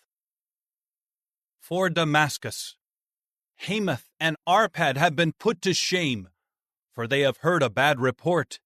They melt in fear. There is anxiety in the sea that cannot be calmed. Damascus has lost courage. She has turned to flee, but panic has seized her. Distress and pain have taken hold of her, like a woman who is giving birth. How is it that the city of praise has not been abandoned, the town of exultation? For her young men will fall in her public squares, and all the soldiers will perish in that day, declares Jehovah of armies. I will set the wall of Damascus on fire, and it will consume the fortified towers of Ben-Hadad. For Kedar and the kingdoms of Hazor, which King Nebuchadnezzar of Babylon struck down, this is what Jehovah says. Rise up, go up to Kedar, and destroy the sons of the east. Their tents and their flocks will be taken, their tent cloths and all their goods. Their camels will be carried off, and they will cry out to them, terror is all around. Flee, go far away. Go and dwell down in the depths, O inhabitants of Hazor, declares Jehovah. For King Nebuchadnezzar of Babylon has devised a strategy against you, and he has thought out a plan against you. Rise up, go up against the nation that is at peace, dwelling in security, declares Jehovah. It has no doors or bars. They live in isolation. Their camels will become plunder, and their abundant livestock a spoil. I will scatter them to every wind, those who clip their hair at the temples, and I will bring their disaster from every direction, declares Jehovah. And Hazor will become a lair of jackals, a perpetual desolation. No one will dwell there, and no man will settle in her. This is the word of Jehovah that came to Jeremiah the prophet concerning Elam in the beginning of the reign of King Zedekiah of Judah. This is what Jehovah of armies says. Here I am breaking the bow of Elam, the source of their mightiness. I will bring in on Elam the four winds from the four extremities of the heavens, and I will scatter them to all these winds. There will not be a nation to which the dispersed ones of Elam will not go. I will shatter the Elamites before their enemies, and before those seeking to take their life, and I will bring calamity on them, my burning anger, declares Jehovah. and I will send the sword after them until I have exterminated them. And I will set my throne in Elam, and I will destroy from there the king and the princes, declares Jehovah. But in the final part of the days, I will gather the captives of Elam, declares Jehovah. Chapter 50. The word that Jehovah spoke concerning Babylon, concerning the land of the Chaldeans, through Jeremiah the prophet. Declare it among the nations, and proclaim it. Raise a signal, and proclaim it. Do not hide anything. Say, Babylon has been captured, Bel has been put to shame, Merodach has become terrified. Her images have been put to shame. Her disgusting idols have become terrified. For a nation has come against her from the north. It makes her land an object of horror. No one is dwelling in her. Both man and beast have taken flight. They have gone away. In those days and at that time, declares Jehovah, the people of Israel and the people of Judah will come together. They will weep as they walk, and together they will seek Jehovah their God. They will ask the way to Zion, with their faces turned in that direction, saying, Come, and let us join ourselves to Jehovah in an everlasting covenant that will not be forgotten. My people have become a flock of lost sheep. Their own shepherds caused them to stray. They led them away onto the mountains, roaming from mountain to hill. They have forgotten their resting place. All those finding them have devoured them, and their enemies have said, We are not guilty, because they sinned against Jehovah, against the dwelling place of righteousness, and the hope of their forefathers, Jehovah. Flee out of the midst of Babylon, go out of the land of the Chaldeans, and be like the leading animals before the flock. For here I am raising up and bringing against Babylon an assembly of great nations from the land of the north. They will come against her in battle formation. From there she will be captured. Their arrows are like those of a warrior causing bereavement of children. They do not come back without results. Chaldea will become a spoil. All those taking spoil from her will be fully satisfied, declares Jehovah. For you kept rejoicing, you kept exulting when pillaging my own inheritance.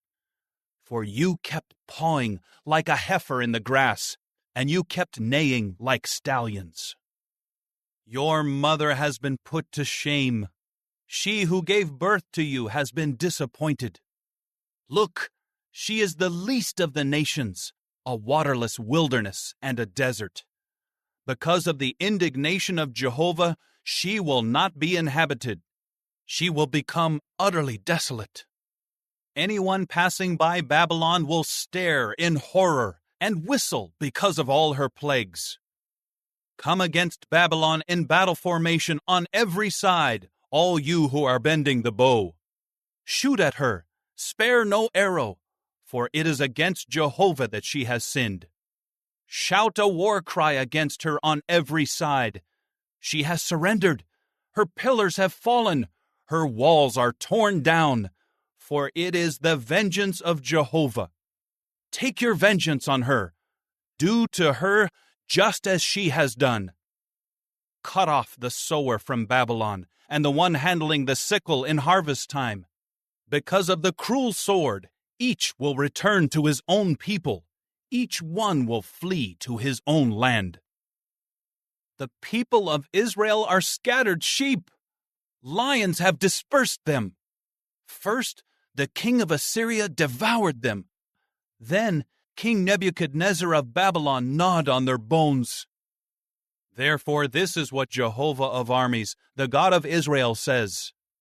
Here I will deal with the king of Babylon and with his land in the same way that I dealt with the king of Assyria.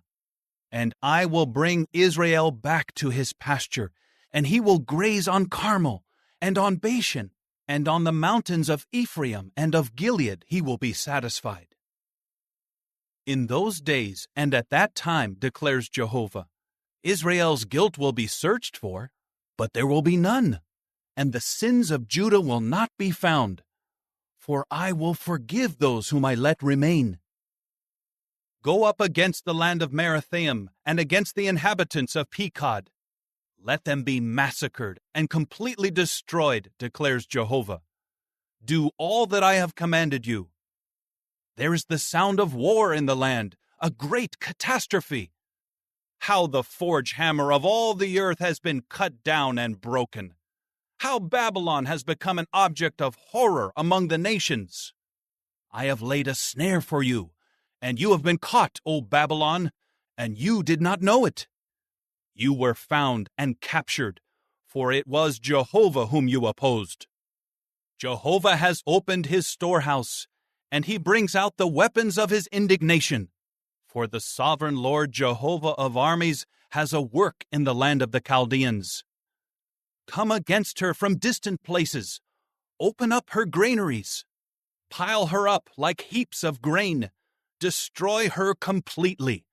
May she have no one left. Massacre all her young bulls. Let them go down to the slaughter. Woe to them, for their day has come, their time of reckoning. There is the sound of those fleeing, those escaping from the land of Babylon, to declare in Zion the vengeance of Jehovah our God, the vengeance for his temple. Summon archers against Babylon, all who are bending the bow. Camp all around her, let no one escape. Repay her according to her activity. Do to her just as she has done.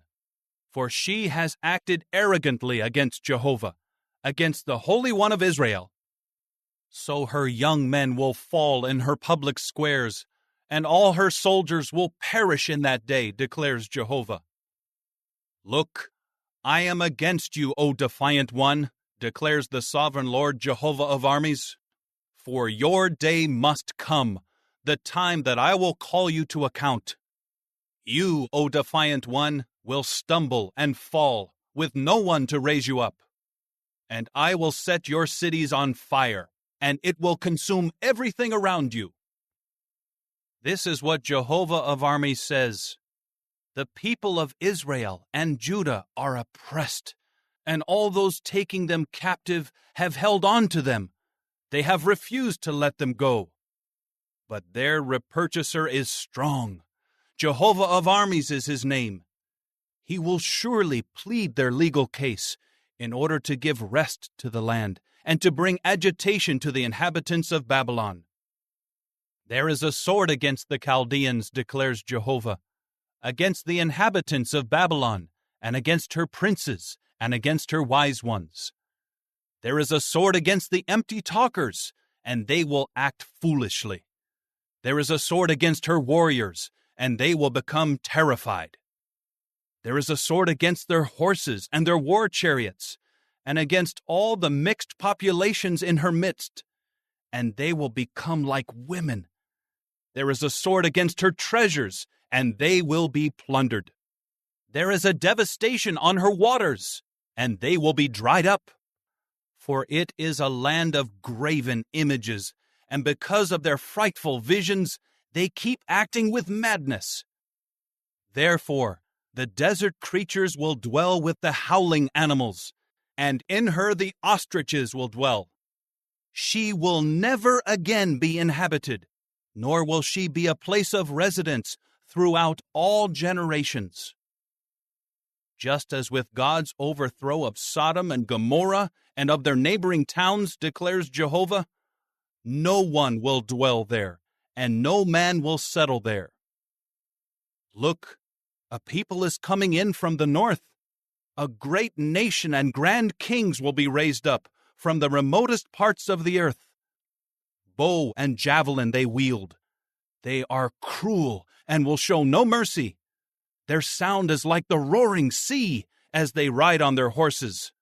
Like one man, they line up in battle formation against you, O daughter of Babylon. The king of Babylon has heard the report about them, and his hands drop down. Anguish seizes him, pain like that of a woman giving birth.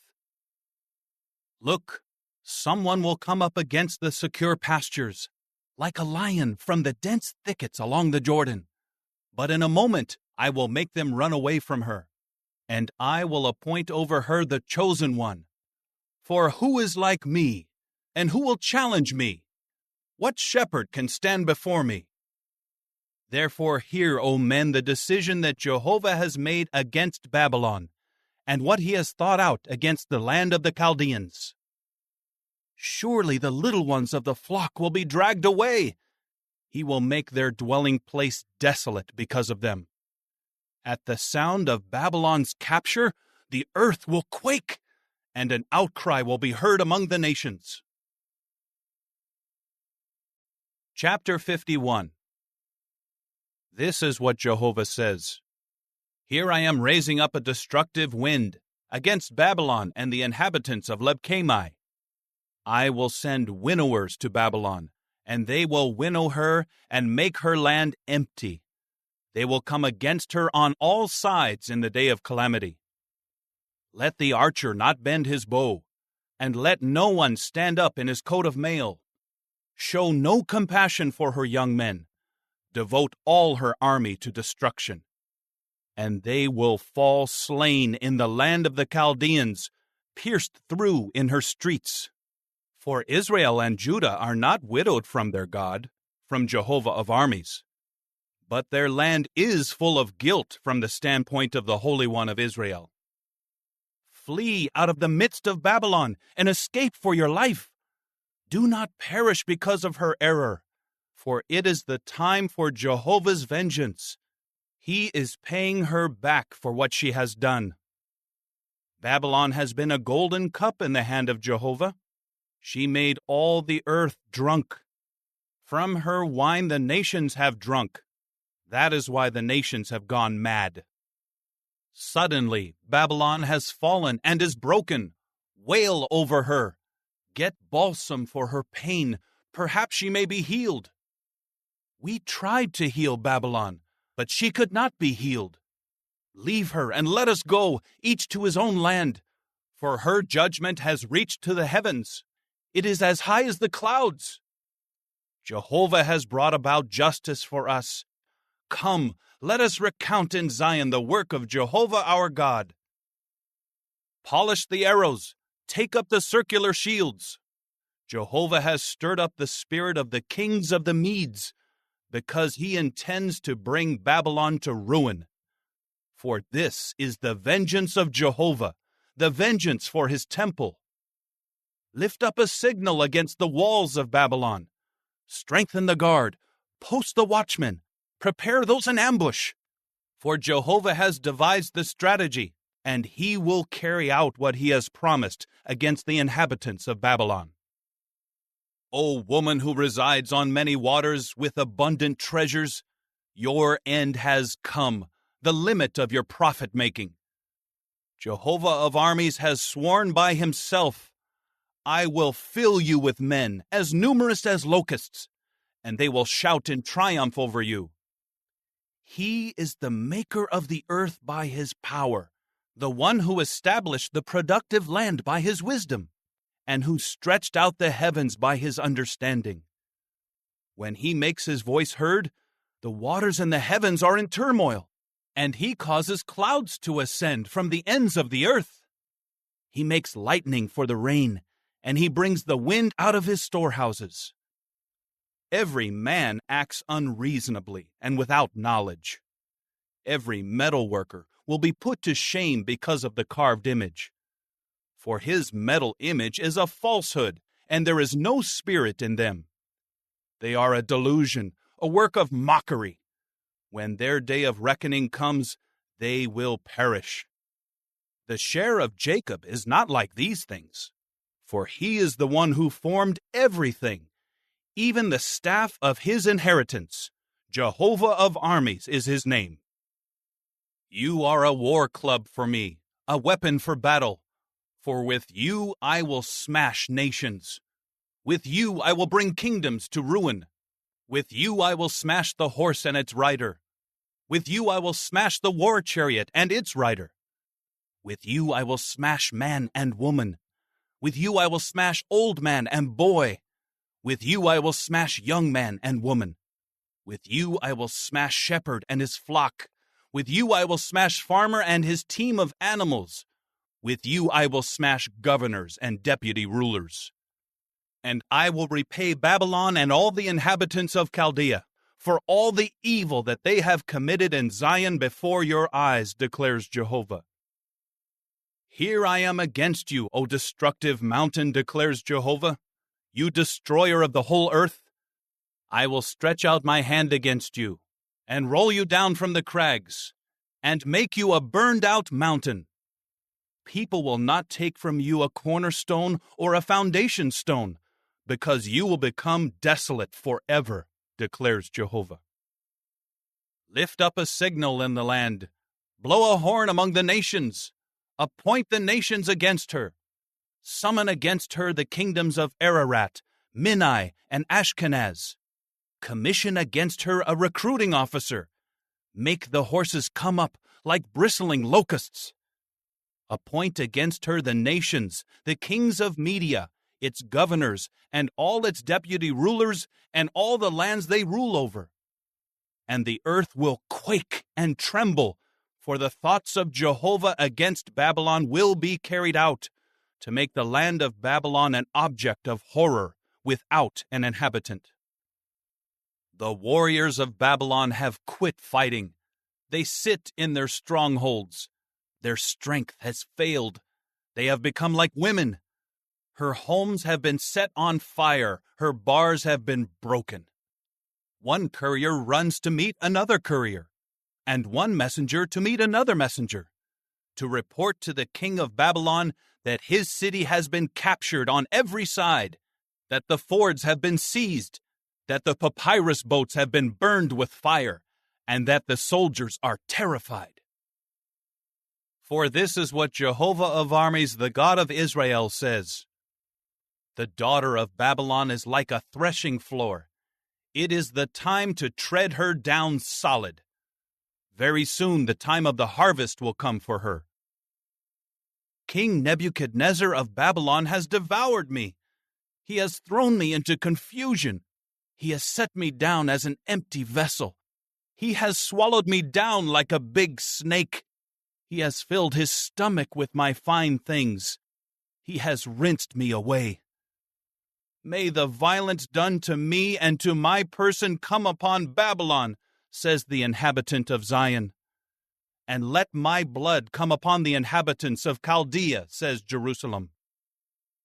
Therefore, this is what Jehovah says. Here I am pleading your legal case, and I will execute vengeance for you. I will dry up her sea and make her wells dry. And Babylon will become piles of stones, a lair of jackals, an object of horror, and something to whistle at without an inhabitant. Altogether they will roar, just like young lions. They will growl like lion cubs. When they are inflamed, I will set out their banquet and make them drunk, in order that they may exult. Then they will sleep a lasting sleep, from which they will not wake up, declares Jehovah. I will bring them down like lambs to the slaughter, like rams along with the goats. Oh, how Shishak has been captured! How the praise of the whole earth has been seized! How Babylon has become an object of horror among the nations! The sea has come up over Babylon. By the multitude of its waves, she has been covered. Her cities have become an object of horror, a waterless land and a desert. A land where no one will live and where no man will pass through. I will turn my attention to Bel in Babylon, and I will take out of his mouth what he has swallowed. To him nations will stream no more, and the wall of Babylon will fall. Get out of her midst, my people. Escape for your lives from the burning anger of Jehovah. Do not be faint-hearted or afraid about the report to be heard in the land. In 1 year the report will come, and the next year another report, of violence in the land and of ruler against ruler. Therefore look, The days are coming when I will turn my attention to the graven images of Babylon. All her land will be put to shame, and all her slain will fall in her midst. The heavens and the earth and everything in them will shout joyfully over Babylon, for the destroyers will come to her out of the north, declares Jehovah. Not only did Babylon cause the slain of Israel to fall, but also at Babylon the slain ones of all the earth have fallen. You who escaped the sword, keep going, do not stand still. Remember Jehovah from far away, and may Jerusalem come up into your heart. We have been put to shame, for we have heard taunts. Humiliation has covered our faces, for foreigners have come against the holy places of the house of Jehovah. Therefore, look, the days are coming, declares Jehovah, when I will turn my attention to her graven images, and throughout all her land the wounded will groan. Even if Babylon should ascend to the heavens, even if she should fortify her towering strongholds, from me her destroyers will come, declares Jehovah. Listen, there is an outcry from Babylon, the sound of great disaster from the land of the Chaldeans. For Jehovah is destroying Babylon. He will silence her great voice, and their waves will roar like many waters. The sound of their voice will be heard. For the destroyer will come upon Babylon. Her warriors will be captured. Their bows will be shattered. For Jehovah is a God of retribution. He will surely repay. I will make her princes and her wise men drunk, her governors and her deputy rulers and her warriors, and they will sleep a lasting sleep from which they will not wake up, declares the King, whose name is Jehovah of armies. This is what Jehovah of armies says. The wall of Babylon, though broad, will be completely demolished, and her gates, though high, will be set on fire. The peoples will toil for nothing. The nations will weary themselves just to feed the fire. This is the word that Jeremiah the prophet gave as a command to Seraiah, son of Neriah, son of Maaseiah, when he went with King Zedekiah of Judah to Babylon in the 4th year of his reign. Seraiah was the quartermaster. Jeremiah wrote in one book all the calamity that would come upon Babylon, all these words written against Babylon. Furthermore, Jeremiah said to Seraiah, "When you come to Babylon and see her, you must read aloud all these words. Then say, 'O Jehovah, you have said against this place that it will be destroyed and left without an inhabitant, man or beast, and that she will become desolate forever.' And when you finish reading this book, tie a stone to it and throw it into the middle of the Euphrates. Then say, 'This is how Babylon will sink down and never rise again, because of the calamity that I am bringing on her, and they will grow weary.'" Down to this point are the words of Jeremiah. Chapter 52. Zedekiah was 21 years old when he became king, and he reigned for 11 years in Jerusalem. His mother's name was Hamutal, the daughter of Jeremiah of Libnah. He continued to do what was bad in Jehovah's eyes, according to all that Jehoiakim had done. It was because of Jehovah's anger that these things took place in Jerusalem and in Judah, until he cast them out of his sight. And Zedekiah rebelled against the king of Babylon. In the 9th year of Zedekiah's reign, in the 10th month, on the 10th day of the month, King Nebuchadnezzar of Babylon came with all his army against Jerusalem. They camped against it and built a siege wall all around it. And the city was under siege until the 11th year of King Zedekiah. In the 4th month, on the 9th day of the month, the famine was severe in the city, and there was no food for the people of the land.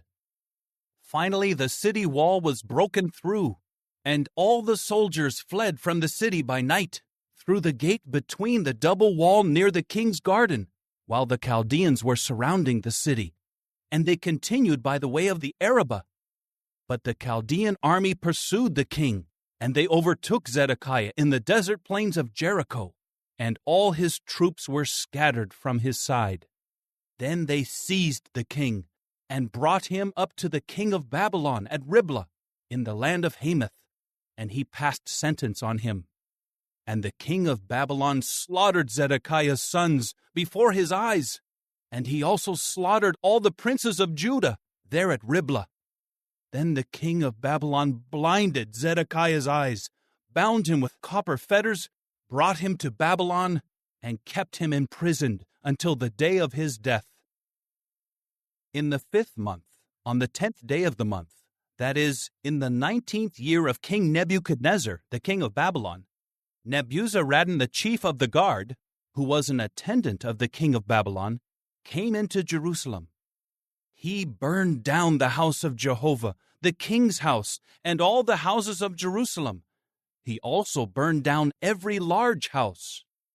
And the walls surrounding Jerusalem were pulled down by the entire Chaldean army that was with the chief of the guard. Nebuzaradan, the chief of the guard, took into exile some of the lowly people and the rest of the people who were left in the city. He also took the deserters who had defected to the king of Babylon, as well as the rest of the master craftsmen. But Nebuzaradan, the chief of the guard, left some of the poorest people of the land to serve as vine dressers and as compulsory laborers. And the Chaldeans broke into pieces the copper pillars of the house of Jehovah, and the carriages and the copper sea that were in the house of Jehovah, and they carried all the copper away to Babylon. They also took the cans, the shovels, the extinguishers, the bowls, the cups, and all the copper utensils used in the temple service. The chief of the guard took the basins, the fire holders, the bowls, the cans, the lampstands, the cups, and the bowls that were of genuine gold and silver. As for the 2 pillars, the sea, the 12 copper bowls under the sea, and the carriages that King Solomon had made for the house of Jehovah, the copper of all these articles was beyond weighing. As for the pillars, each pillar was 18 cubits high. A measuring cord of 12 cubits could encircle it. Its thickness was 4 finger breadths, and it was hollow. And the capital on it was of copper, and the height of the one capital was 5 cubits. And the network and pomegranates all around on the capital were all made of copper. The second pillar was just like it, also the pomegranates. There were 96 pomegranates on the sides. In all, there were 100 pomegranates around the network. The chief of the guard also took Sariah the chief priest, Zephaniah the second priest, and the 3 doorkeepers. And he took from the city 1 court official, who was the commissioner over the soldiers, 7 close associates of the king who were found in the city, as well as the secretary of the chief of the army, the one mustering the people of the land, and 60 men of the common people of the land, who were yet found in the city. Nebuzaradan, the chief of the guard, took them and brought them to the king of Babylon at Riblah. The king of Babylon struck them down and put them to death at Riblah in the land of Hamath. Thus Judah went into exile from its land. These are the people whom Nebuchadnezzar took into exile. In the 7th year, 3,023 Jews. In the 18th year of Nebuchadnezzar, 832 people were taken from Jerusalem. In the 23rd year of Nebuchadnezzar, Nebuzaradan, the chief of the guard, took Jews into exile, 745 people. In all, 4,600 people were taken into exile. Then in the 37th year of the exile of King Jehoiakim of Judah, in the 12th month, on the 25th day of the month, King Evil-Merodach of Babylon, in the year he became king, released King Jehoiakim of Judah and brought him out of prison. He spoke kindly with him and put his throne higher than the thrones of the other kings who were with him in Babylon. So Jehoiakim took off his prison garments, and he regularly ate before him all the days of his life. A regular allowance of food was given him from the king of Babylon, day after day, until the day of his death, all the days of his life.